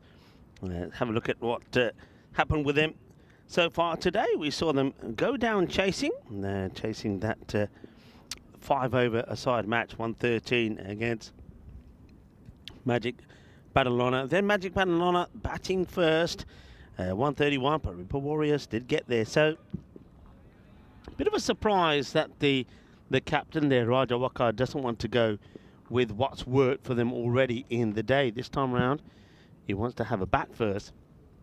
I think that works perfectly fine for Royal Barcelona. I think they're a team that do like to chase. We saw that they almost pulled off a big chase there. So let's see how this one goes.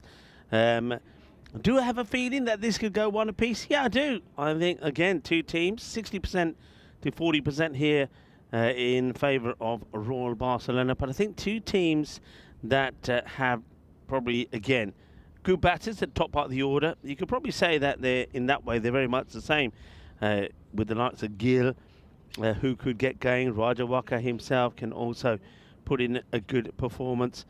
And one man who's been very good is Sufyan Ansar. So any one of those 3 go big at the beginning can get them to a big score.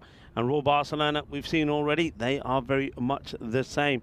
Murad Ali does come into the side this time. I think they missed him in the last match, particularly with the ball.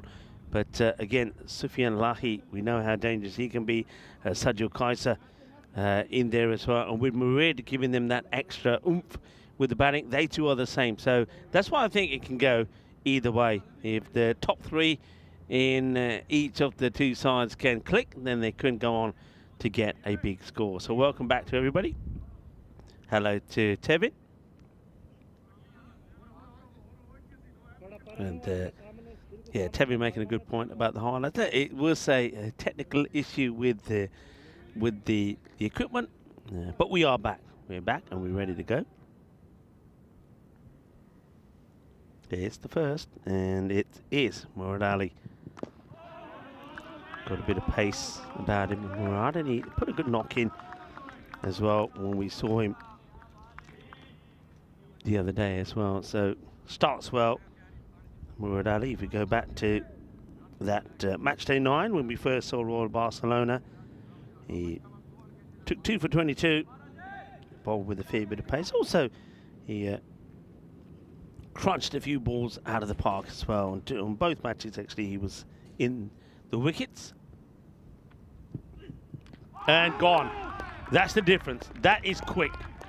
That is really quick. And Raja Waka has no answer to this at all. Murad has been done.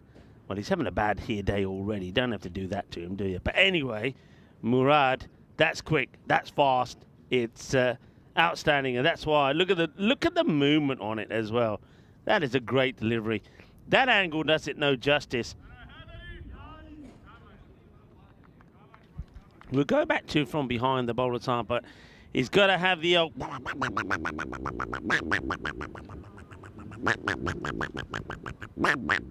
the captain, courtesy of this ball. Look at that ball. Look at the movement on that. That is going to get many a batter out. That was sensational. Great bit of bowling done by the movement and the pace. Class. Absolute class from Murad Ali, and that's why he has broken into the Spanish national side as well. If he can keep that sort of bowling up, he's going to take a lot of wickets. Taking on the thrower. Here comes the thrower. I think he does get there. Does Waka Yunus. So Yunus this time coming out at number 3. He's out there with a very good batter, of course, in Pratik Gill. Gill now will go on strike to face his first.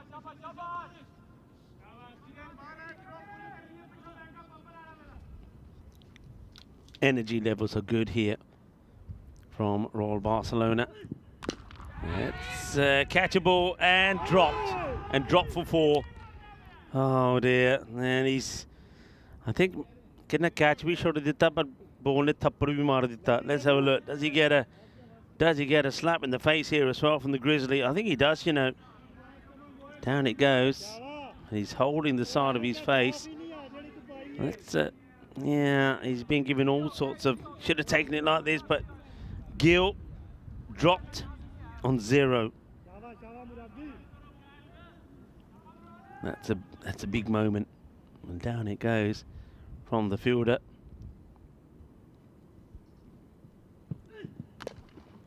Played away, but no run. Hit it hard, and we've seen a few times that sort of catching height is where not just the fielders dropping the catch, but fielders have got it wrong and the ball's ended up hitting them somewhere on the face as well, the side of the face, the head. I think the ball comes to you so quickly that you don't have time to really get into a good position, and I think that was the case there for the fielder.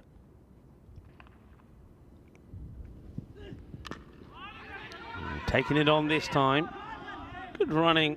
I think you got to take what everything is available to you, and these two, Gill and Yunus, just trying to get things going. That's the end of the over. It looks like the batter is talking to the umpire Shane about his bat.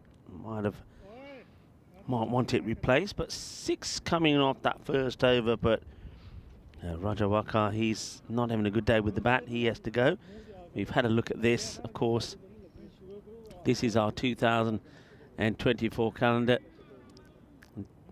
It's been a great year, hasn't it? Been absolutely brilliant. And it's been great to be able to share all of those great highlights with you as well, wherever you're tuning in from around the world. I know that a lot of people on the YouTube chat have enjoyed a lot of those places we've been to. Some have been, some new, some old. I'm looking forward to going to some of those again next year, and some more new places as well. Hello to Steve McVeigh, who joins Dave and Tevin and Jules in the chat. A good first over, just a 6 coming from it. Could have been 2 wickets as opposed to just 1. Unfortunately, it was Sajil who wasn't able to hold on to the catch. Was it Sajil? I don't think it was Sajil actually. It was yeah. Have to correct myself. It was Sufyan actually, because Sufyan has now come in front of me. He was though on the other side, so I think they've just switched over a little here. They're still keeping him in the firing range, but he's not at long on. He's been moved to long off, Sufyan, and I think it was Sajil Kaiser who was having a chat with him, saying, "Hey, you okay?" He said, "Yeah, I did catch it on the side of my face, but it looks okay." And this time, no run. The throw comes in. It's a direct hit at the keeper's end, but probably you could hear Royal Barcelona all shouting, "Idhar, this end." One stump to hit, and he hits them. Well done to the fielder. Umpire Shane will adjust the stumps. Lunch has arrived as well, everybody. I'm having a little bit of calamares today. Calamares romana. And a little bit of chicken. Some it's a good pull shot. That's going to be 4 runs. Gets right on top of this. It's nicely played. Just the way the coaches like you to do it, from high to low. Yeah, pollo empanada. Just some coated chicken, a bit like nuggets, but a bit bigger. Nothing too heavy. Normally comes with a bit of salad. That'll do me fine.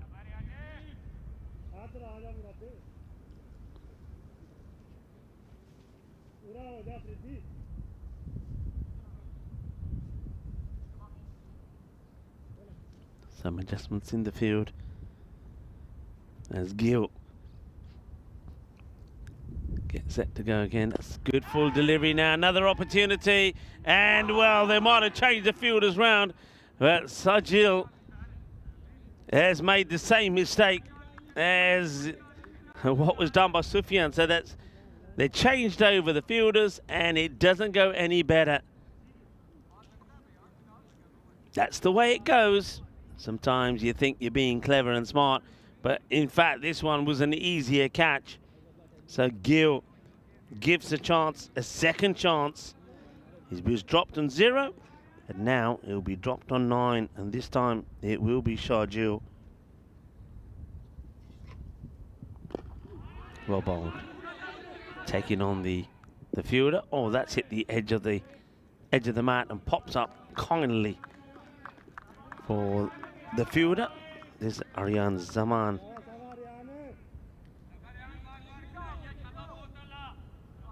Bowling the second over. The first one went, of course, for 6 from Murad.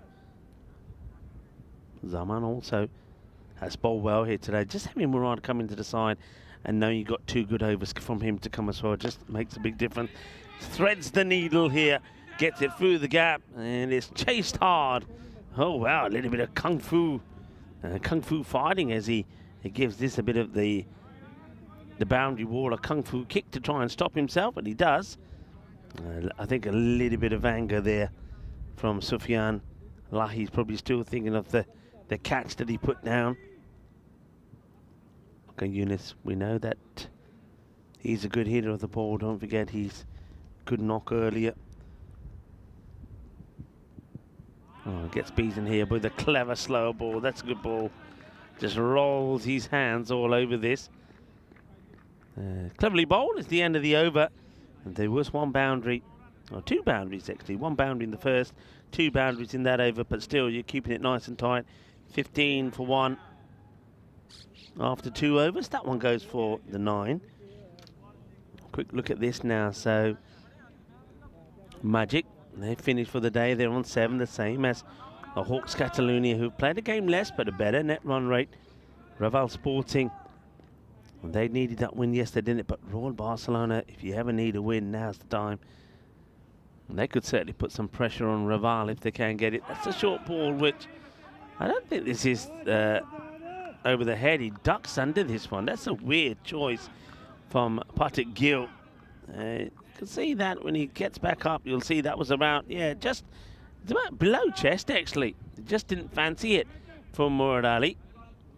And this is all, I think this is all about the reputation as well. You know that Murad is quick, and even though on this pitch he's not going to get full justice for that pace, I think the batters still know that if he's banging it in short, you're probably better off taking maybe some evasive action. Well, this time it's the same ball again. And it was almost like he was ready for it. He's been made to run hard as well by the fielder, who does the fielding in the deep, then fires in the throat. I think that looks like it's Syed Anwar who's patrolling that side of the boundary. Liking the fight here from the Royal Barcelona side. They know they need this victory. Short again. Now that one could be and should be taken. It's a simple catch. And the captain, Taki, will hold on to it. And Murad Ali will get his second wicket. And it's going to be the big wicket of Waqar Younis.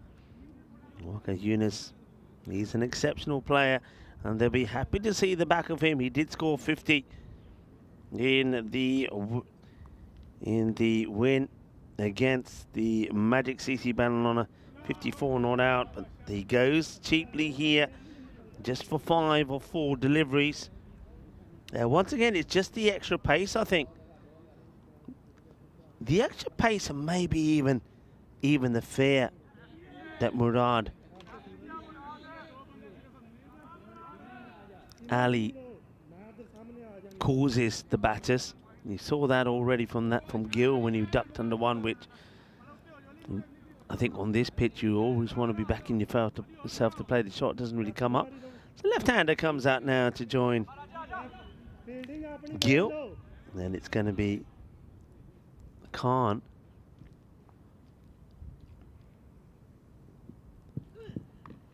And tries to get that away. Not going anywhere. And no, listen to that. High, high, high, high. They're liking this. They're liking this here. So Akhtar Khan coming up a lot higher up the order than we're used to seeing him.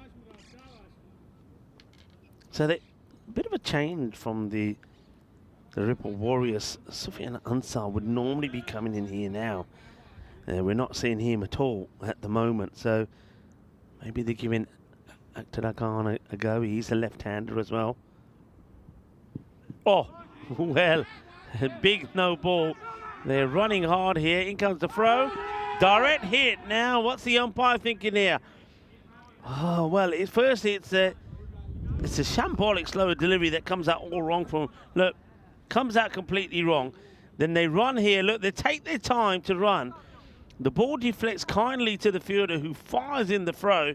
Let's have a look at this side on. And I think the bat is down here. Let's have a look. Yeah, bat goes down, so he will make it. And look at the umpire's reaction. Ooh, says umpire Ejaz. I don't know if you got time to see this. It will be given as no ball on buys. But yeah, just having it comes out wrong. But look at the umpire. Ooh, naughty but nice. Let's have a look upstairs. Too close to call on the field of play. Not out. Only just though. Only just gets himself in, does Gill. Free hit then.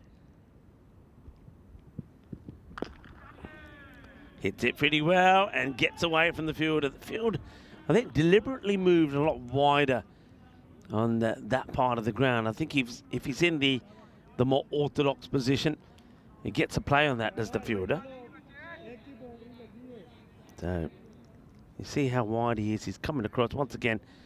It's not the first time that we've seen that mid-wicket sort of more closer more to the square leg umpire than in the orthodox. That's a nice looking shot and well stopped by the fielder. Wanted something from it. Feels that he deserved something from that shot, does Gill, but not what the fielders are thinking. They look like a different side here at the moment to Royal Barcelona. And end of the over, it's 22 for 2. So all the twos quickly. I know all the Spanish say if you see those numbers together, the 3 twos, you make a wish. Okay, done, dusted, wish made. Yeah, going back to what I was talking about. Royal Barcelona, last time we saw them, the fielding was shocking. And that's the one thing I still believe that and maintain that they lost those 2 matches to the Hawks because of the fielding. Dropped so many catches and dropped key players and didn't pick up a win. Today is better. Once again, no run, nice little side foot from Zaman, they're going to bowl both the openers out here.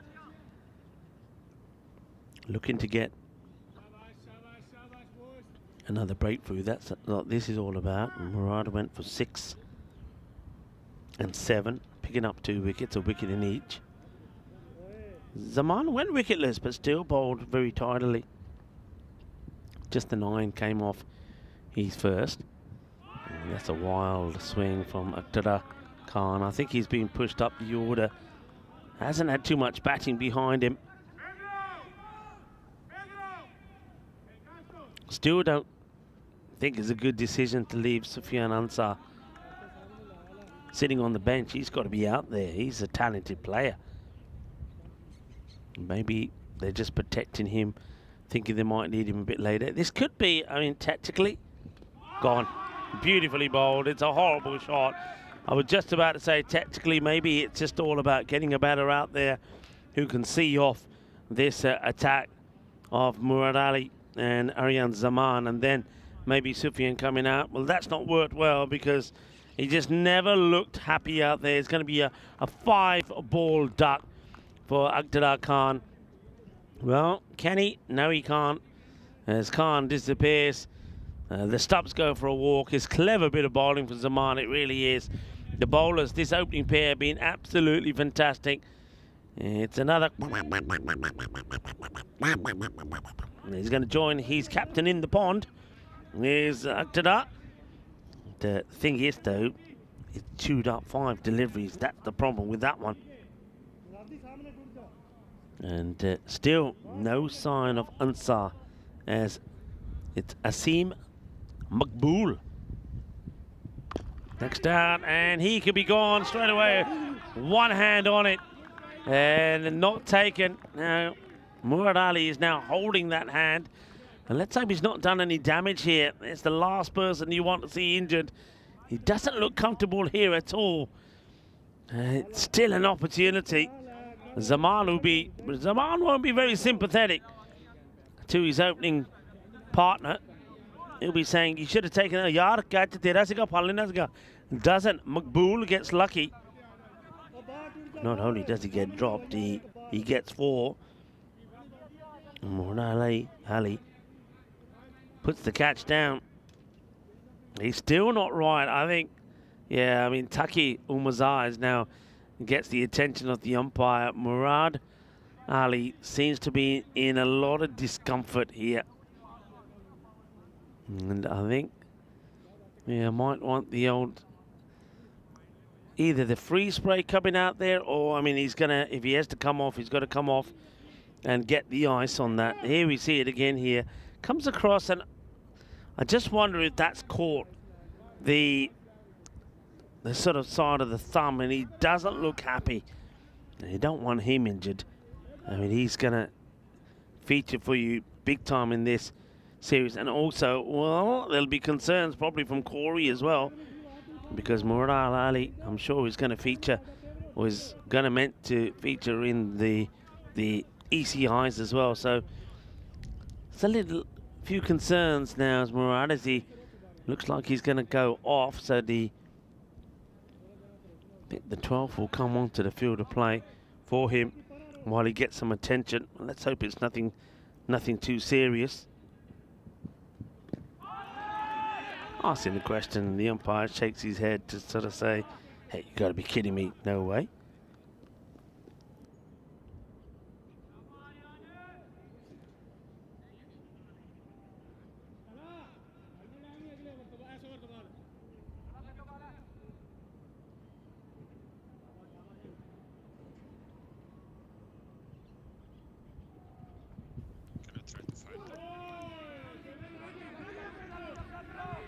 It's a long chase.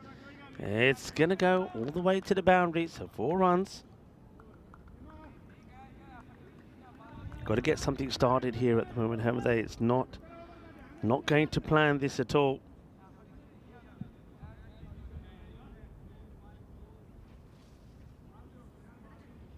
The slow start. But liking the fight here from Royal Barcelona's. They're coming back strong. And that's the way it's looking at the moment. 4 overs complete, 30 for 3. Could have been more. You have to remember that. There could have been Maqbool gone for 0. He's now, after being dropped on his first ball, he's hit the next 2 balls he's faced to the boundary.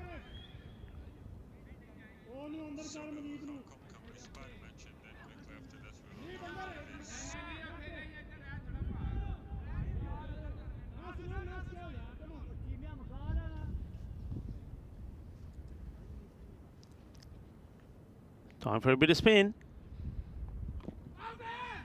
Just tries to flick this away down the leg side.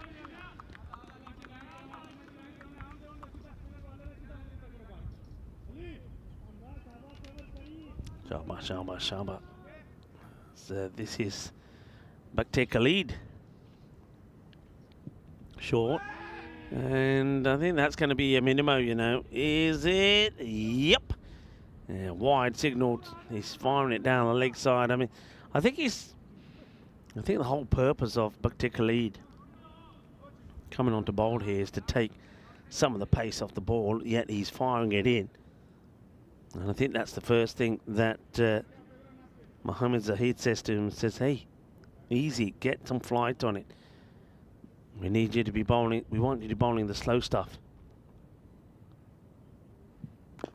High in the air. Somebody's got to call it, and it gets well called. That's good.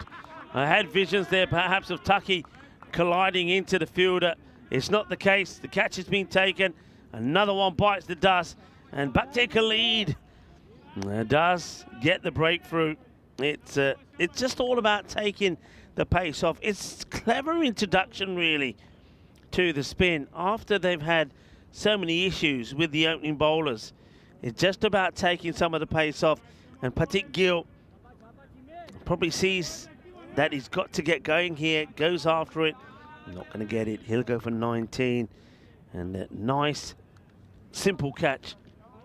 Taking that, but it's all about calling this, because otherwise he could have got into trouble with Taki, who was coming in. Well held. Gill goes for 19. New batter comes out.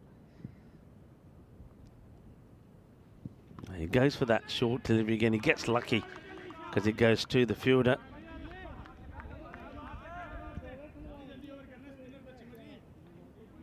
Saeed Anwar was the man who took the catch.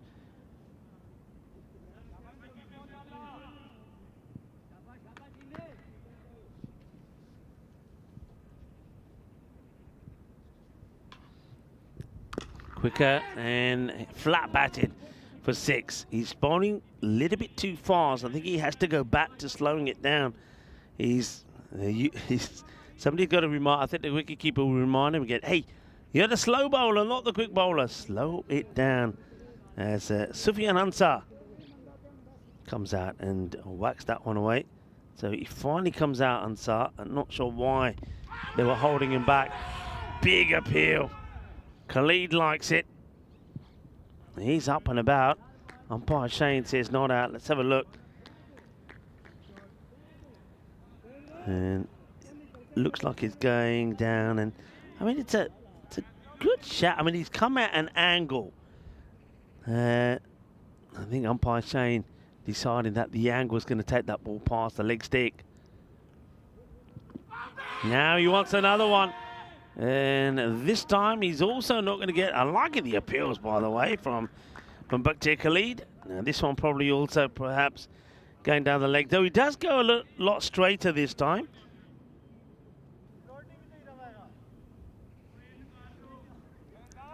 Here we go.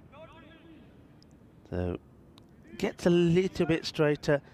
I don't mind that appeal. I mean, that's probably pretty close. And, well, welcome to everybody. I want to say a big thanks, of course, to our partners, including Parimatch, for their analysis of the game. And also I want to say a big thank you to Ravi, because Ravi has been giving some stats to us. Let's have a look at the top batters first. Umar Magal.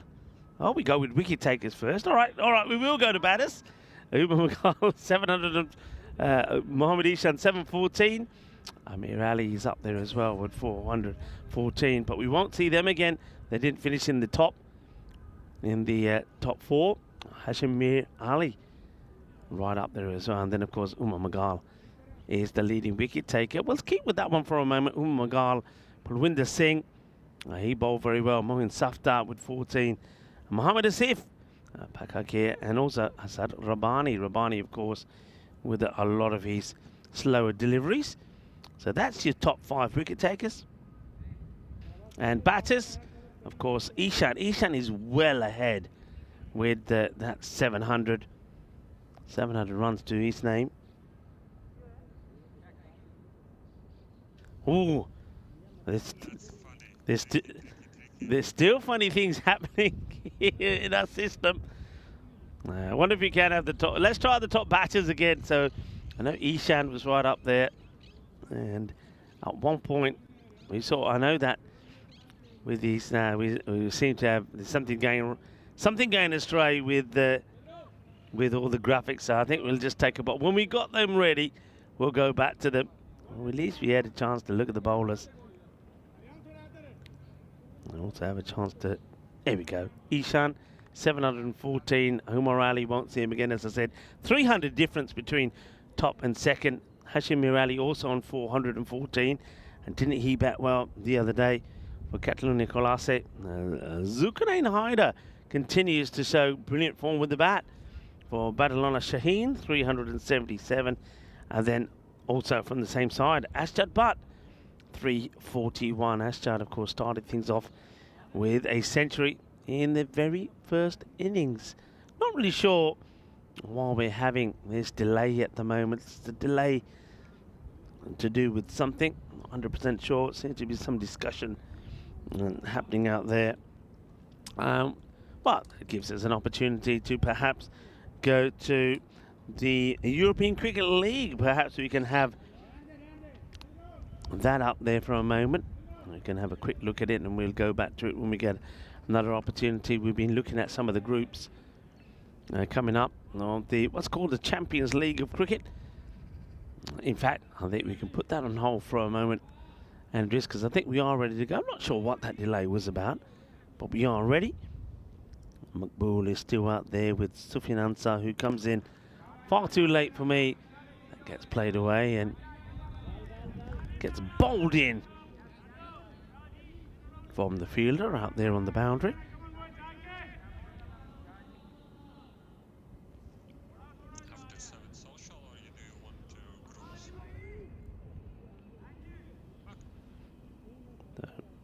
The halfway point, the score not where it needs to be, so the acceleration needs to come, and Maqbool and Ansar maybe are the guys to do it. Maqbool here not really wanted this to go at all. You can't really set a field for that. He swings wild, but we'll get a boundary.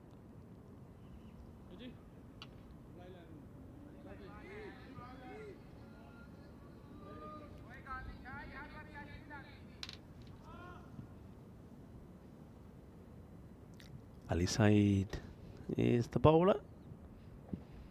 Oh, now it's a couple of things. Definitely a wide. Height could have been the issue as well. Let's see this go by. And I think that's can be called, actually will be called. Yeah, no ball. It's too high. So free hit. No ball always proceeds. A wide always takes precedence, so the free hit coming up here now. So Ali Saeed too high on that first one and goes after it. It's going to drop short of the fielders, and well picked up, not given the opportunity for a second. So not able to capitalize on the free hit. Maqbool back on strike. Just not happening here for the Warriors this time round. And that's more like it. That's club. That's a good hit. That's what he can do. And, that is Ansar who's on strike.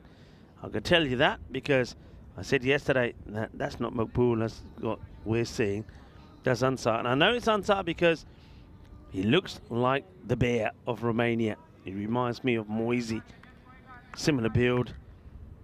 Plays same sort of way, bowls same fashion, and well, he hit the ball pretty nicely as well, and it's a one-handed jalebi, or has he caught the rope? Now, he hasn't given anything away, the fielder himself, but there's no celebrations. He's saying, I'm not sure, check it. That tells me he's touched the rope. If you take a jalebi catch like this, you're going wild with excitement, and as he's not, I think, there you go, there's the evidence. The heel is on the rope, and because there was no celebration, I knew straight away he's touched it. Then afterwards, he quite sheepishly says, why don't you just check it? It's a great grab. It's a great grab, but it is going to be 6 runs. And he says, I did it all for nothing. And it's Sajil Kaisa. Oh, that's going to be another no ball, surely. And I think that's his second as well. It's brilliant fielding from Sajil Kaisa. This time he saves the boundary. And that's his second. There's Moise. Told you he looks like Moise. and too high.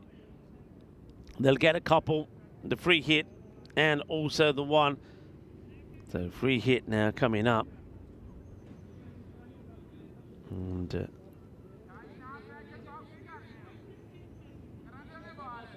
can't do it again, can he? Remember, he was under pressure when he did it early on in the over.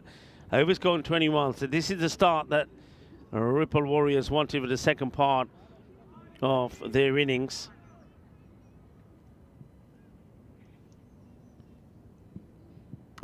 And that's exactly what you need to do. You need to put these away, and Makbul does just that.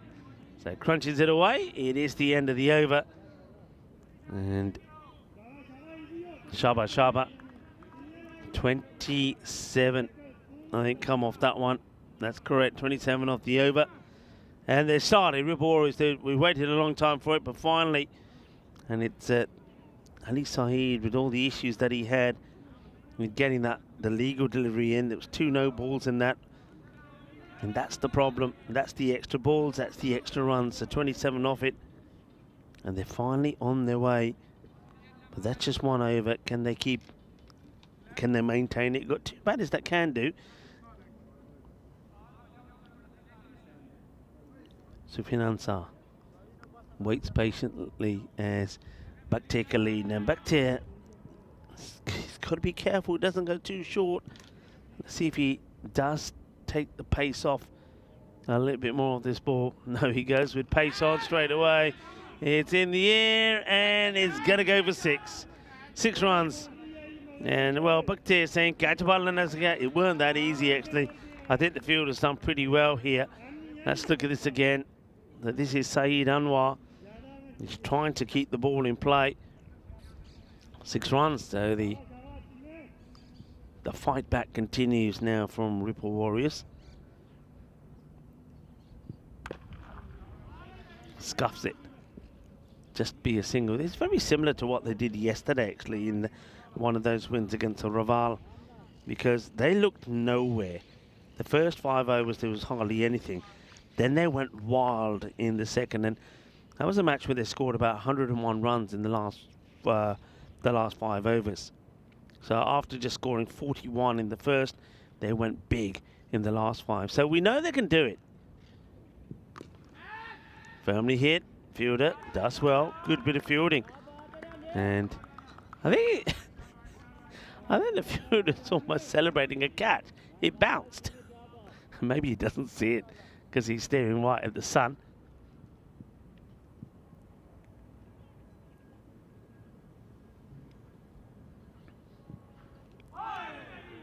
It's going to be a wide, and he says, no, stay there, don't want to run. Sufyan Ansar said, nah, where you going? Stay there, I'll have the next one. Can see what the bowler Khalid tried to do here is sees the movement from Ansar and then wants to fire it in a little bit wider, but if he misses it, always going to be a wide, and that's exactly what happens. And launched. That's why he wants to stay there. He wants to stand and deliver. That one is out of here. So 6 more. Sufyan Ansar gets going yesterday in that match, by the way. It was Waqas Yunus and Pratik Gill that got that amazing acceleration in to the end of their innings.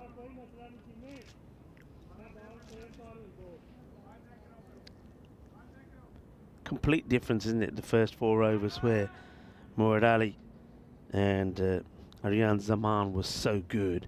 They couldn't get anything away, just the 30 coming off the first 3, the first 4. And now the change up, and this is when the batters are going, and this one, nobody there. Nobody there. That's going to be 6 more. It's the second one that's gone in that area. I still think that the mid-wicket has been placed in the wrong spot. You're better off maybe moving the square leg closer to the umpire, or maybe on the other side of the umpire, moving the mid-wicket to a more orthodox position. In fact, they're just going to push another one on that boundary. That means, I mean, why this third back? I'll never know, to this pace from Bakhtir. But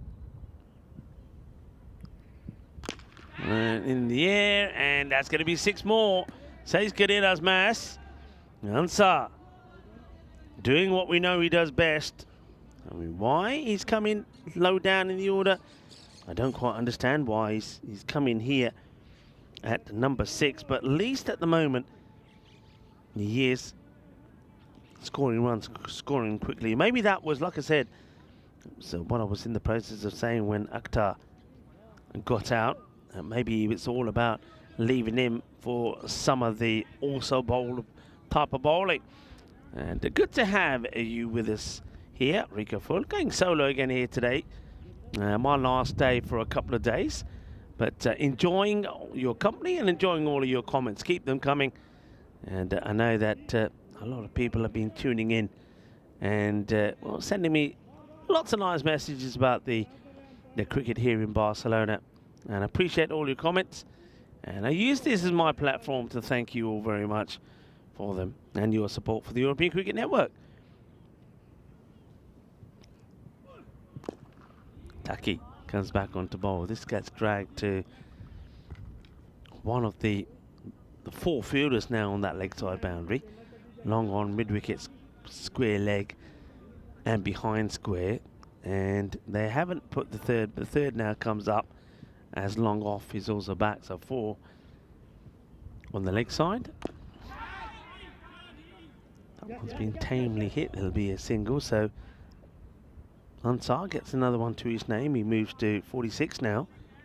Makbul still there as well. Yeah, Khalid, that last over, not the best. So we've had 2 lots of 27s. It's quite weird. In the air, we'll drop short.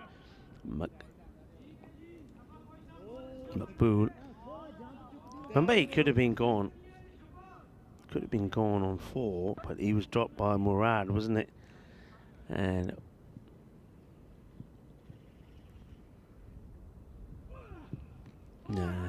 scuffs it, taking it on. Good throw, he's in trouble. Ooh, pretty close. In fact, he was dropped on 0. The ball went on to 4, so he's still there, and that's kind of hurting them a bit. So quite strange. It's gone 6, 9, 7, 8, 12. That's the over by over scores for the first 5, and it was 41 for 4. And now it's gone 27, 27. So very similar at the moment to what they did in that run chase against Raval Sporting.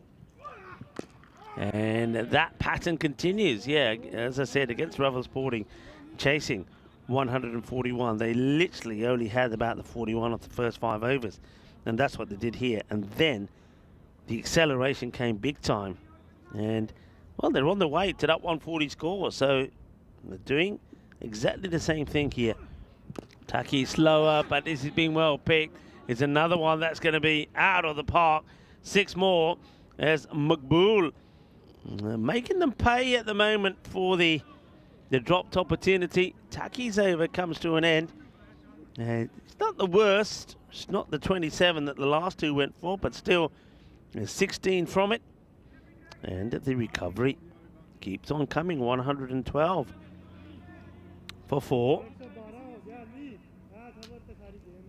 Couple of overs to go in this first innings.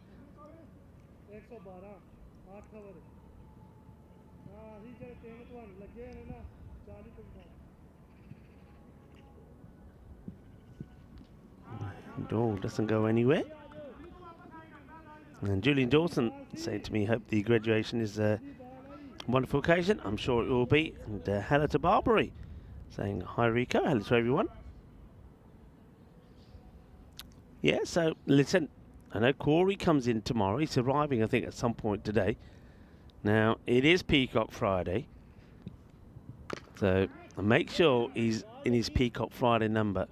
I know Corey tends to... Corey will say that it was his idea. He's probably the founder of the Peacock Friday, but he's also the one who always tends to forget.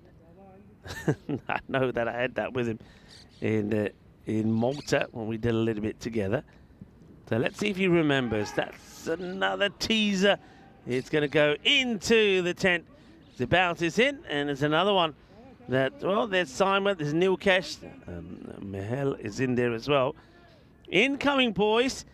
And watch out. Well, Simon's already being kissed by the grizzly on the back of his neck earlier. Gone, gets him. Oh, well, Maqbool will swing all around this one from Ali Saeed.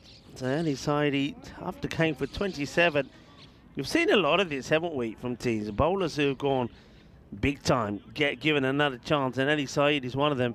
And this is just a full toss that the batter has completely missed. I think it catches him a little bit on the pad and goes straight onto the stump. So wicket goes down.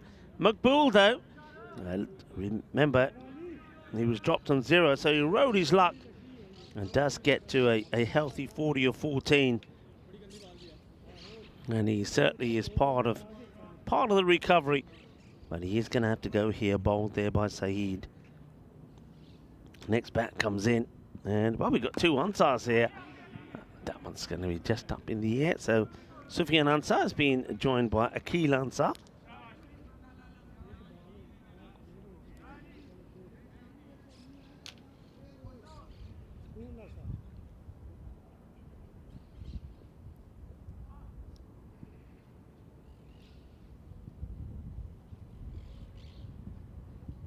And he gets funky up in the air, and it's going to get past one fielder.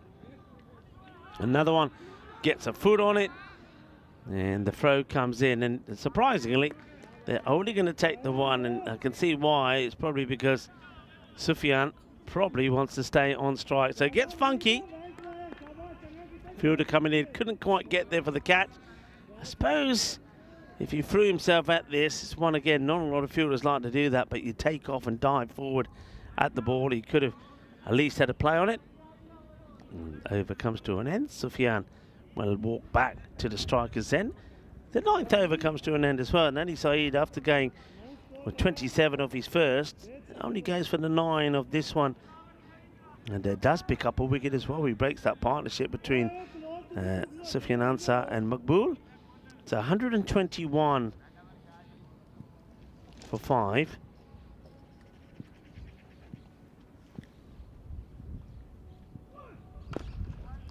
Good delivery. Does take the single. I don't think I take that. First ball off the last over. You're the set batter. It gets 50 to his name, so well batted. 50 to Ansar, 50 of 18. He quickly acknowledges the applause. But I still don't take that single. It's up in the air and gets over everybody. Well, maybe he's got more faith in his partner, Akil Ansar, than I have. Akil does the right thing. He gets underneath this, goes a long way up. But he goes up, up, up. But also goes for 6, up and away, 6 runs.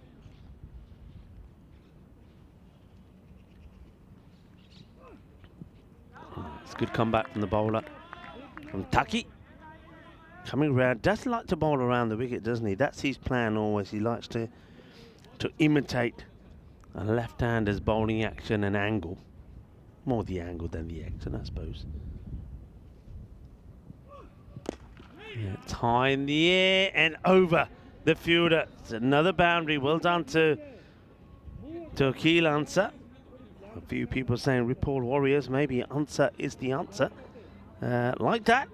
Nice play on words. And it could be, though. These are important runs coming through, so I mean, Royal Barcelona will still favour the chase. That's played nicely, and it's going to be 4 more runs. That's a really good hit.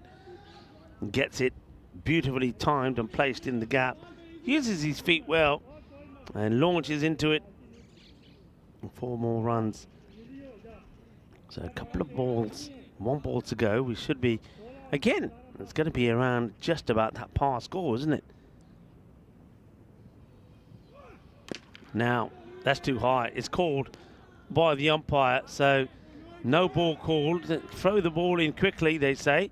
It's actually well taken, and well, fielder doing the double teapot because he's thinking, I finally catch one. Yeah, no doubt about that. I think that's the right call. He says, I finally catch one, and now you're saying it's a no ball. It's a good catch. He said, Sadir Kaisa. And then he says, what do you mean throw it in? It's it, isn't it? No, it's not. It means that Sufyan Ansar will get a chance to hit one more ball, and he will whack it out of the park. Thank you very much, he says to Taki. And Taki will go for 41.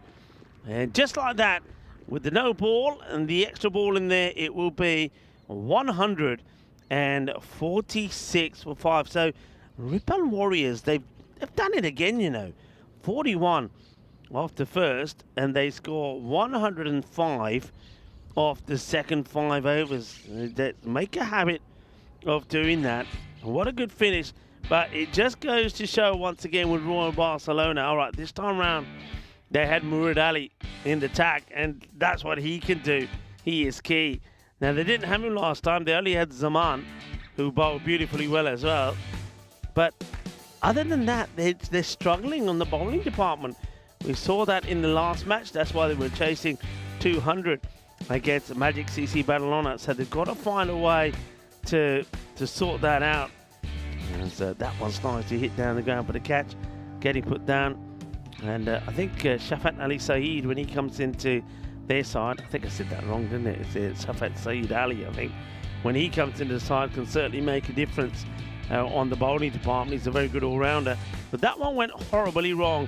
And they chose to take the run. It was a good pick-up and throw right on the stumps. Ooh, says the umpire. But he does make it in. But, yeah, I mean, that started with that 27 coming from Ali Saeed, and 27 would come off the bowling of Bhakti Khalid. Taki's first over, 16. Ali Saeed's second came back well with 9, but Taki had to go back to himself. There hasn't got the bowlers. And as a result of that, that last over also goes magical, goes for 25. And I want a quick look at the number of extras, because this is where they keep hurting themselves. This time not so bad, only the 8 from it. But of those 8, 4 of those with no balls. So you're offering a free hit on 4 occasions. And as we saw right at the end of the match, the free hit can be brutal. This guy's coming too late, by the way. Sufyan Ansar, he's finished on 56 of 19. And he was helped there with a good partnership between him and Asim Makbul. But from what I'm seeing here, not just from Ansar, then also that hitting there from the other Ansar, Akil. That batting order, you've got to have a look at that batting order. I don't think that Akhtar Khan is definitely one who should be coming in at number 4. And you've got to have a good look at that. And even someone like the Captain Raja, when you've got guys in there that are in, and Sufyan Ansar is in, that's another 50 to him, by the way. So he's in very good form. I don't quite understand why those guys aren't at the top of the order. If they can, what they should be saying to themselves really is that if we can score at this rate in the last 5, and we've lost 4 wickets by that stage. So they lost 4 wickets. They lost 2 in the power play. The 3rd wicket fell in the 4th over, and the 4th fell in the 5th. Well, if they can go at 100s in the second 5 overs when they're 4 wickets down, then that batting order is wrong. The guys that are doing the hitting at that point need to go bigger, and they're not really being able to do that at the top order, so they've got to make that change. So I wonder if we're going to see that in the next match with the batting, when it comes to the batting from the Ripple Warriors. But they do finish well, thanks to some good hitting, and you'll see that scorecard actually, and you see what I'm talking about. Just have a look at what happens towards the back end of that order. At the beginning, it's not too constructive. With the 0 from the captain, he gets a 2-ball duck. Patrick Gill makes a start, gets out on 19. Waka Yunus this time doesn't get going. Akhtar Khan, I think, thrown in at the deep end there. He wasn't able to get going. And then we saw Asim Makbul score 40 of 14 deliveries. We saw Sufyan Ansar 56 of 19 balls. And Akil Ansar 18 of 6. So that's where they're getting that wrong. On the bowling figures, we saw 2 wickets there from Ali Saeed, but he was expensive, 2 for 36. Talking of expensive, Takir Mazar, the captain, he was no better, as the same really for Bhakti Khalid. But right at the top, Murad Ali, 2 great overs from him, 2 for 12. And then Aaron Zaman also bowls very well, 1 for 17 of his 2. and that's why the score after 4 overs was just 30 for 3. Of course, Murad did have to go off, so of course we'll be keeping you informed on how he is. And obviously went for a catch, and I think he got one right on the top, on the bone and the thumb. So he's probably put some ice on that, some freeze spray, and we'll be interesting to see if he goes out there to have a bat. So we're going to take a short break now. We'll be back in 10 minutes' time to talk you through the reply. So it's going to be an exciting one. Once again, this could go either way. 146 it is. Royal Barcelona needing 147 for victory.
This European Cricket Network event is proudly brought to you by HCL Software, Paramatch and Victorinox. Hello viewers and welcome back to, I think we're going to have another close, exciting finish in this match. The Ripple Warriors have got to 146 for 5, thanks to, once again, another half century from Sufyan Ansar, and Azim Makbul played his part. So 102 is the bonus point equation. We'll go back to that in a second as we see the first ball. It's going to be a big wide to start off with. And, this is Wakat Yunus with the ball. Yeah, so restrict to 1 or 2 or less. And that would be an opportunity for Ripple Warriors to take 4 points.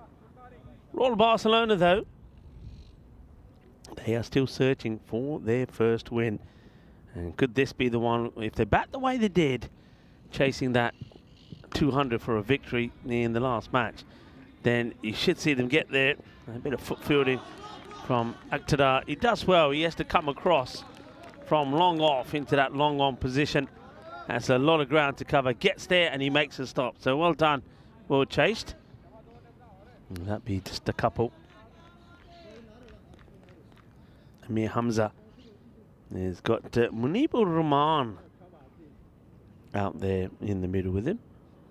Rahman is at the non-strikers end at the moment.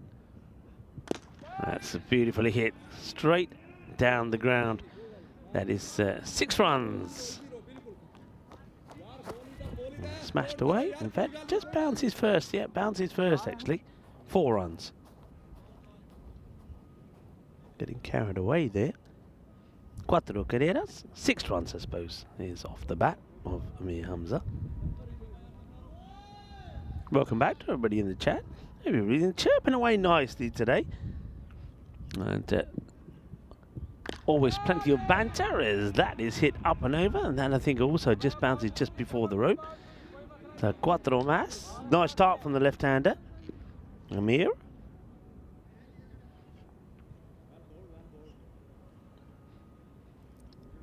And Munib gets his chance now at the top of the order when he gets an opportunity. Let's see how he goes.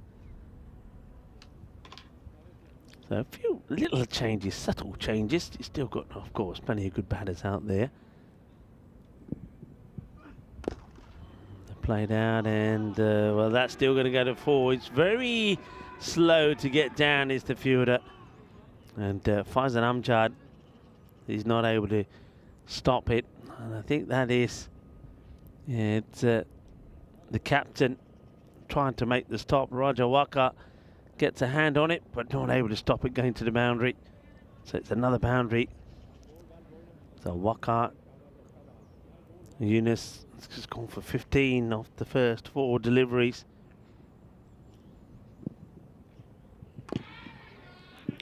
It's a chase on once again. And Akhtar chases, gets there. This time he's able to use his hands and keep it to just a single. So we'll see Munibur Rahman for the first time here face his first ball.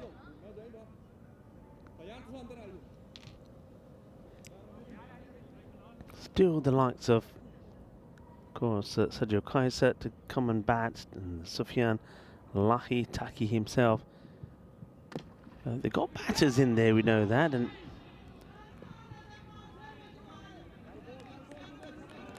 good pick up on throw. Not sure, haven't heard anything more on Murad Ali, by the way. I think, is that Murad? That's probably Murad who's padded up. So going by that shot, if you look in the background, he's going to be all right to go out and have a bat. End of the over. 37 matches since we had that golden ball, which of course was, well, yesterday was Wednesday, but a week before is when we had it on that Wednesday night. And it was a bit of a thriller. And everything happened. It was a match that had it all. United CC a lot against Pac of Barcelona. Went to the golden ball, and it was Pac Barcelona that got the win with Adil Sawa, with the scores tied on 1-2, hitting the ball for 6. Gives himself a bit of space, but he finds the safe hands of Tada. No run there. Well done by the fielder. Well, hello to Ivan B. Well, Ivan's been busy. He's been sorting out the Christmas tree lights. Takes ages. You're telling me. And gone. Well, lights out for Hamza. And lights out also for Ivan B. Catch gets taken to get the breakthrough. Amir Hamza. I think this is the slower delivery. And Jabbar Hamid gets the wicket. His time seems to be getting better and better. Hamid, 6 sixes off his over yesterday from Gulfrays, but he's been better. He's getting it right. He gets a wicket straight away, and a big wicket. The dangerous and hard-hitting Amir Hamza. 15 after 7 balls. Nice straightforward catch taken to remove him. The wicket goes down. Yeah, Ivan. I mean, I suppose the newer lights that you get nowadays, they don't have the. You don't have the issues of making sure that every bulb is screwed tight, that the bulbs are working. The LED lights, very different. You just take them out, plug them in, and off you go. Good delivery. Hamid, good so far. No runs off him. And they do stick with Bakhtir Khalid. Do come in here at number 3. Didn't really have the best of starts, did he? In the last match, I think he chewed up 4 balls for 1. And that could have been expensive. When you consider the context of the game, they would have loved to have those 4 balls again and try to get the 17 that they lost by back. Plays this away, he runs hard, and he will get a single. Will the cross-handed bandit, as we call him. And if you want to know why, well, next time he's on strike, have a look at his hands. So that, there you see the sort of the orthodox way, if you like, from Rahman. Places away, he's only going to get a single, so that's the right way. I'm not saying this is wrong, this is the unorthodox way. So have a look at the way the Bakhtir Khalid holds the bat. And if you try and do it yourself, it's quite, you look at it and think, and how is that possible? Look at that, look at the way he's holding the bat. Strange. In the air, drop short. Just a single.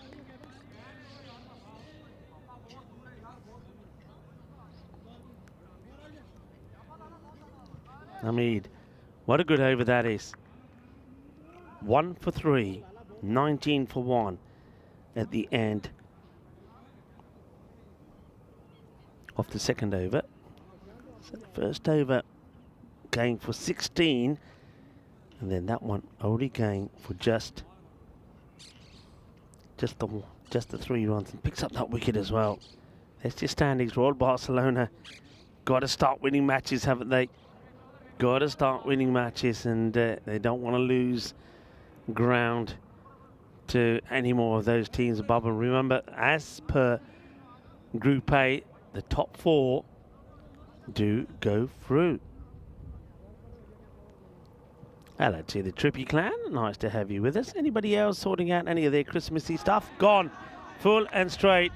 And it's another wicket. And they go back to Waqar Younis. And Younis delivers straight away. Khalid, it's not been a good start for him. He's going to be done. It's just a straight ball, really. So this time it's 2 or 4. Younis comes back and he gets his man. And disappointment for the batter. Bakhtir Khalid is going to have to go. Just, yeah, look at him. You can see what he wanted to do. But he behaves himself. Well done. Tyron Peters doesn't have to have a chat with him. But yeah, Christmassy bits and pieces have to come out. Are you always going out and buying some new stuff? I know that that in my household every year you have to go with different colour schemes, and you always add something new. That's pretty close to being another actually. As the captain, Taki, coming out at number 4. Interesting that he comes out before Sergio Kaiser. Doesn't make too much sense. And also, once again, you're leaving Sufyan Lahi sitting on the bench. 2 powerful hitters just sitting there. Taki. Right, it's a powerful shot. You get that away. Well, maybe he feels that this is time for him to open up and put a good contribution in of himself. We know he's good enough. We know that. He has scored a century on the network. And that's a nice looking shot. Needs a few more of those as well. Ripple. 55% to 45. Slow ball. Miscue. It gets extremely lucky. One hand comes off the bat. It doesn't carry to Khan, who's patrolling the boundary. Look at that. Loses his shape, loses his balance, gets done by the slightly slower delivery from Yunus.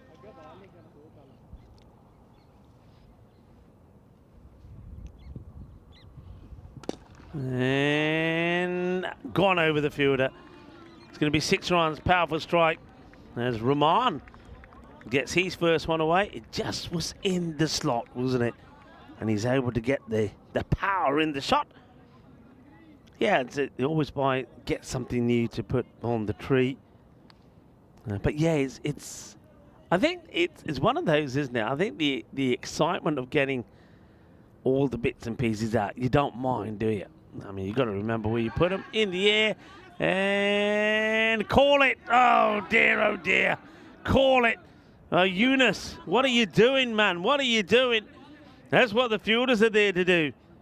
Yunus comes charging in. This too could have been very nasty. Yunus coming in. Okay.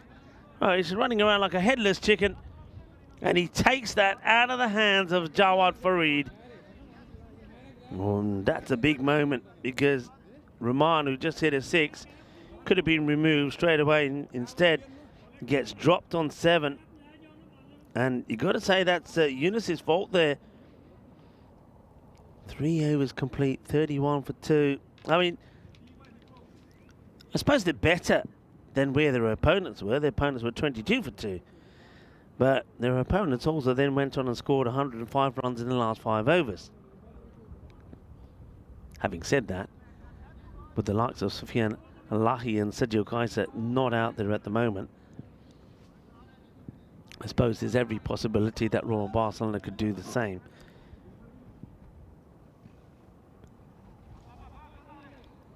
Akhtar Khan. Now this is where he is at his best, not coming in. Oh, how has that not got any of the top of those stumps? Good start, a little bit of in movement as well as Rahman, who survives and probably is on borrowed time. Swings and misses that. Yeah, came in at number 4. He's not a number 4 batter, is he, Akhtar Khan? There are other batters that are much better than him that should have come out before him, and he knows that as well. Don't need me to tell you that. High in the air. Will this one carry? No. How many have fallen in that part of the ground? That's about the 3rd. Taki's had one there. I think Rahman might have had one there earlier as well.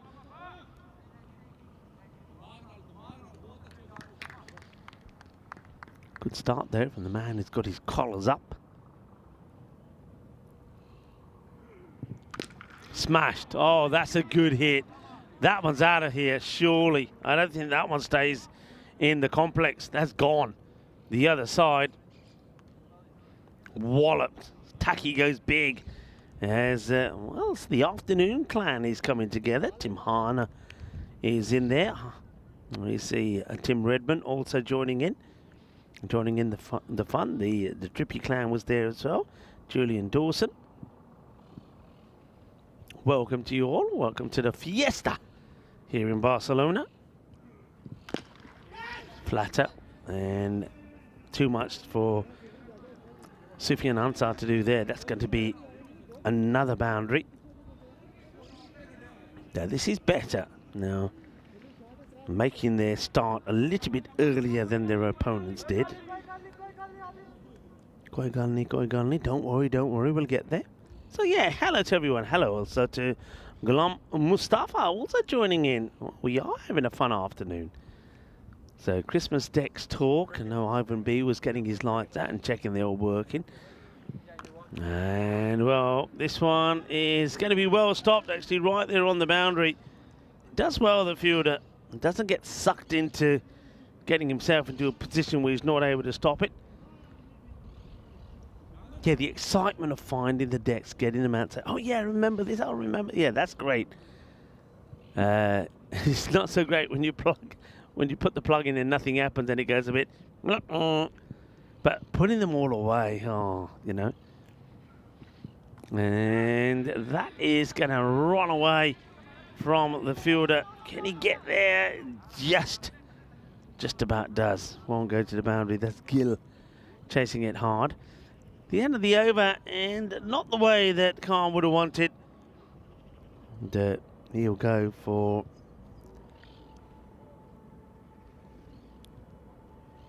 how many of that over? Let's wait and have a look for the confirmation. 14, as the score is 45 for 2. But yeah, putting them away, it's always the worst for me. I think Christmas, first of all, I've got to say that Christmas wasn't in our household, even when we were young. It wasn't a religious thing. It was just holiday time. I remember being very young, and it was a time when, because everybody, some of my dad, it was him and he had 3 brothers, and all had kids. So Christmas time was a time when they all were off. So nobody was working. So it was the only time that everybody could come together. So I think we embraced it as a family holiday, everybody come together. So we did exchange presents. There was, there was the Christmas tree, but it wasn't because of it was a religious thing. It was just, it became an annual time of year when everybody came together, and then, we got into the spirit of Christmas with the Christmas tree and, giving some presents, whatever. So it was nice, always look forward to it. And then as time went on, it grows bigger, and like everything does, gets bigger, you go a bit more to town, and then you want to carry on that sort of tradition when you get older. So when I got older and, of course, had my own house and you start your own family, you also do it, but because you're able to, you go bigger, there's a bigger tree, there's more lights, there's more decks. So it's all very nice, and you have your parties, you invite people over. But the bad thing is that you also then learn more about it. And so, for example, you learn when the decorations should go out, and you also when they should go back. And of course, everybody said it's bad luck if you have them up after the 6th of January, which is a shame, really, because my birthday's on the 7th of January. So it's like everything looks so nice and all good, and you got the lights, and that's what always you look forward to when you get home and it's a cold. Going back to England, of course, it's a cold day. It's horrible. It's been rainy or whatever. You get in, the central heating's on. It's nice and warm, and you don't want big lights. I'm not a person who likes big lights. I like soft lighting. You plug in the Christmas lights, and it looks all very nice. You pour yourself a drink. You put on some nice music. Not Jingle Bells or anything like that, or maybe Bruce Springsteen's Santa Claus is coming to town, and you enjoy yourself. But then you have that little period of phase, and then it's like, your birthday's coming up, and you got to put everything away and say, oh, it's my birthday, but everything looks so bare and cold. So, yeah, and then also you got to pack everything up, put them nicely. Like when you got glass ball boards, you got to put them back in the right boxes so they don't get busted. And that's down. Well, if they get busted, your ball-borns end up like that. Like Akhtar Khan does on the floor and broke. Well, he gives it. He's been trying, isn't he? He's put some steps in today. His Akhtar can't hold it, can't get there. That's going to be another boundary.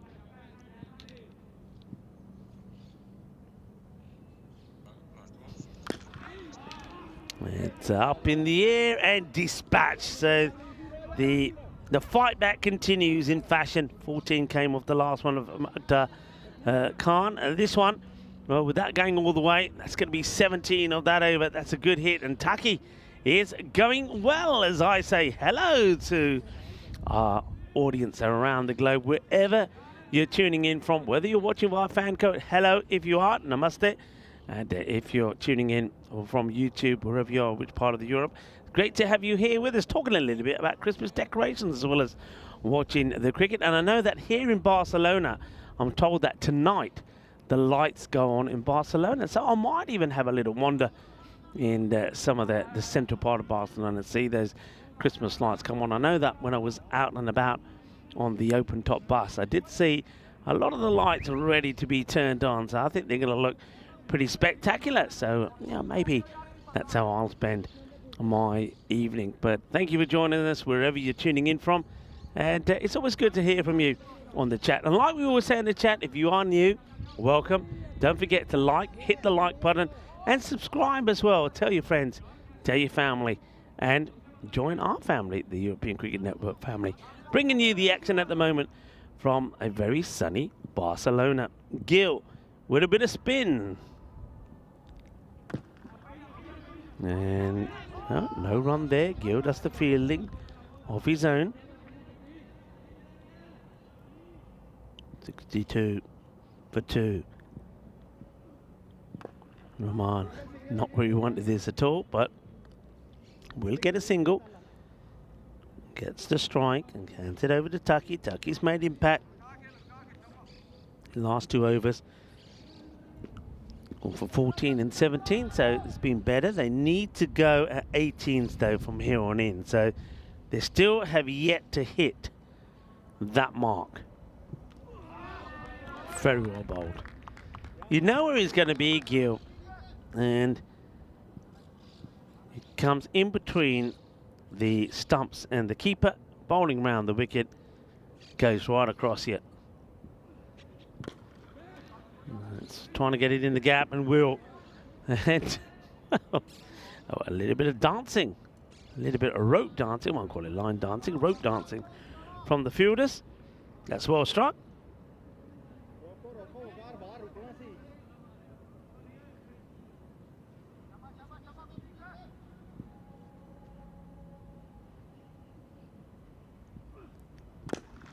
That's well struck. Shouts to catch it, but that's going to be 6 runs. It's such a powerful hit from Tucky. I mean, if you have a look at Tucky now, I know Tucky fairly well because he stood next to me here in the commentary box. He's done some commentary for us earlier in the year. He's a powerful hitter. Barbara is saying, same here, Rico. Family get-togethers plus scented candles. Oh yeah, don't forget the candles. Not those electric lights that give you a headache. Yeah, I know what you mean. They can be overpowering. That one is, well, he doesn't go for the catch here. Everybody's saying, what are you doing? Look at the bowler's reaction to this. Gil is saying, doesn't want to know. And I think no, who is that out there? That's Jabbar Hamid. Doesn't want to know, doesn't want to take the catch. Gil furious with him, saying, having said that, though, it's still another over that doesn't quite meet the mark. So Gil, they'll take that. 12 off that one, so it's going the wrong way. 74 for 2. So Royal Barcelona, they've got to make a call here. For me, it's simple. Munibur Rahman, 13 of 10, gotta go. He's gotta go. You got Sufyan Lahi in the side who can crunch it. You got Sajil Kaisa in the side, and yet you got a batter out there who's scoring just over run a ball. That ain't gonna do it. They've got to change it up. Taki hits it hard. Gonna get the boundary. So he's doing his part. Moves to 46. But Munibur Rahman, I mean, why? Taki, the captain, is out there. He's got the sense that if he's going to win this match, their first win. They haven't had a win yet. They're falling behind the rate. They're needing to go at 18s. Yet he's got a batter out there who is just over that 100 strike rate. It's not good enough. You've got to make a change. Otherwise, you're not going to win matches. He's going to get very lucky here. Now, it's giving us runs. Giving us runs. So he's got some battle to this. Let's see here. Yeah, he's played the old nutmeg shot. It's through his legs, and that will go for 4. And Taki will get a 50 to his name. It's the first for the captain of Royal Barcelona. But will it be a 50 in vain? 50 of 17 balls. Taki holds up the bat, but he knows the job is not done. But he also should know, must realise that Munibur Rahman at the other end is not helping his cause. Hit this firmly, but that goes straight to Sufyan. Sufyan also, by the way, probably, yeah, he still has an over left, so you can see him coming back. They've still got options with the ball. Gill will probably come back as well. This is Raja Wakar bowling at the moment. Munib. Oh dear, oh dear, oh dear. Gets a wide, but misses it. Those are the sort of, it's a full toss on the leg side. All right, he gets another chance, but how many chances do you want to give the guy?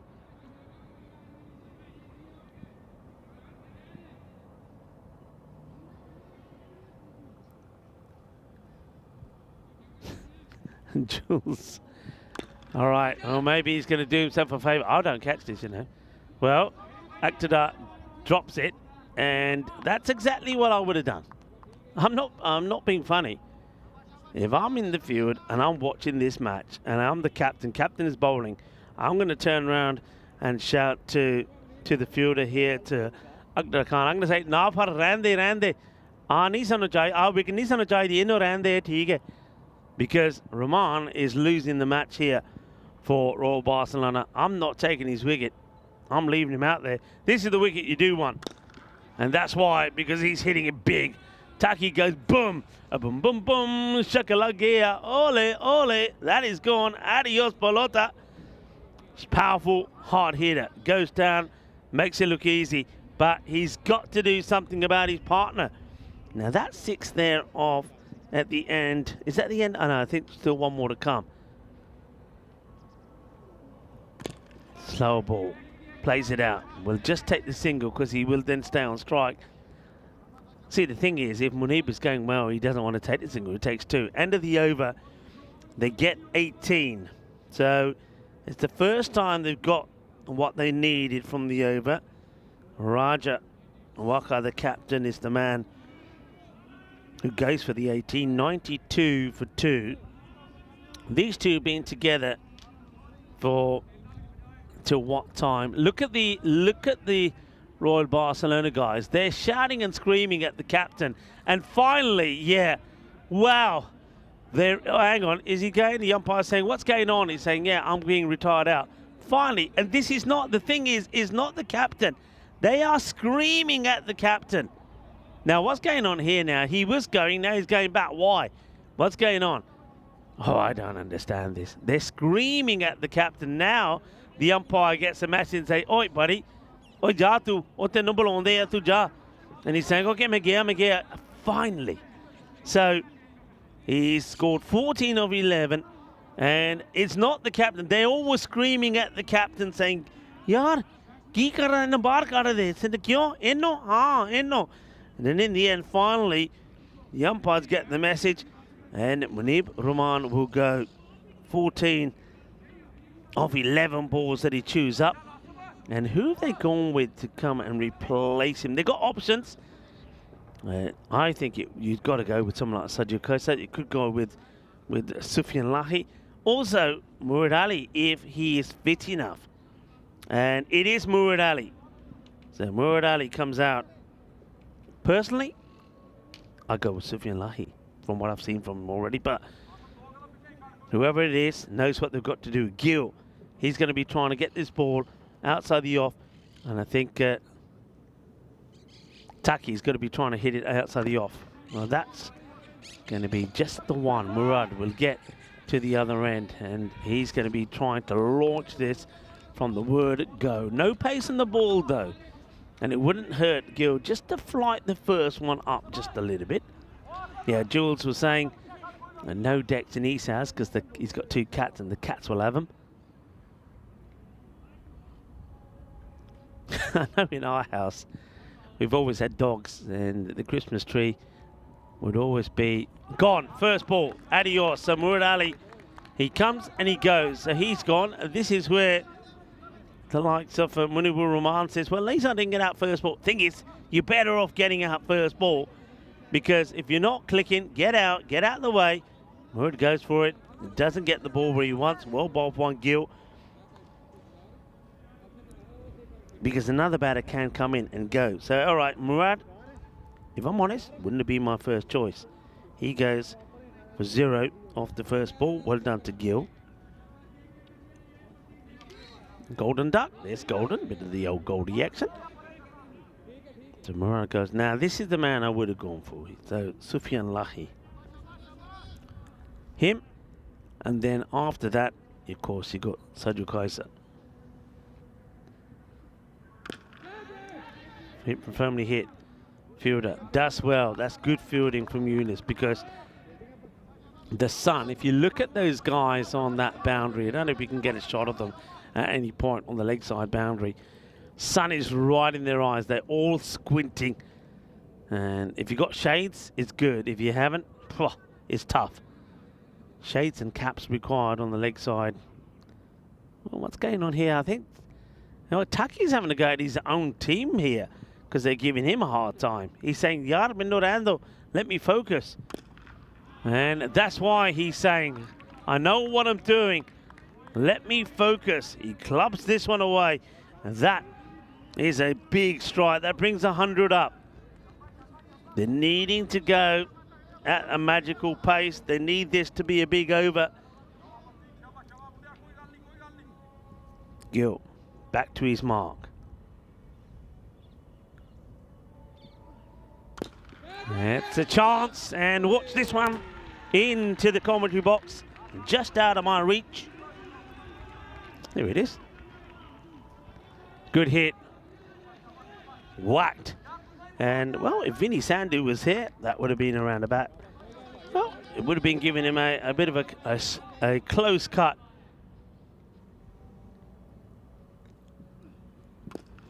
Right now, this one. Can anybody get there? Khan is there. He puts it down. They will come back for 2. Could that be the big moment in this match? Well, there was one earlier that Akhtar Khan went for, and I said, leave it, drop it. And that was when it was Munibur Rahman. They eventually retired him out. But this is the one you wanted to take. If that one's taken, it changes the context of the match. He goes flying. The shades get ejected. But the Grizzly ends up safe on the ground. Akhtar. Oh, now, I don't like what I'm seeing here. I think you might have dislocated his finger. There was a few signs being made to the team saying his finger. Oh, they're all getting around him here. It's 108 to 4. I reckon as he's come down, somebody's got to know what they're doing here. So I think he's that's he's saying the kid Jordan kid. He said, I don't want to look, man. You got to try and somebody's got to know what they're doing to get that right. Umpire, you can see the finger is. Oh, well, I think they've managed to. He said, I'm going nowhere. Leave me alone. He said, leave me alone. Let me get my shades first. Poor guy has to go and pick up his own shades. They've got to get his shades for him. He's not happy. He is not. There's something. He is not happy. And just maybe. I hope he's not in. That's the catch. He goes flying down. Doesn't take it, but you can see he's on the floor for a while. He is holding that hand, and look, they don't even open the bottle of water for it. Yeah, pilla, kenna pilla apni and ka main aankh pa ja ke chakka. Hun pani di bottle mein nahi khol mera haath ungli bhaj gayi. Pani di bottle bhi khol dinde mere liye. Okay, now I wonder what's going on here. This discussion here. I mean, umpire Shane seems to have gone away from what's going on there, but you got to. I think what they're saying is, look, you're staying on or you're going off there. I think you got to say come off. I mean, if he has dislocated his finger, he can't stay on the field of play, and I think that's why Tyrone Peters now finally gets hold of the umpires and say, look, if he's done his finger, he's got to come off. Now, I did see somebody sort of yanking it and putting it right, because I saw that when it first went down, there was a number of people saying the finger's like this, it shouldn't be like that, should it? Somebody had to go, and I wonder if they pulled it back, and now there's Tizer who's saying, all right, come on, get some done. This Ravi Pancha having a look. Ravi's saying, what happened? He said, well, the finger is pointing north, it should be pointing that way. Or vice versa. Anyway, where are we in this match? 39 off 2. Need a magical one. That over from Gill, I think in the end goes for 16. So they fall again short where they have to be. But they've got 2 better batters out there, but they've got to stay focused. Sufyan up against Raja. Raja delivers a full toss, but it's up in the air. Can anybody get there? In they come running. Somebody's got to call it. They're not. Then they might even go for 2. They probably should. But I think this is Taki saying, no, just take 1. Should have gone 2 for me. Should have gone 2. They came running in from nowhere. Having a look at this. It goes up in the air. They come running. Under, Iba.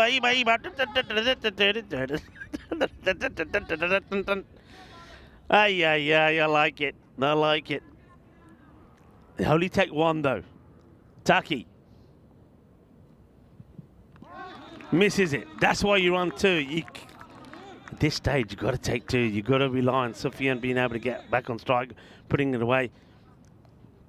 Captain Raja Wakar, who so far has bowled the most expensive over, went for 18, but they've stayed in this somehow. That's well bowled, and that just follows him. Knows what he wants to do. 2 captains battle it out together in this 9th over, the most important. That's really cleverly bowled, actually. Knows he wants room outside the off, doesn't give it to him.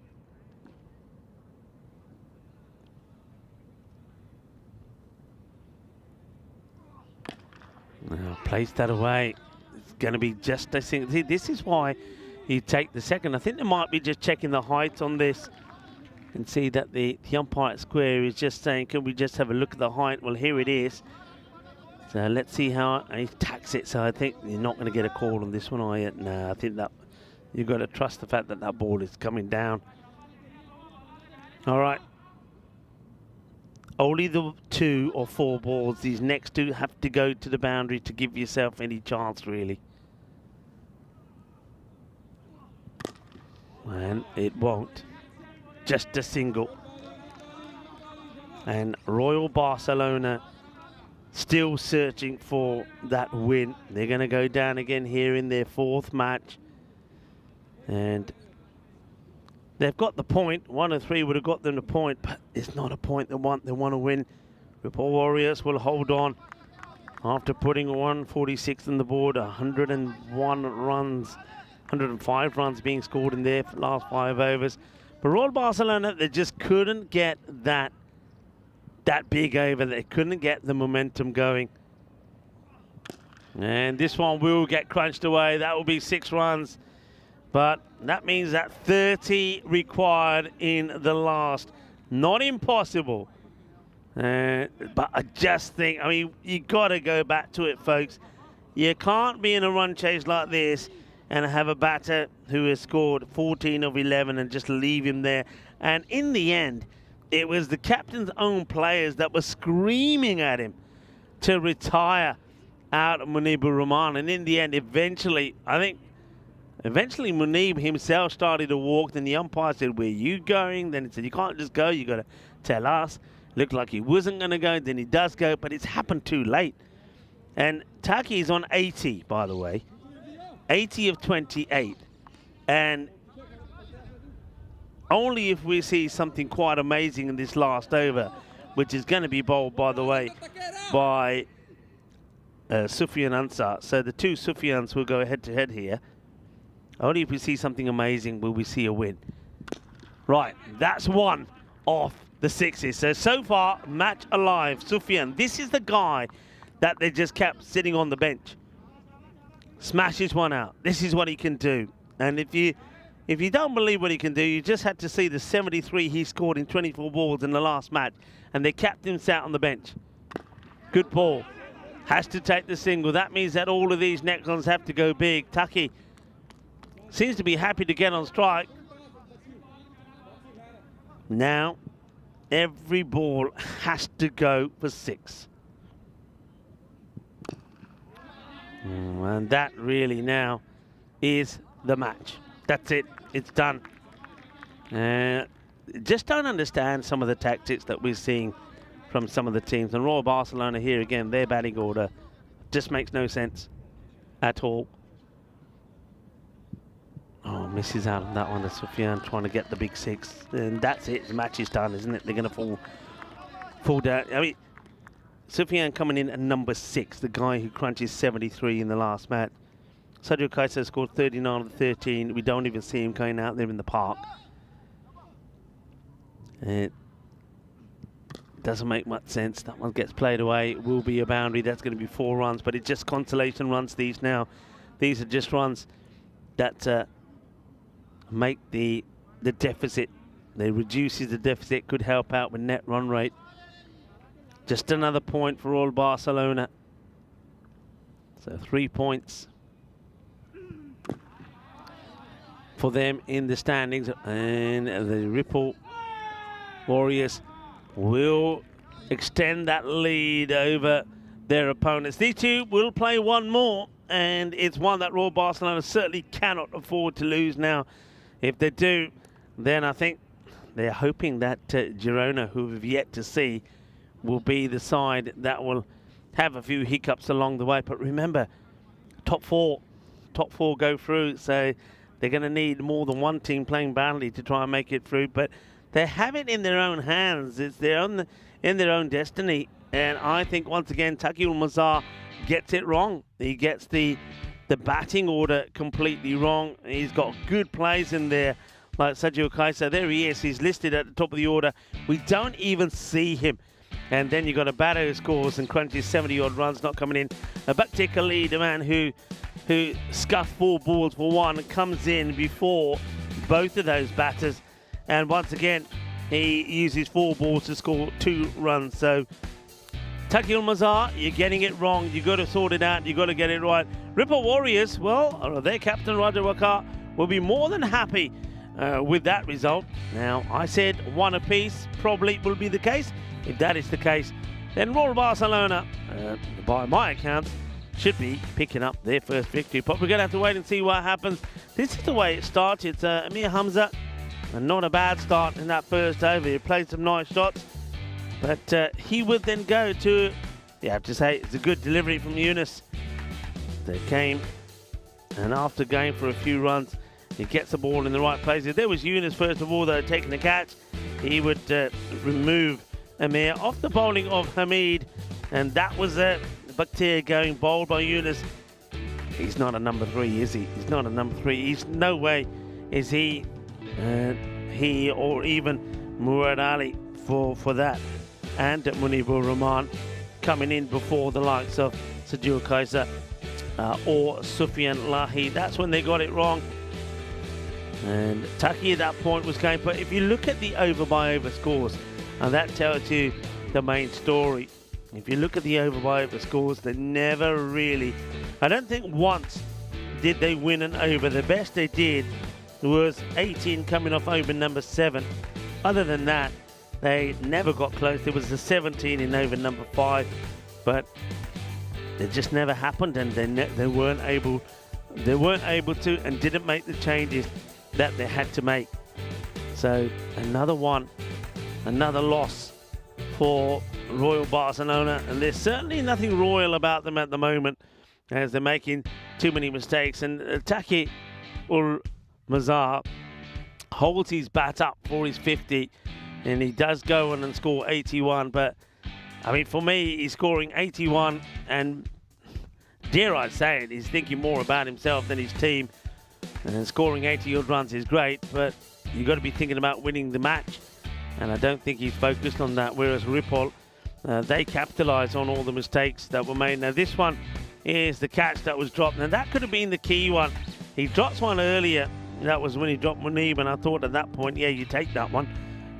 But that was a key one, and he ends up hurting himself as well. Now we're going to have to keep an eye on him and see if he's okay, because of course he was listed to play in the next, and we're going to have to see if there is going to be a late change in there, because it certainly did look like he dislocated that finger. I think somebody did push it back in, but that doesn't mean to say it's okay. It's still going to be pretty sore.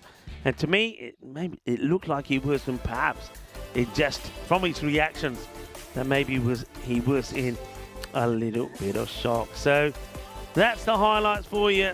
And Taki does score 81. Then the next highest score after that was a joint 15. Amir Hamza 15 of 7. Sufyan Lahi 15 of 8. But for me, the match is lost when Munibur Rahman, the number 2 batter, bats for 11 balls and just scores 14. And the captain, who was out there with him at the time, didn't sense that was losing him the match. It was only some of his teammates who were screaming at him, and eventually, I don't think it was his decision. I think eventually it was the Royal Barcelona Rebels that persuaded Munib to come out, but by that time it was probably already a little bit too late. So Royal Barcelona, another loss for them. That's that scorecard. 81 for Taki Mazar. मज़ा नहीं आया, कहते मैं run तो बनाते थे, मज़ा नहीं आया, because you still lose the match. And I don't think there should be no pride and no joy in that knock, because you don't score 80 runs and chasing a score of 147, not win the match, and they finish just 16 runs short. And then once again, Munib-ur-Rahman, that's what it comes down to. You left him out there too long. So, but Ripple Warriors, fair play to them. They get that win. Sufyan Ansar, and does his job with the bat. And again, they look nowhere. 41 of the first 5, and they come back and score 105 off the second 5 overs to get themselves to just about that par score and win the match. So that is the end of match number 53. 54 coming up in, well, pretty quickly actually, in just over 10 minutes time, when we're going to see the same 2 teams battle it out. And well, let's wait and see what happens this time around. Will Royal Barcelona register a win, or will they go 5 matches without? Join me, Rico Full, and the rest of the gang here on the European Cricket Network.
This European Cricket Network event is proudly brought to you by HCL Software, Paramatch, and Victorinox.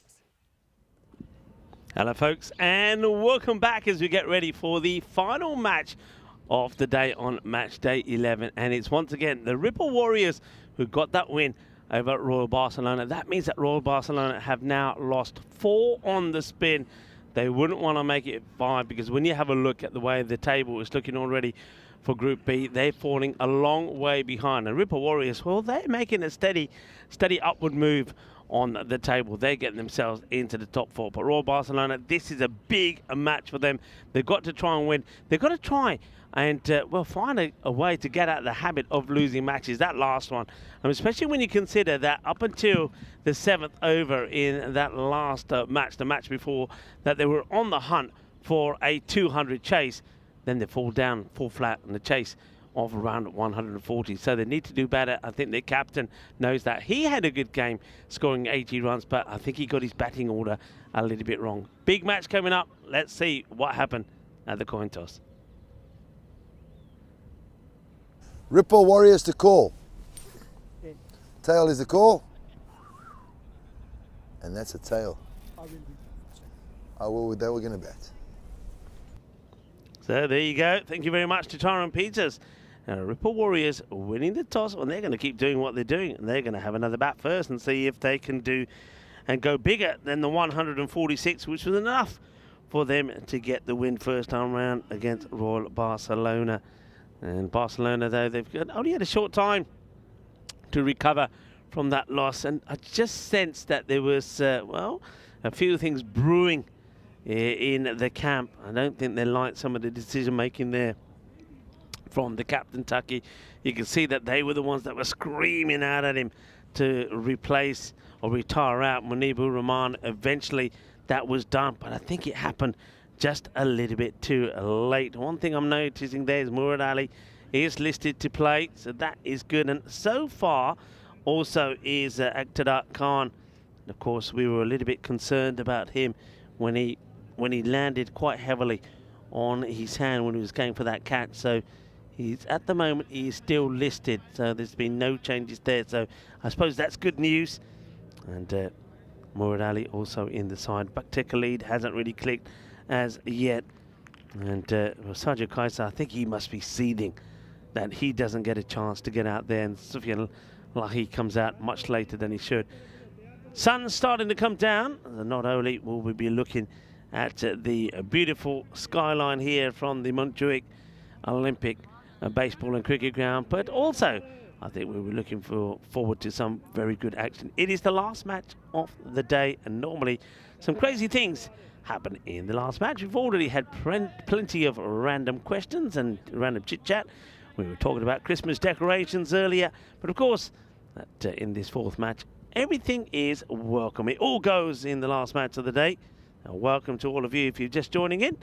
And the first ball gets nicely played away, hits it on the up, and that's going to be run straight away from the openers. Nicely played, good shot.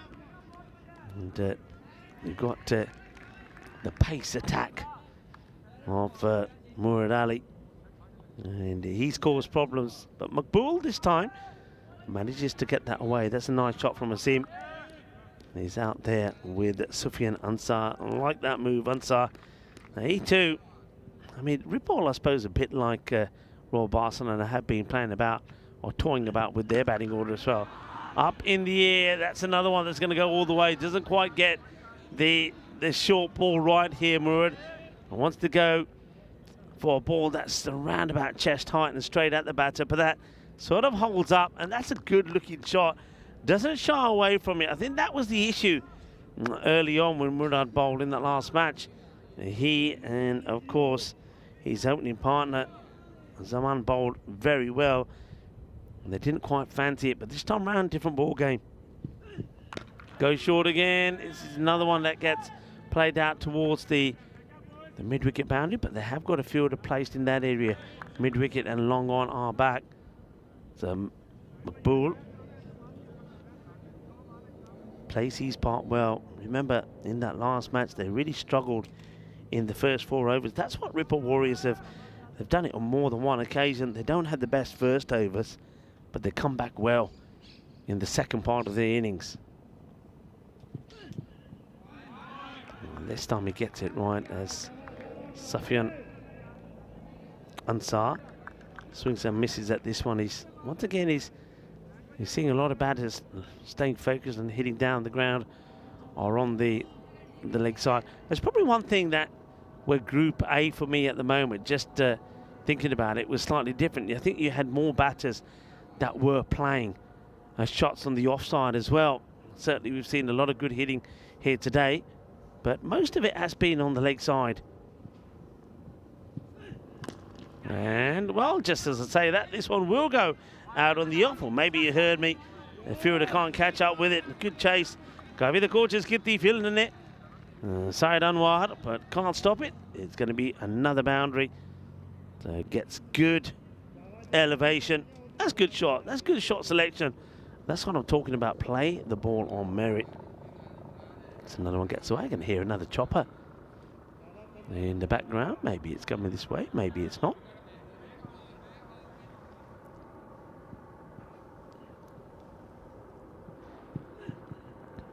It's another swing and a miss. So the over comes to an end, and just the 15 from it, but a much better start this time from the Ripple Warriors. A lot of people were saying, well, Rico, this time yesterday, you did have a bit of a surprise for us. Any surprises today? Well, first of all, I'll tell you that no surprises here, though. 11 days to go for the Euros of Women's Cricket, the 9th to the 20th of December. We're certainly getting ready for that. And is there a surprise for me? Well, I'll let this man tell me. Well, hello, everybody. I'm a bit of a mystery guest again. Well, that was pretty close to me, hitting in line and gone. He started on a little long march to nowhere. He feels like he's got an edge. I don't know if it's fake news or the real deal, but it's not a great reaction at all from McBull. This time he's got to get on his bike. Got to say, I didn't see it. Oh, look, to be honest, that looks pretty adjacent, doesn't it? And unless you hear two definite sounds, I think that most umpires, they're putting the finger up. So, a controversial start to the second over as McBull goes for 11. He's got plenty to say. Probably needs to shut his mush. It's 15 for 1. What have you done? The first words you utter, you get McBull LBW. That's what the teachers do when I try and get my point out. Keep on it. Yeah, keep on it. Keep on him. Keep on him. Pretty average. Because he's going to find himself getting a suspension. Keep on him here. Yeah, he's going to be in trouble. Tizer will be getting off his chair and having a chat. Back to the action. Well, that is what bat looks like, and this is going to go down to the boundary. I've got a bit of a theory that the more the carry on, that they say he who doth protest too much. Yeah. I didn't see an edge. Umpire didn't see an edge. Looks absolutely plumb. He's still going.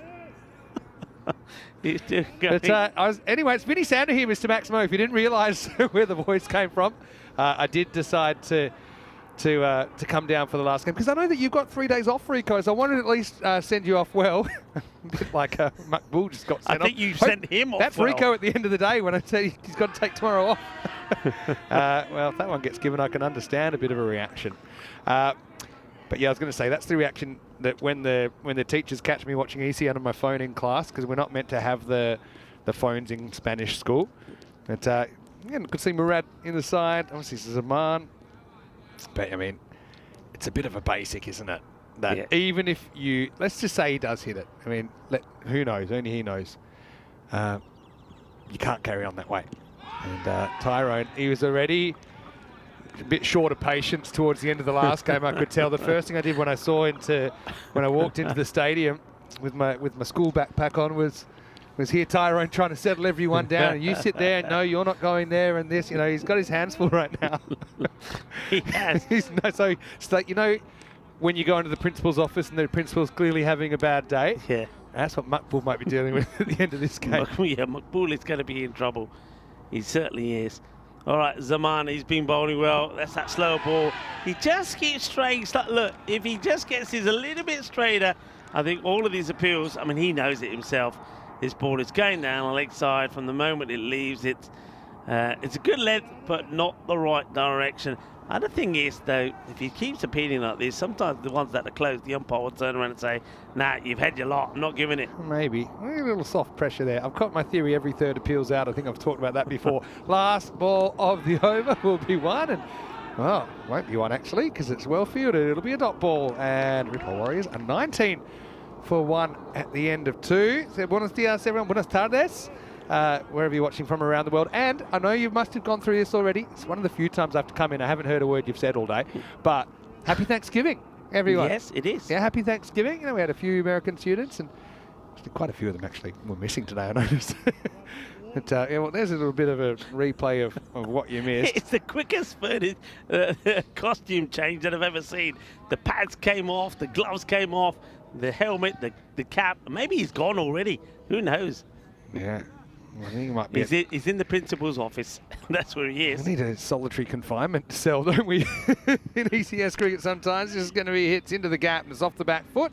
Ansar gets 4 runs. Cuatro carreras. Yeah, so a bit of food chat early.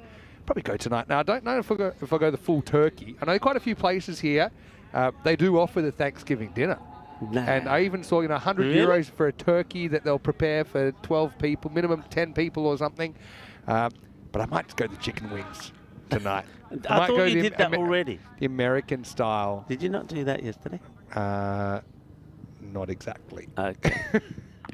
Pull shot this time just over the top of the fielder in the circle. And that's going to be 4. Another boundary to Ansar, the Warriors. Trying to make the most out of this power play. Yeah, Muridy's got a little bit carried away here with the short ball. And the thing is, he's bowling to a different guy. I know it's the same team, but Sofian Ansar was not at the top of the order. In fact, he came in very low for where he should be. And he's dealing with Murad Ali pretty well here at the moment. So getting that away. Both these two teams could definitely use the win. I think Royal Barcelona in particular, still being winless. I'll be concerned. Warriors have played plenty of games as well at this stage. Yeah, this is actually their 7th game, and you only play 12. Yeah. So they're very much front-ended. Yeah, well, you were talking about Thanksgiving. We touched on that earlier, and I said that I like the fact that it's a holiday without the established gift-giving component. Instead, the day urges us to be grateful for things we have. It's all about family, friends, food, and, of course, in American football. That is true, yeah. I'll share something personal. But first, this is personal because Ansar is going to be castled. Murad gets his man in the end, despite going for a couple of boundaries. It's a bit of a waft, wasn't it? And the gate was so open you could have driven a truck through it. That's where the Grizzly went, and Ripple Warriors 27 for 2. That's the ball, full and straight. Is the Boogie Grizzly fire ball. He bowled an absolute peach earlier, but that comes pretty wide, comes in, is on the money. Sofian Ansar, he won't be the only batter to get out to a ball like that from Murad. He will go, a second wicket will come. Just watch this ball. It does an awful lot, is on the money. Adios. Yeah, the first thing is the ball's accurate. But then this is the difference, I suppose, trying to hit very, very square. If you don't quite get your time, if you don't judge the line of the ball, you're going to be in a bit of trouble. And Murad, of course, he's the holder of the best figures ever in an ECC match. 5 for 6 he took against Belgium for Team Spain. Now, it'll be Akil Ansar who is coming out to bat. Just keeps the first one out. Yeah, well, my brother used to go out with a girl from America, and she was in Australia. This is a few years ago now. But it's the only time that our family, we did a Thanksgiving dinner. And the funny thing is, I realized all I knew about Thanksgiving was what I'd seen on, like, the American comedies. Yeah. Like on sitcom. Yeah, so like, we all need to have a fight, but we'll resolve it at the end and we'll sit down. Yeah. I even taped an NFL match, which we put on after dinner. I think she supported the Philadelphia Eagles. And even though it wasn't live, because the time zones were very different. Nice ball to power play. It's one of the later cuts going around. Might even be the latest pull shot ever. But somehow he's got it away to the boundary. Yeah. I don't think he was expecting that to go. I actually think that's almost more of a pull than anything, but it's just so late that it hits the bat late, and that's where it goes. But that will be the end of the over. So it's 31 for 2 after 3. And hello to everyone in the chat. Thanks for giving me such a warm welcome. Yeah, last night we went and watched some of the football. And yeah, but that was more of an Irish place. So I'm going more American tonight. I'm going around the world of bars in Barcelona this week. You went and you brought more joy to, of course, all the Barca fans, because, of course, their big rivals, Real Madrid, getting beat by Liverpool. That's the game that we were watching. And let's just say we almost had a bit more civil unrest when the broadcast was buffering. And I was a little bit worried. And it was about 10, 15 minutes in and it just froze. And I imagine working in that place and you got, basically a couple of hundred people in there to watch football. And it just freezes. Can I tell you, while we're speaking randomly, because it is random question. I love that my first game is random question time. I have an idea. I don't mind if people steal it, right? All right. And I don't know too much about running a bar or restaurant. You know this. So actually, this is something we could do, maybe. Always thought it'd be pretty good to have an ECN-themed bar restaurant, let's say. Because what's on all day? ECN. Yeah, ECN. It's free, which is pretty amazing. All right, in the air. Feel like someone should reach this. It's been dropped. I think that's just a clear case that Murad doesn't know if it's his catch or not. He half believes it's his and he doesn't commit. In the end, it bounces off his hands and fairly simple catch goes down. Lucky moment there for Akil Ansar. Yeah, Murad, you won't know this because you've just come here, but he did try and take one catch earlier and he went off the field to play for a while. When he caught one, tried to take one handily. Now, I wanted that played on his mind as well. And Tucky could have called him off that, but Murad maybe wasn't listening. But so what's your idea? So my idea is an ECN-themed bar. Maybe it's open from what time? It could be open for breakfast. It could be a coffee shop. But we'd do breakfast. Yeah. Coffees, whatever. We turn more into a bar as the day goes on. But you have ECN on. Yeah. The screen. You have ECN memorabilia on the walls. Like I don't believe there's anyone in the world that does this because now it's pretty easy to stream things to TV. So I know that when I have been back visiting family and friends in Australia, there's a couple of bars I go to. They say, you can watch whatever you want, and they say, we've got this on. And normally during the week as well, they're like replays of things. Yeah, it's boring. So what do you want to watch on like a Tuesday lunchtime? Well, ECN's on. Yeah. So I don't know. You could have lucky draws. Like if there's a golden ball, everyone gets a free drink or something. You know what I mean? Something like that. Can you imagine that? Or everybody gets 50% off if there's a golden ball while you're there. And I just think there's a lot of potential for it. Tell me what you think, and feel free to steal that idea. I'll be there. I'll be there to cut the red tape. You'll be there. I'll be there to cut the ribbon.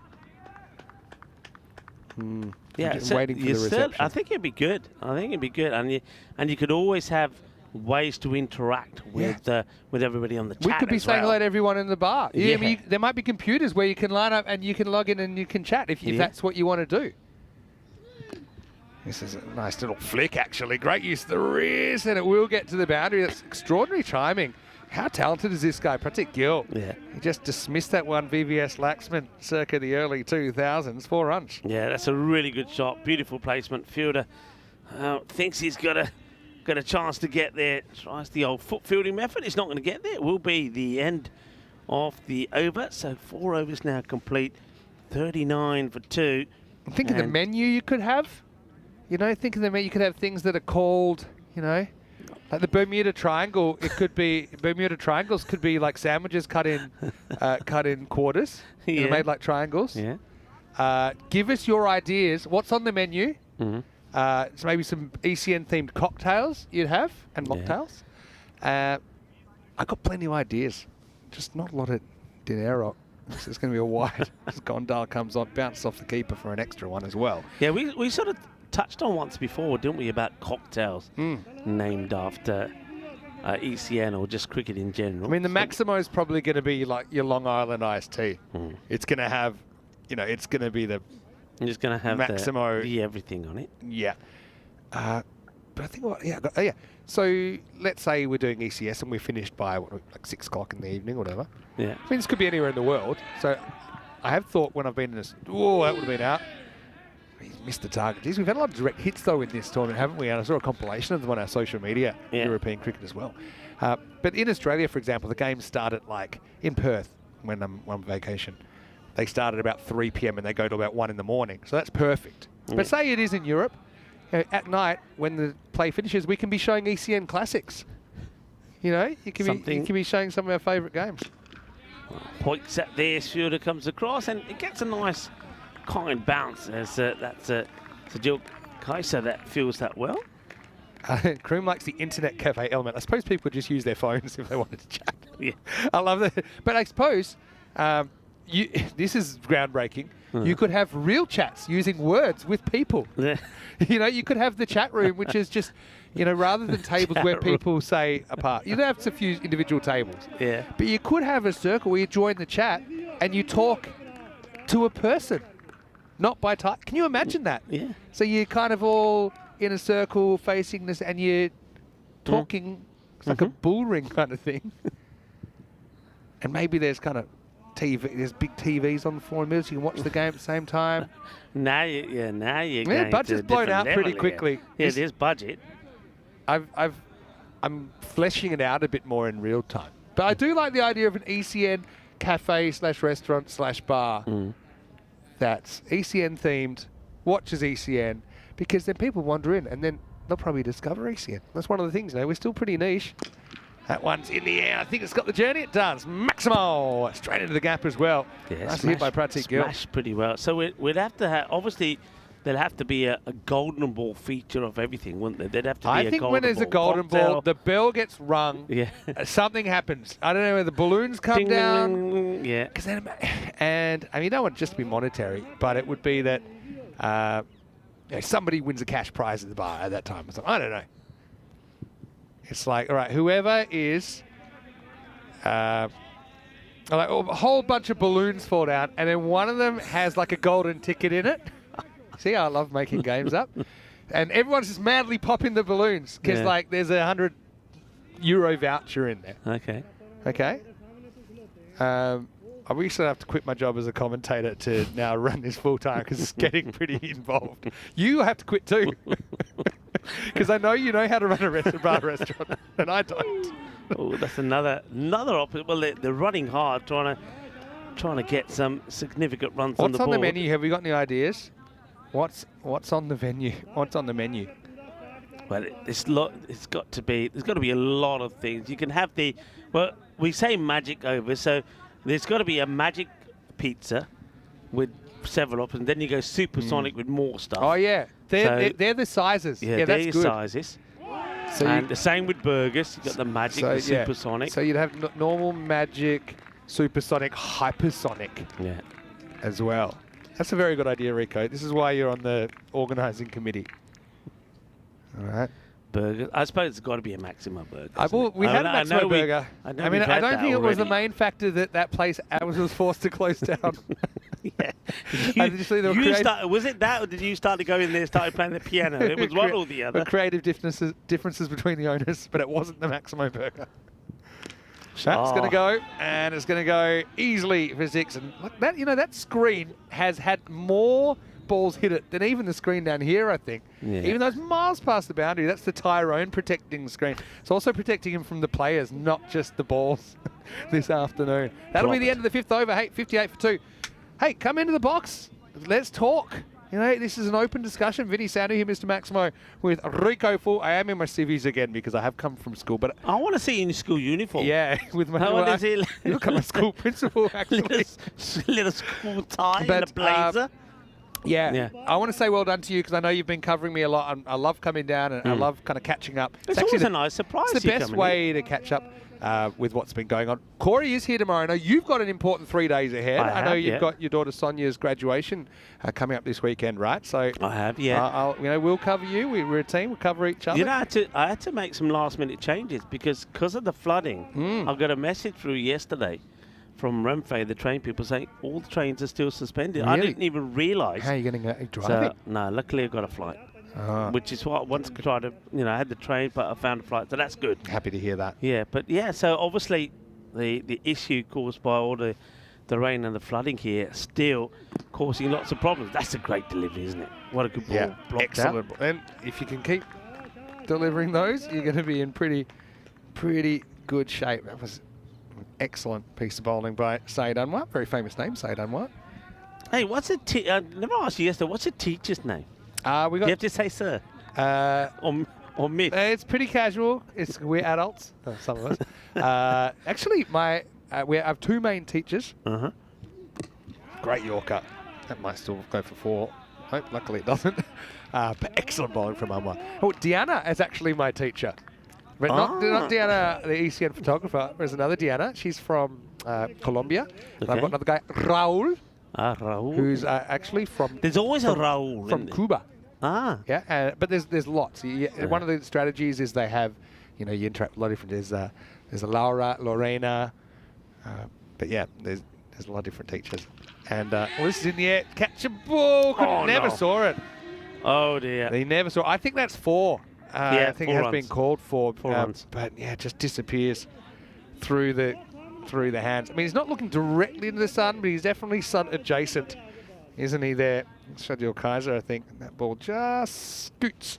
1 bounce and for 4. So a bit of a lucky moment there for Gill. Yeah, Gill, it's not the first time he's been dropped. He was dropped earlier, remember, on 5. He's the key to the innings, I think, at the moment. As he's in and he's ticking. He's going to get a single here.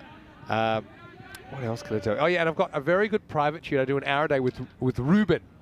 But I have had to warn Ruben because, I'm like, okay, today I want to work on these 3 specific things. Can you help me with these 3 specific things? Yeah. And he'll bring all these papers. An hour later, we're like, that was a good lesson. We never finished chatting. And that's 2 with days. You? How? It's 2 days in a row that I've done that. What, you ain't even looked at And even today, I was trying to get back on track. And he's like, so how many games do you say you do every year?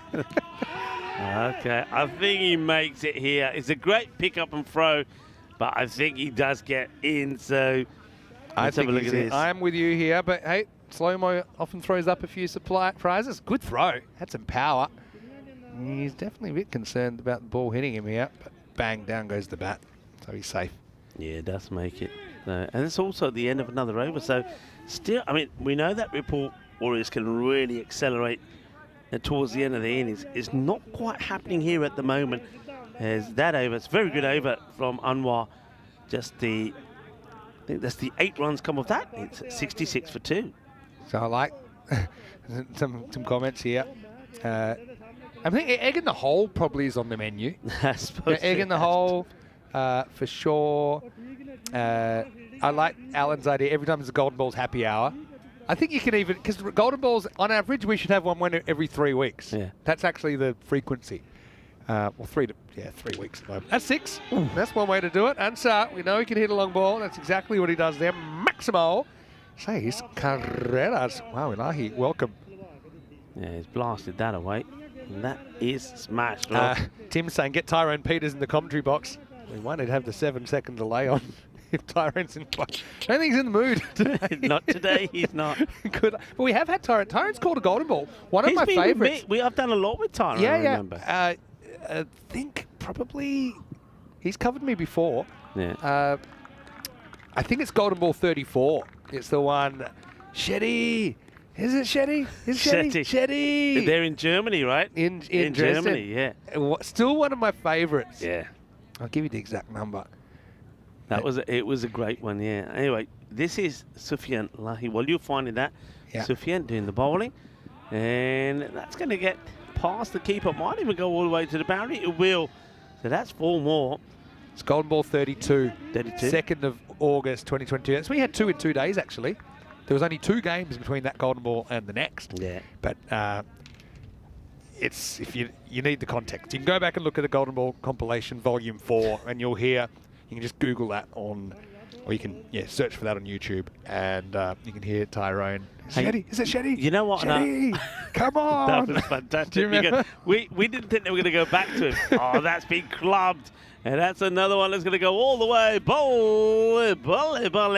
Goodness, one thing we got to have, of course, on the menu. We've got to have duck. Oh, yeah, we got to have all the different types of surprise. duck. Yeah, we've got to have the right. Ducks. So we got to have right. Yeah. Oh, is that right or not? You got to have it. Got to have the context of the golden ball was Shetty should have bowled the golden ball, and they chose someone else. Yes. He just basically bowled a brilliant last over in the air. And in theory, he could have reached it, but he was going the wrong direction. In the end, he pulls out the low right hand as Lemmy Hamza keeps it to just 2 runs. Yeah, you're right. He should have bowled that over. He didn't.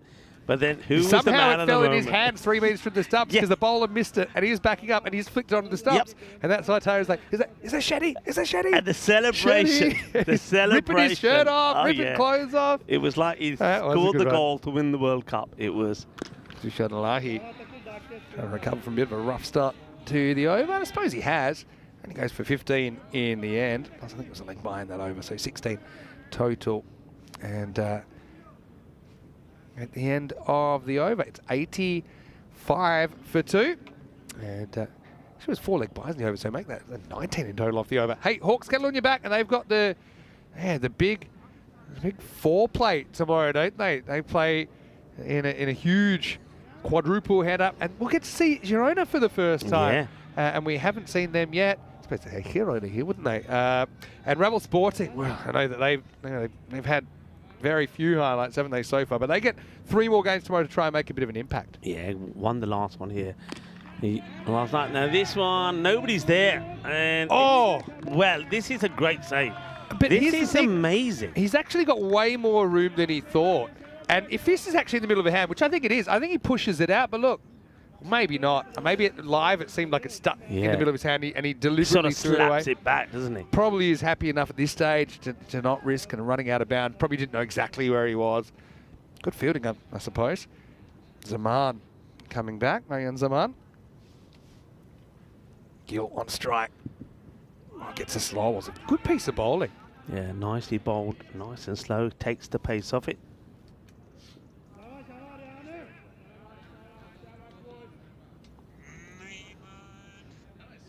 Just really nicely bowled. The clever slow ball.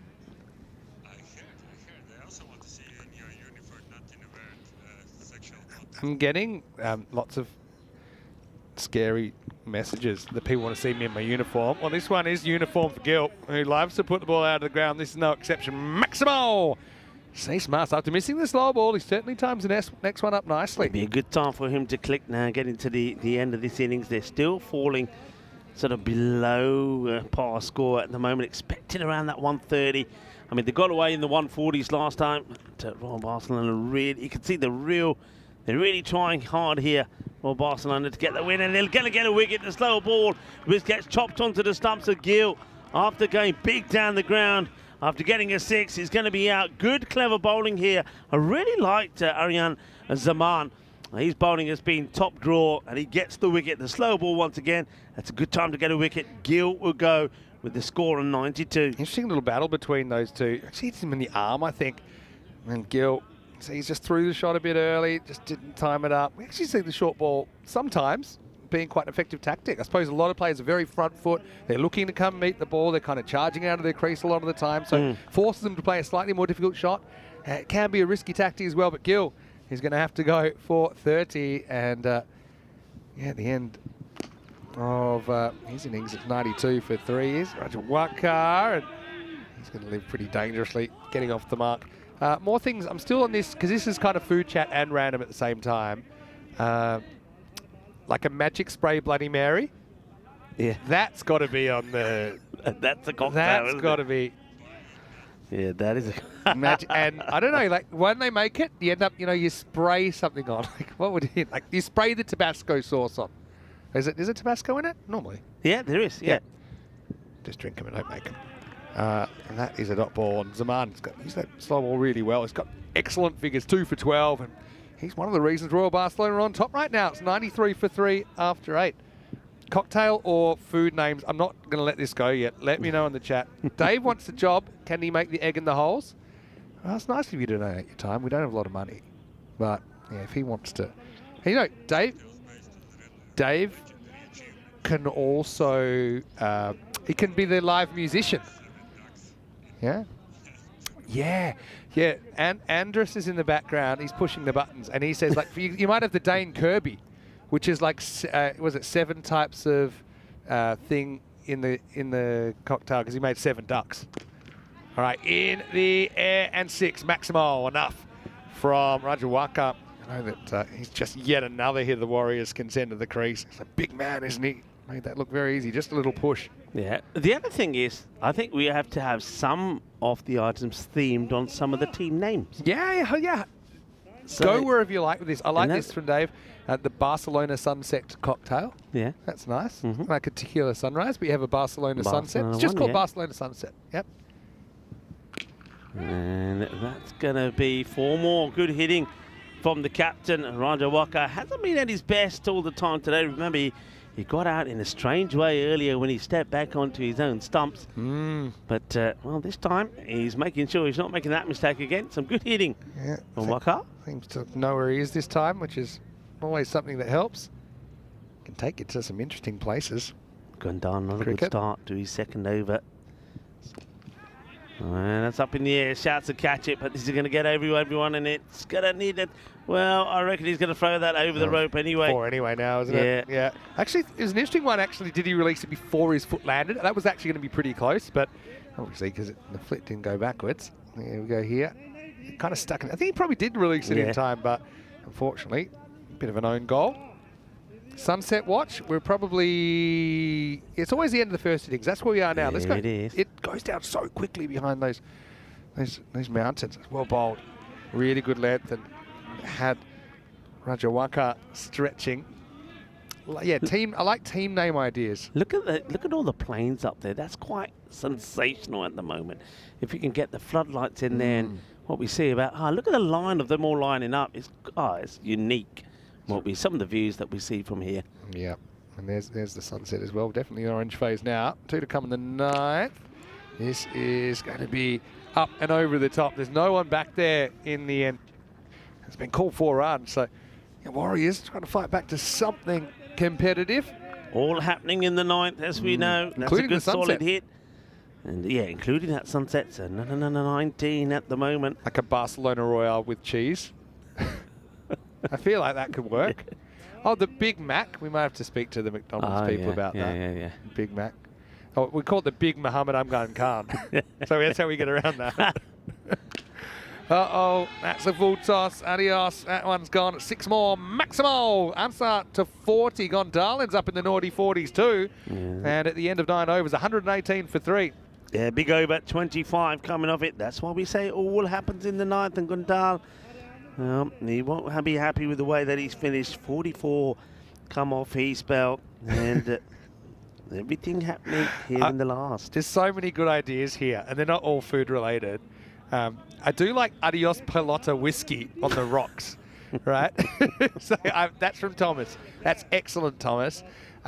Trip saying he can cook and play music. There's going to be an ECN house band. Okay. I feel like I'll be probably playing keyboard in the ECN house band as well. We'll have to invite Johnny G, of course. Butterfinger cookies for snacks. That's brilliant. That's trouble. That's too high.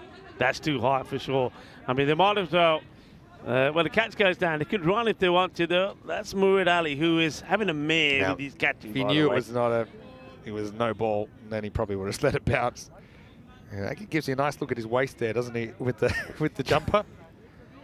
And yeah, unfortunately for Murad, got nowhere near it as well. Geez, there's so many good suggestions in here. I love this from Julian, though. All right, free hit, doesn't really matter. I wouldn't be risking the fingers on this. 2 of them want to catch it. 1 of them does catch it. Could have a run out here with a good throw. It's not a good throw, and an awkward one for the backup. Wow, there's a lot going on there. That's good thinking from the fielder. Throws it in straight away, knowing that it could be, that it would be going for a second. But if it was a better throw, if he got this over the stumps, he would have been in trouble. Adios, El Sol. I think that's the last of it. Oh, look at that.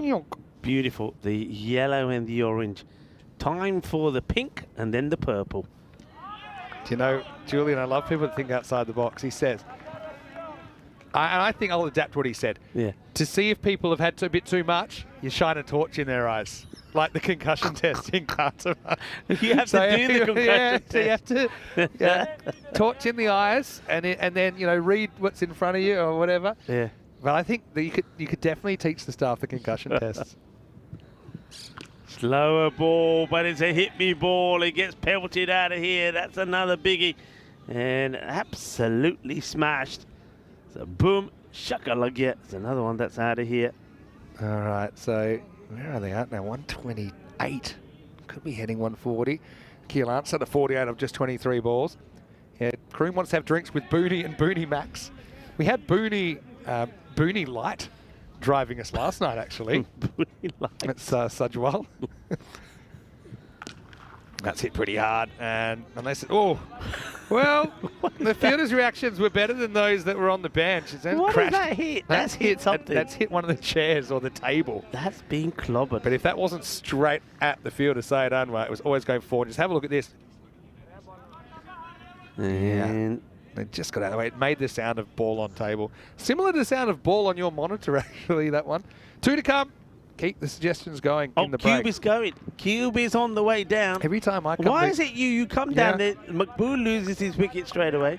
Now the Cube goes. That was 50 to Akil Answer, by the way, on that one. We can probably leave the highlights now. It's 'cause- want to do it now? Yeah, This is the last ball.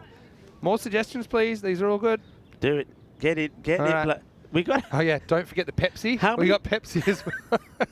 Last ball and 6. Maximum hole for Answer. Finishes with a bang. Brought up his 50 off 25 balls. The 26 disappears just for fun. And the Warriors, despite a slightly slow start, they're going to finish with a pretty respectable 138 for 3. Yeah, they don't quite finish at the rate that we're used to seeing them, but still, they get to a healthy score on the board. And remember, Royal Barcelona always find a way to mess up the run chase. Will they get there this time? A Akil Answer, well done from him. Gets a 50. Good news. Pepsi and 7-Up are made by the same company, so we will be stocking them both. Okay.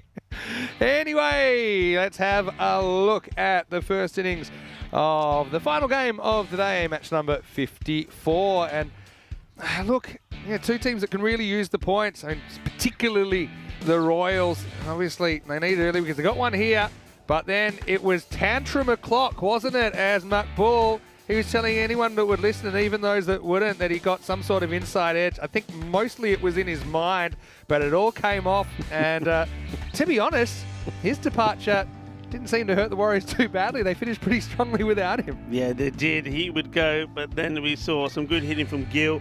He would get to 30 before he went. Sufin Answer this time, he didn't have an answer to this ball because it was absolutely pitch perfect. Yeah, and Murad, he gets it right more often than not, doesn't he? Remember, he was discovered for Team Spain because of his performances here for the Royals, and I just think that's going to make him even more dangerous cricket in the next year or two. Having said that, it's a bit dangerous every time the ball goes near him. Obviously, with that knock he picked up earlier, doesn't look confident catching the ball. But we always know the Warriors, they bat pretty deep, don't they? They mix and match their order, as a few teams are doing in this series. But it doesn't matter who they send out there. They're going to play in a certain way, and they're typically quite aggressive. That one kind of went straight through Shahidul Kaiser, didn't it? He'll be disappointed he didn't hold on. This is a brilliant throw, actually, from Bakhtiar Khalid, the cross-handed bandit. Yeah. Looking forward to seeing him live again. But yeah, the Warriors, they came home with a wet sail, didn't they? 25 came off the 9th over, 20 came off the 10th. So back-to-back magicals. And that's putting him in a pretty good position. 138 for 3. That's after they're only 93 with 2 overs to go. So, yeah, I think it's probably a fairly even game. But I think Royal Barcelona, they'll feel, look, this is the kind of game, batting's got to click. We've got to get this. Otherwise, they're in a really, really tough spot. Yeah, I agree with you. I mean, first of all, this is what Ripple Warriors do. You never count them out. They're a team that can score big. Although this time, it didn't happen in the last 5 still. You'll take that 45 of the last 2. But yeah, with Royal Barcelona, I feel it's now or never really, because otherwise I think they're relying on a lot of other results going their way, and they take it out of their own hands. Yeah, really good finish. As we saw the sun disappearing for another day in Barcelona. And it'll come up again tomorrow. There'll be more cricket coming your way as well. 58 not out for Akil Answer. Certainly got things moving, didn't he? And he saw Maqbool go LBW for 11, Sufyan Ansar for 12, Partik Gill had a pretty good knock, 30 off 18. But yeah, Akil Ansar really made a difference, and Rajawaka got a couple away as well at the end. And that's the reason that they end up with that decent score of 138. Just looking at the half and halves as well. They were 58 in the first half, 80 in the second. It kind of fell away a bit, didn't it, for the Royal Barcelona attack? Yeah, it does. And I'm liking this one, actually, I have to say, from Thomas Martinez, who says, He's got to see a bit of plum pudding down there. I like that pretty one as relevant. well. That is very good. Hey, can I also just shout out that I thought that Aryan Zaman bowled really well, and I love his change of pace too. Yeah. Well, he's another exciting talent to watch. Murad with the other wicket in there. We'll take a break, and we'll be back in just a few minutes. 139 will be the target for Royal Barcelona if they're to open their win account. Vinny Sandy here, Mr. Max. We're back with Rico Four, and we'll only be together for one more inning, so don't miss it. Back soon here on ECN with more European Cricket Series.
This European Cricket Network event is proudly brought to you by HCL Software, Paramatch, and Victorinox.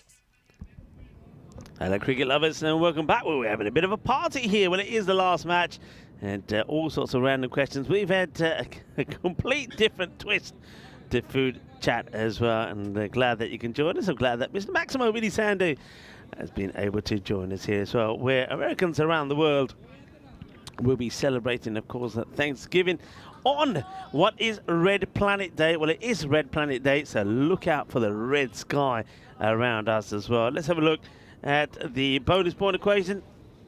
96 or less. And all the points to the fielding side. The batting side, look, if these guys get going, they could surprise us all and get 4 points here. And that is exactly what Royal Barcelona could certainly do with the situation they're in at the moment. Either 4 point is theoretically possible, I think, with these middle-of-the-road scores, which I suppose this is. It looks like it's going to be Rajawakar to get us going. Start's all important here. First 3 overs, losing's a habit, winning's a habit, as they say, and Royal Barcelona just cannot take a trick lately.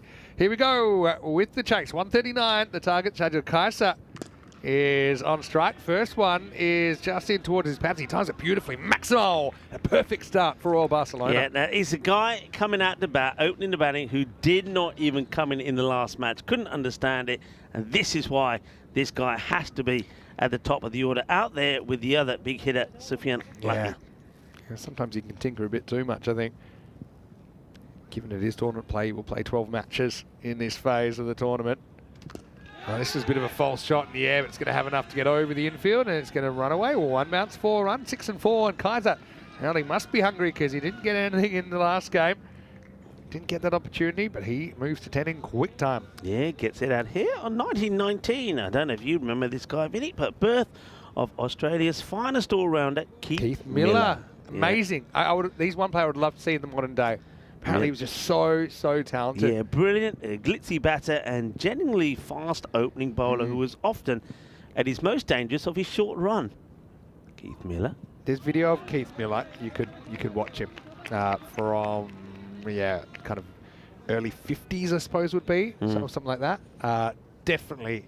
Yeah, well, definitely check him out. And like a movie star looks. Yeah, he was he was Wisden's Cricket of the Year in 1954. That's because in 1954-55, when he toured the Caribbean, he hit 300s in 6 innings and also chipped in with 20 wickets as there was a 3-0 win for Australia. So that was classy. That was pretty classy as well.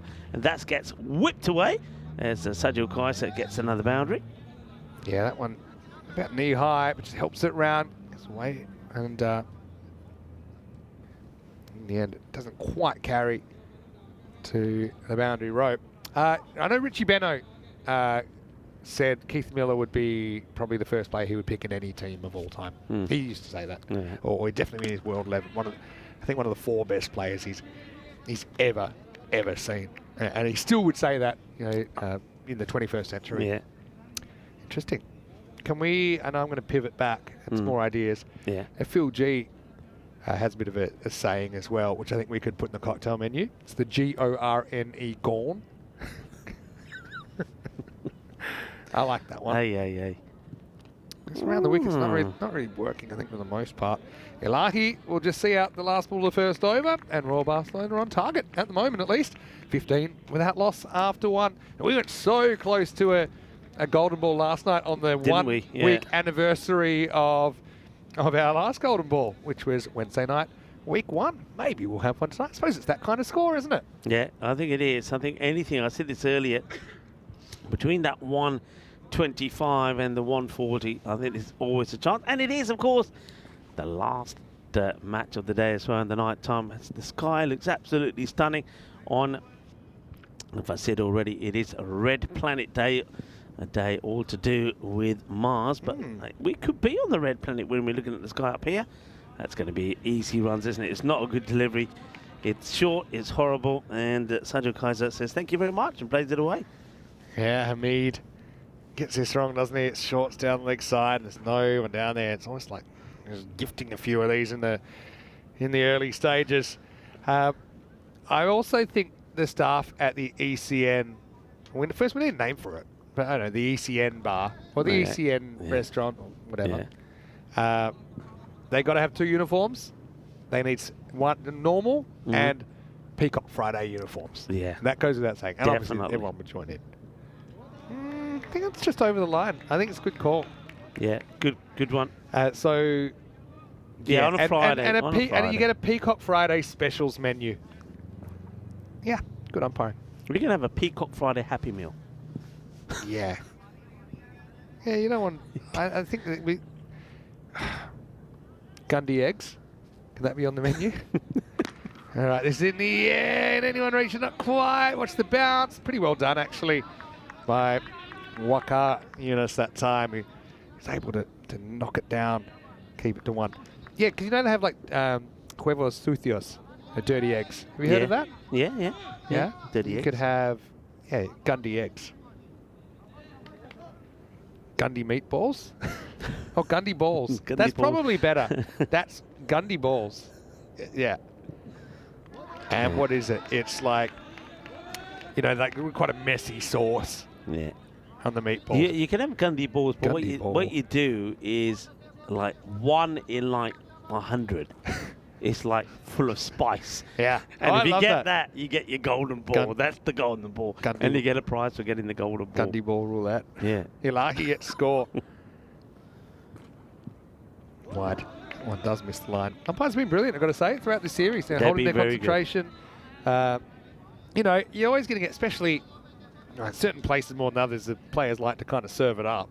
It's probably one of them, as we saw. But umpires just gone about their job and they've been incredibly good and consistent, I think, in this series, particularly the wide calling. I think the wide calling's been really good.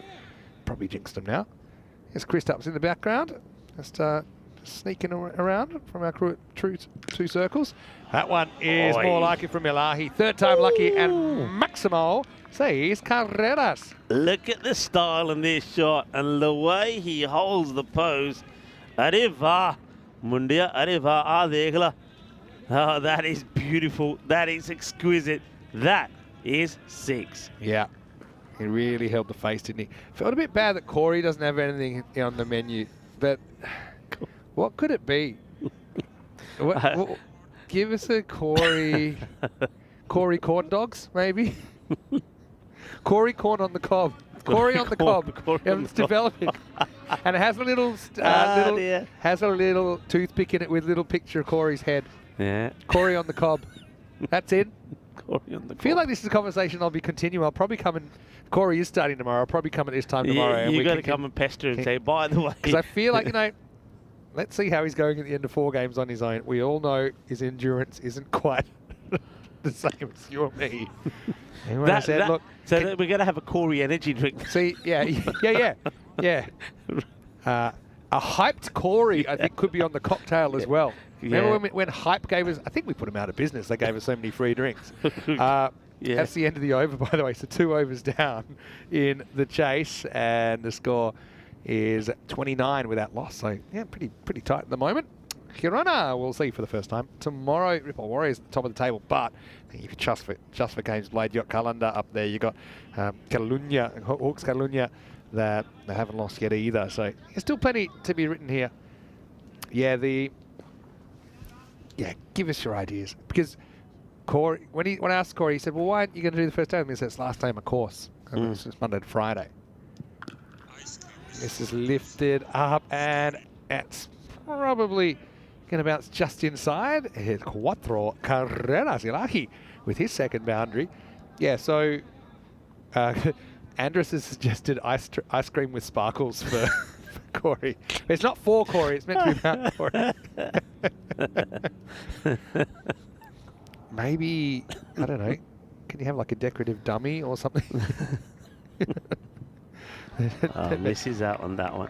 Look, what? I'm going to just turn your attention away to something. I'm going to leave this out there for a chat. I'll keep thinking, letting me know in the chat as well. So this is a question, test your knowledge question. So back on this day, so in 1979, England beat the West Indies in a one-day in Sydney.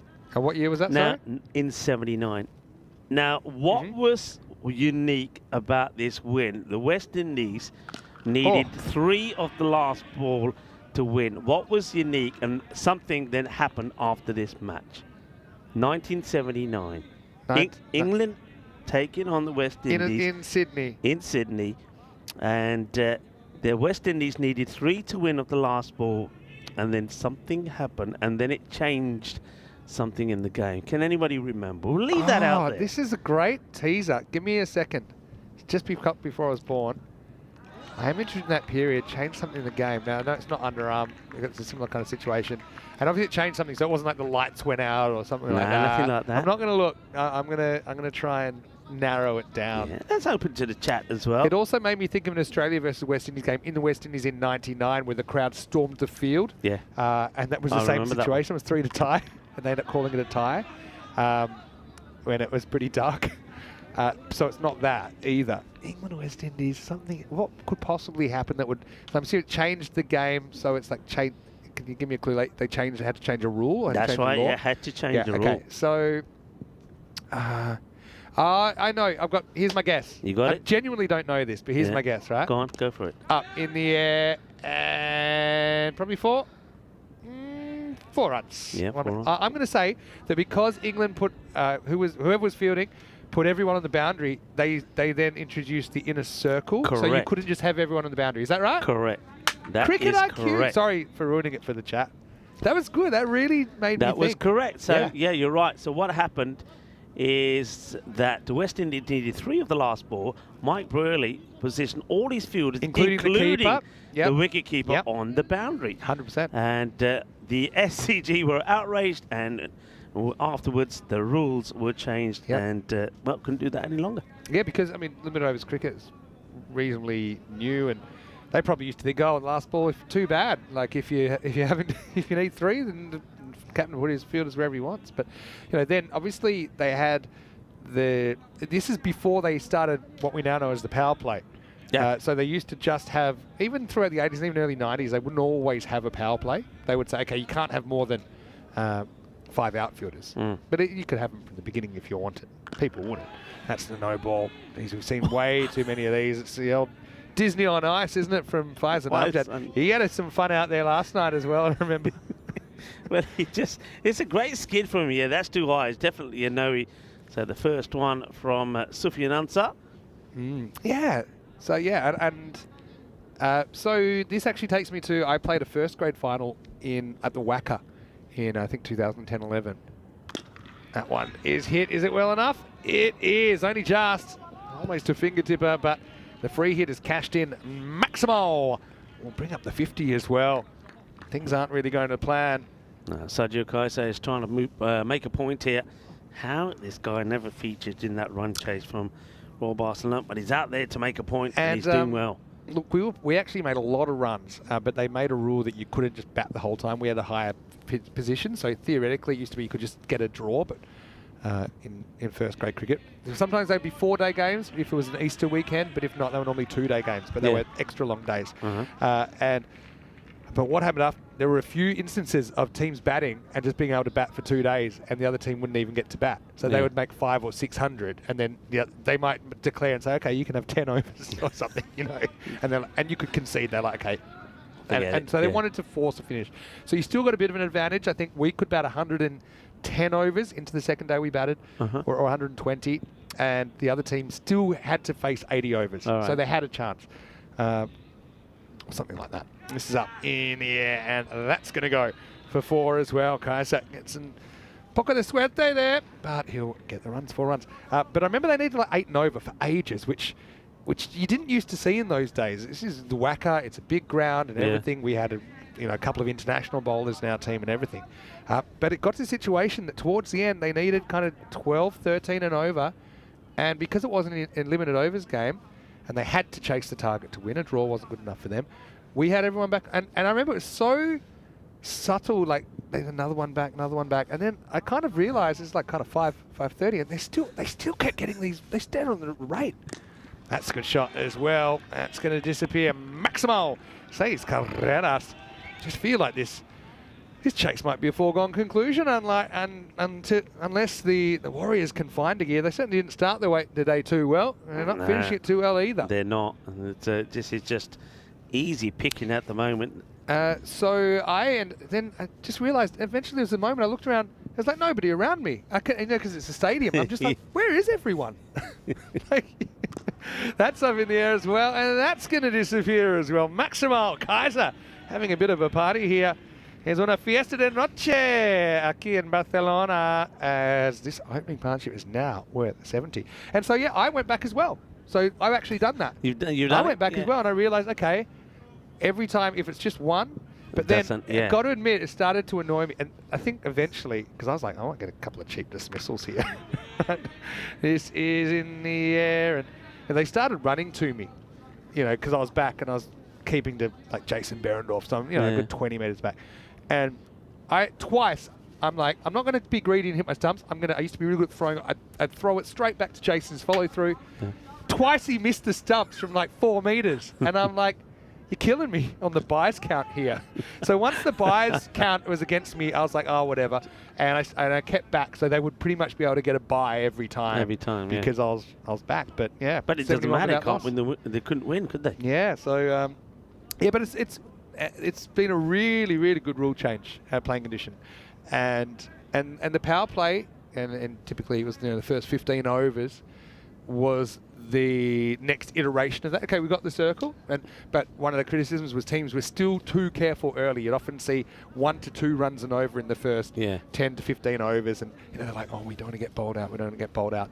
And so they introduced the power play for the first 15 overs, but still it was about 10 years before anyone really attacked it. And even though in theory, commentators always say, oh, they might, but they weren't. Everyone was like, it's a trick. Don't fall for it. The coaches were like, it's a trick. We don't want to collapse early. Keep your wickets in hand. And, okay, I'll throw one back at everyone. Maybe you probably know this, but there was one then kind of, I wouldn't say minnow, but one lesser known cricket nation that really pioneered attacking the start of the innings in the mid-90s. And do you know who I'm talking about? I'll tell you. Sri Lanka. Yeah. Sri Lanka in the mid-90s. And I remember it was Romesh Kalavitarana and it was Sanath Jayasuriya, who he was in Australia. And they said, look, let's do it. And honestly, they won that series. They ended up winning the World Cup in '96 with these tactics. This is going to be whipped away, and it's going to be 4 more. It's going to be 50 to Shardul Kaiser. It brings it up off 16 balls. Oh, Barcelona galloping away with this chase at the moment. Shardul, well, he had his face in a milk carton earlier on, but he's back and he's scoring runs. Yeah, well, now if people were wondering why I was getting so frustrated with the batting order last time around when this guy didn't feature, now you know why. That's another one that's going to clear the field, or I feel it's going to be 6 more runs. 6 carreras más, manos arriba from the arbitro. And Royal Barcelona, they are flying at the moment, and this is what you were expecting to see from them. Remember, they were aside last time around. It would have been nice when they're chasing 147 to have a little bit of this. Bronze final winners last time, and they were pretty unlucky not to go further. This is what we've been missing from them. Hey, you do know there was a century earlier today, don't you? Yeah, you know what the funny thing was about that century? I don't know if you heard me or not, but it was, that is brutal. And here we go, Juani in the action. Off the wall. A little bit slow, Juani, to get there. He hasn't spilled his coffee, though. He's got a coffee. Well, that's why, otherwise I think Juani would have got there. It could have been funny if it landed in his coffee. There's Juani. He's got great balance. Could be a model, Juan, for more reasons than one. So the interesting thing about that is that Shahid Nazir last time in February played for who? Royal. Yeah, of course he did, yeah. And he scored a ton in the match against his old opposition. Against his old opposition. That was when he scored his century in February.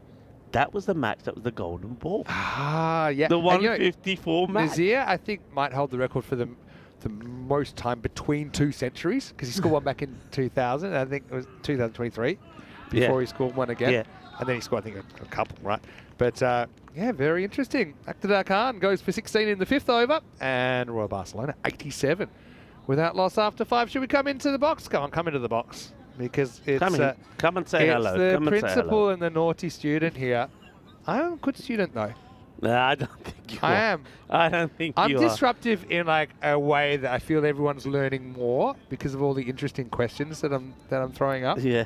Like when I asked, like, how would you say because we're talking about actually a bit of culture today that in Spain they're not as direct. So if someone says, "Oh, do you want to do something?" If you don't really want to do it, you don't say no. You'd be like, "Oh, I've got to wash my hair. Or I've got to," That's what I tried to say. Yeah. You would be the student if you're in my class. Yeah. Who's always like putting his hand up saying something. I'd sort of say, right, the only way to keep him is to put him with the students that are quiet and get him to work with them. Yeah. They still don't really say a lot back. Dear, I feel so. And there were so many times they take be imaginative with your answers. It was like, if you could travel to the Middle Ages, tell in a time machine, what are you going to do, and make him crazy. And everyone else is like, I would go and talk to Michelangelo. I'm like, and again, I was a bit fantastic with my answers. I was like, I want to go to the Greek thing, and when I arrived, everyone is still drunk from the party the night before, and then we'd go to the ancient Olympics, but they wouldn't be normal games, they'd be strange games. And I would go to the Sistine Chapel and I'd graffiti on it so that one day it would be people would think it was worth $1 million. Right, this could be a chance. It should be. Nope. And he's hurt himself here. Has he hurt himself or just his pride? It bust straight through him. This one may have lost in the light slightly, but just burst through the hands, didn't it? The hat went down, the ball went down. Yeah, well, that's the captain, Wakaraja. Let's have a look at it again. I think, that could have, that could have been nasty. Went between his arms, I think, in the end.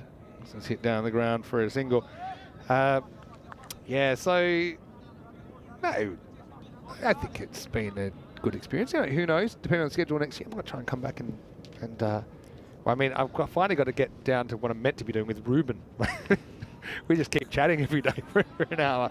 That's going to be a chase to the mound where it'll just be a single. Kaiser 65, maybe a smoky for a century here, depending on how much of the strike he gets. Well, he's got to have the strike, and Sufyan Eli has, well, by his standards, he's going pretty slow, but I suppose as long as Kaiser's smashing it. His skill, though.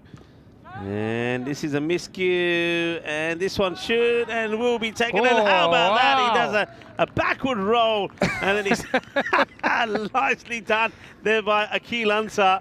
Akil takes the catch, does a backward roll, almost lands the perfect landing. He doesn't do that, but he takes the catch. He's giving thumbs up to everybody. The wicket will finally fall, the first one, and it's Sufyan Lahi who will go for 21. Oh, Roger Wackart. Take notice, and then I was a little bit worried about the follow through here, and you can't criticise. He put himself in the right spot, and he was able to grab it. So Lahi goes for 21. It's 91 for one. Patek Gill once again stepping up for the Warriors, trying to get him out of a tight spot. But yeah, that was probably a concussion test waiting to happen, wasn't it? When he didn't want to really take his hands off the ball, which meant I was worried about his head hitting the ground, but. Yeah. He's all right. The glasses stayed on the whole time. Hey, he was having a breakdance party, wasn't he? He did pretty well. He just needs one of those caps. Zamir Hamza coming out. He's going to smash one first ball, and it's going to go over the rope into the wall in the full Maximo. Kind of ruins the over, in a sense, for Patek Gill. Yeah, that will be the end of the over. It's 97 for 1 after 6. Yeah, and this ball goes to a part of the ground we're very interested in, because look at that. We'll just wait for the scorecard to disappear in a moment. 65 to Kaiser, still going strong. New batter Amir Hamza hits the first ball for 6, but just look at the background at the moment. That is quite amazing. It is Red Planet Day today, everybody. That's from Mars, isn't it? Yeah, that is from Mars, isn't it? Well, one day Mars could look just like that, I suppose. But yeah, beautiful. Great shots. ECS Mars coming your way. We'll probably do it. How's the budget going? A few extra ones I just noticed come in. Yeah, a few questions. Yeah, Andrew's got a question. What's the boundary on Mars? The gravity's less there, right? So I will still keep it 50 meters. Get the scores higher. In the air, and that's going to be cut away for 4. Kaiser to 65 has been dropped at least 3 times I can remember. Yeah. But this is Akil Ansar. Why not give him the ball? We made a play last over. Yeah. Just quickly, I'm looking at these, sorry Rico, but we've got bangers and commentator mash. Okay. Nice. Good credit. sound to that. Power play punch, I like that. There's got to be maybe a tortuga, a tortuga salad. Yeah, how about that? Yeah, I was gonna. When you said tortuga in the menu, no, we're not doing that. Tortuga salad, but it's not real. It's like Kiwi burger. There's no real Kiwis in it. It's up in the air, and that's going to be 6 as well. Maximal Kaiser to 75. And they just seem to be able to keep that rate up despite the loss of the wicket. Hasn't slowed it down too much. Now whacked away. You can see the scoreboard being operated pretty frantically as well. That's 7 more. That's 6 more to add to that. 107 for 1 now. The rhino's got to be a cocktail as well, or like a rhino burger. Right in the air, gone. Wow, that was straight to him, and seems to be following it at the moment, doesn't it? That's Rajawaka that takes the catch. Well, is that Partik there? They swapped hats. Are they? Yeah. You're right. It is. It's Partik Gill. So clearly what's happened is Raj has blamed the hat for dropping the catch. So he's given the hat. It's not the hat that's the problem. It's the end of Kaiser. Finally falls for 75. But a good knock from the opener, batting exactly where he should bat. 107 for 2. Yeah, and 7 6s, 7 4s. But it is Gill. Gill does it again. Takes the catch this time after bowling a nice tidy over. So well done for him. And the wicket will go to Akil Ansar, who, well, after doing his breakdancing, gets up and then decides to do a bit of bowling. Gone. 2 in 2. That's another one. That's nicely put up there. So another one bites the dust. Akil Ansar gets another. Beautifully done. No, full and straight. So that's going to be a golden duck. Goes for the big hit straight away. Saheed Anwar comes and goes. Now they're surely not going to have a wobble here. There's a Derek. Golden Derek whacks him off. Like drama, perhaps, as Anwar has to walk. And, yeah, look, well pitched. Oh, it comes down to what happens out of the bowler's hand, you know? Yeah. We're just seeing, I know there's a fatigue factor maybe at play, but, you know, so they've bowled enough overs now to be able to get in general proximity. Anyway, looks like we've got Murad Ali coming out. He's going to cut the first one for a single. Okay, 31 of 19. Is there a finish here? Amir Hamza out there with him as well. Oh, he's a very, very good striker of the ball. 2 for 11 for Ansar. It's been a pretty good over. He can still bowl a second one, don't forget. Yeah, he's keeping it nice and tight. Amir Hamza, don't bowl short to this guy though.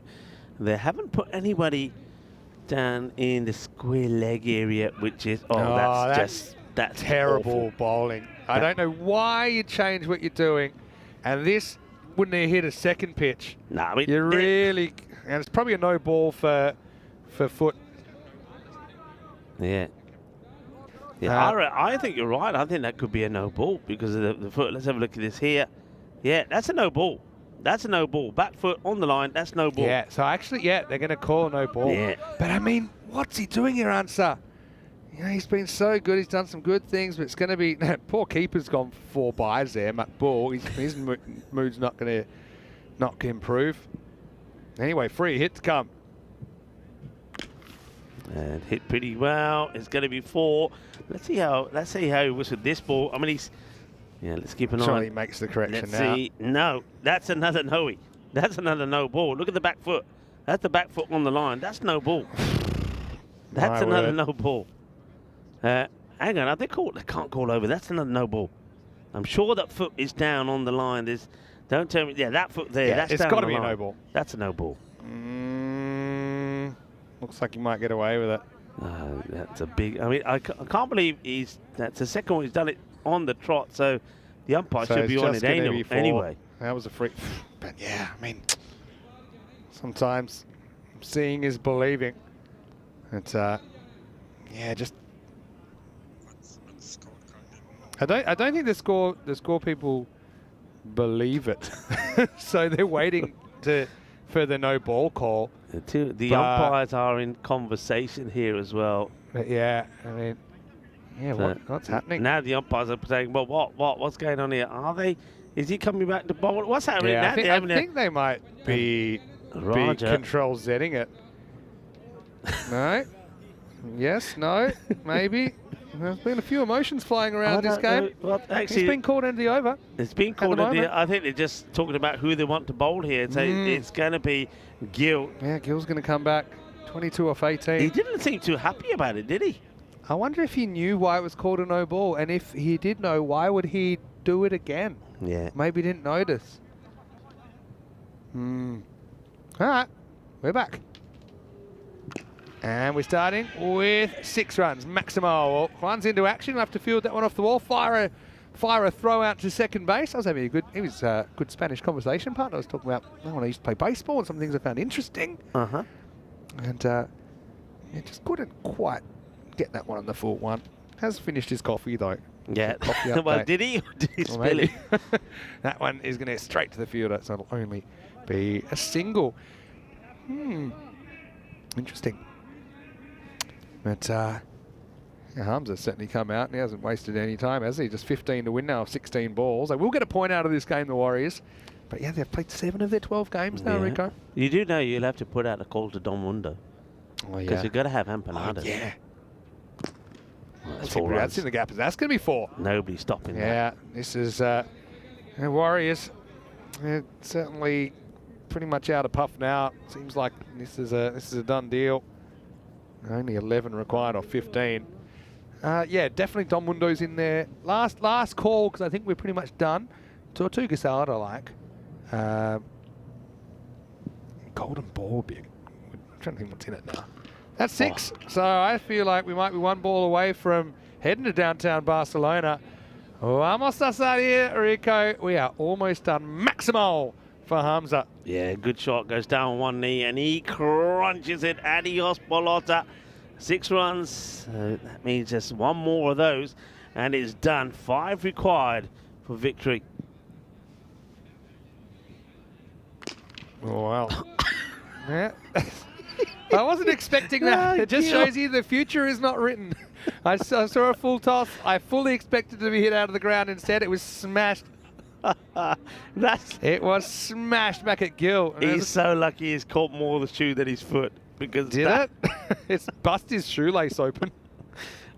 Oh, yeah, I guess. All right. Ooh. 5 to win now. There's 4 of them. Yeah, that's one of the key things about keeping is, I suppose, being in the right spot, and he never really reacts to the line of the ball. And really, the Warriors, they started the day pretty sleepy. I think they're finishing the day pretty sleepy as well. Scores tied. Yeah. End of the over, it's 138 for 3. Yeah, they'll get a point, the Warriors. That means that they will stay ahead of their opponents here at Royal Barcelona. But Royal Barcelona finally, in their 5th match, will pick up a win here, and how important that is. So, just score side. Anyone will do it here now as we go into that 9th over. We need 1 more. The Charlie Hunt catch of the day. Oh, yeah, catch of the day actually works. I was trying to think. Anyway, this game's going to be over after this ball. So, or maybe not. No. Maybe yes. Well, to be honest, that sums it up for the Warriors. There wasn't too much fighting them in that game, and they made 139 look pretty easy. Honestly, I mean, take nothing away from the Kaiser. I thought he batted well, but geez, served up some fruit. So, yeah, it'll be an 11 ball to spare win for Royal Barcelona, who finally opened their account in this European Cricket Series. Yeah, they get a win, and they're too good a team really not to. They came close, didn't they, the other day when it was their fielding that really let them down against the Hawks. Today, I have to say they fielded pretty well. If anything, I think it's just some of those decisions made by the captain, particularly in that last game with the batting order. But he gets a message. I think his own team sort of pulled him to one side and said, "Hey, Skip, what you're doing?" Especially when he had Munib Rahman up there who was just chewing up deliveries. So they make the change, and Sergio Kaiser shows us what they are capable of. We'll make a change tomorrow as well, Rico. Enjoy your long weekend. You've got Friday, Saturday, Sunday off. You'll be back on Monday. I think you'll have a great weekend, and all the best to you and your family. Congratulations You to know Sonia. what? I'll be back in December. You'll be back in December. Well, you better dress for it. Hawks 4 games tomorrow as well. Corey Ruckers will be opening up. I know he's been paying very close attention to the first 54 matches. He'll hit the ground running with the quadruple Hawks extravaganza on day 12. Also Peacock Friday. So let's see what he brings to the table. Same time, 7:45 a.m. GMT, which is 8:45 in Central Europe, and 1:15 in India. Let's roll these highlights. And Yeah, really, from the first over, they didn't quite have the tactics right. They didn't really have the skills executed, and our Warriors looked like they were going down in flames. Essentially, that's the way it worked out. Yeah, I mean, good from Sadio. Look at that shot, by the way. That was Sufyan when he got his first one out the middle. That was an absolute beaut. And, well, Sadio Kaiser, he just kept on going and supported well there by Sufyan. They've got some powerful hitters. And remember, Taki in the earlier match, the captain, made an 80 as well. And when you add one or two of the other players in this side to it, Murad, we know that Shafat Said Ali will come into the side as well. He was the team's top scorer last time and also the top wicket taker. So they got good players too to come into the side. But of course, they want to make sure that when those players come in, there'll be some work for them to do. And they won't be exiting at the group stages. And so Sajil Kaiser, that brilliant knock from him, 75 of 25, will certainly make sure that they do get the first points on the board. And, well, with winning with 11 balls to go, it will do their net run rate a little bit of a favour as well. Well, the captain wore the cap first. Well, he couldn't take the catch, so he handed it over to Gil. Gil was able to take it, and that man was able to take a great catch as well. It was Azhar Iqbal. I was confusing for a moment with Akil Ansar. You can see why, because when he was upside down, his number was 99, but he actually was 66. But he takes a good catch. Akil would come on to bowl, and he would take a wicket. In fact, not just one, but 2 in 2. As Saeed Omar came out and he wanted to smash his first ball for 6, but found his stump shattered when he was out very first ball. But even though they picked up those wickets with that Gundy ball, that was actually a no ball. The next ball, the free hit, was put away to the boundary, but in fairness, that was just as bad as the one before. And then there's the hitting. That would tie the scores. And then this one, that was a really nice shot, actually, right down the ground. That actually went pretty well, pretty nifty.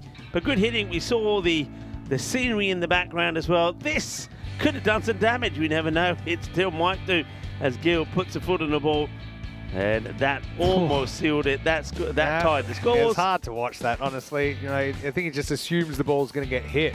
And then even this, the game finished on a misfield. So, the Warriors, I've still got 5 games obviously to play, and they're kind of, at the moment, I suppose they're mid-table if you adjust for the games played. I know they'll be on top of the table because the amount of extra games they played, the fact they get a point there, for example, just keeps them going forward. But, there's the tail of the tape.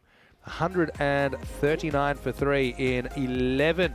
And an 11-ball to spare win for Royal Barcelona, finally opening their account. 75 for Sajil Kaiser, but he had his luck along the way, didn't he? Dropped 3 times that I remembered, maybe a couple of others. Ilahi with 21 took a while to get going. And Hamza with 20 of 7 hit the ball sweetly from ball 1. Murad Ali was there towards the end with 9 runs, 14 extras. I think the keeper still, I know 4 byes he was responsible for. I don't think were his fault. And bit of real licorice all sorts with the bowling. Akil Ansar 2 for 16, but the end of his over was a total mess.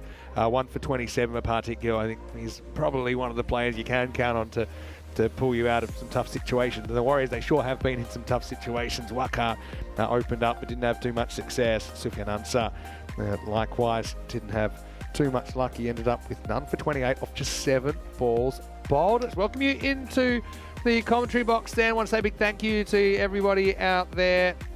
And a big thank you to you, Rico, because I know, you're welcome. It's always tough buddy. to juggle. When we've got some other things we want to try and accomplish in our lives. And obviously, I've been working on my Spanish for a while, so I've wanted to do something a bit more formal in a school. And you have stepped up. You've allowed me to do it. And you've just done the last 4 days by yourself. And I hope you have a great 3 days off before we see you again on Monday. Yeah, I'm looking forward to it. Of course, the big day tomorrow with the daughter's graduation. But of course, I've already said to everybody on the chat, when Corey's here, if he's not wearing his Peacock Friday shirt, give him hell. Yeah. So everyone look after Corey tomorrow. I think he's coming in now. I'm not so sure. But he'll take you through. I'll be back. I'm definitely going to come and do the last game tomorrow. I think it's just smart. I'll just a little bit of extra energy. Him up off the floor. I may have to pick him up off the floor. But I think it's going to be a great day. So big thanks to everyone. Thanks for having a bit of fun in the round of questions. It's right. It's good. Look, I've got to say, I think you know it as well because you've done a lot of days on your own as well. But it never feels like you're on your own, does it? I mean, our chat, and it's all of you out there, wherever you are at the moment. I mean, you guys and girls are absolutely fantastic. So keep it up, keep up the good work, and also to the moderators, you're absolutely brilliant. Keep it going. Yes, absolutely. Well said. Couldn't have said it any better myself. Just a reminder, if you haven't already, I'm sure you have, but like this video, subscribe to the channel, tell your family, tell your friends about European cricket. I know I've been telling everyone that I run into. Hopefully they understand me too. And also don't forget our social media at European Cricket and our website, europeancricket.com. But for now, Vinny Sandy, Mr. Maximo, on behalf of all the ECN team, and of course this superstar, Rico Fall. Well, I'm going to escort him back to the principal's office where he belongs. Rico's off for the weekend, but we'll see you soon for plenty more cricket Corey's in tomorrow. The Cube will be back, cricket will be back, and hopefully you'll be back to watch it. Some best days of day 11 come your way. Thanks to our crew at Two Circles. For now, hasta pronto. Adios. Be good, be kind, be safe, be happy. Shukriya. Thank you for watching.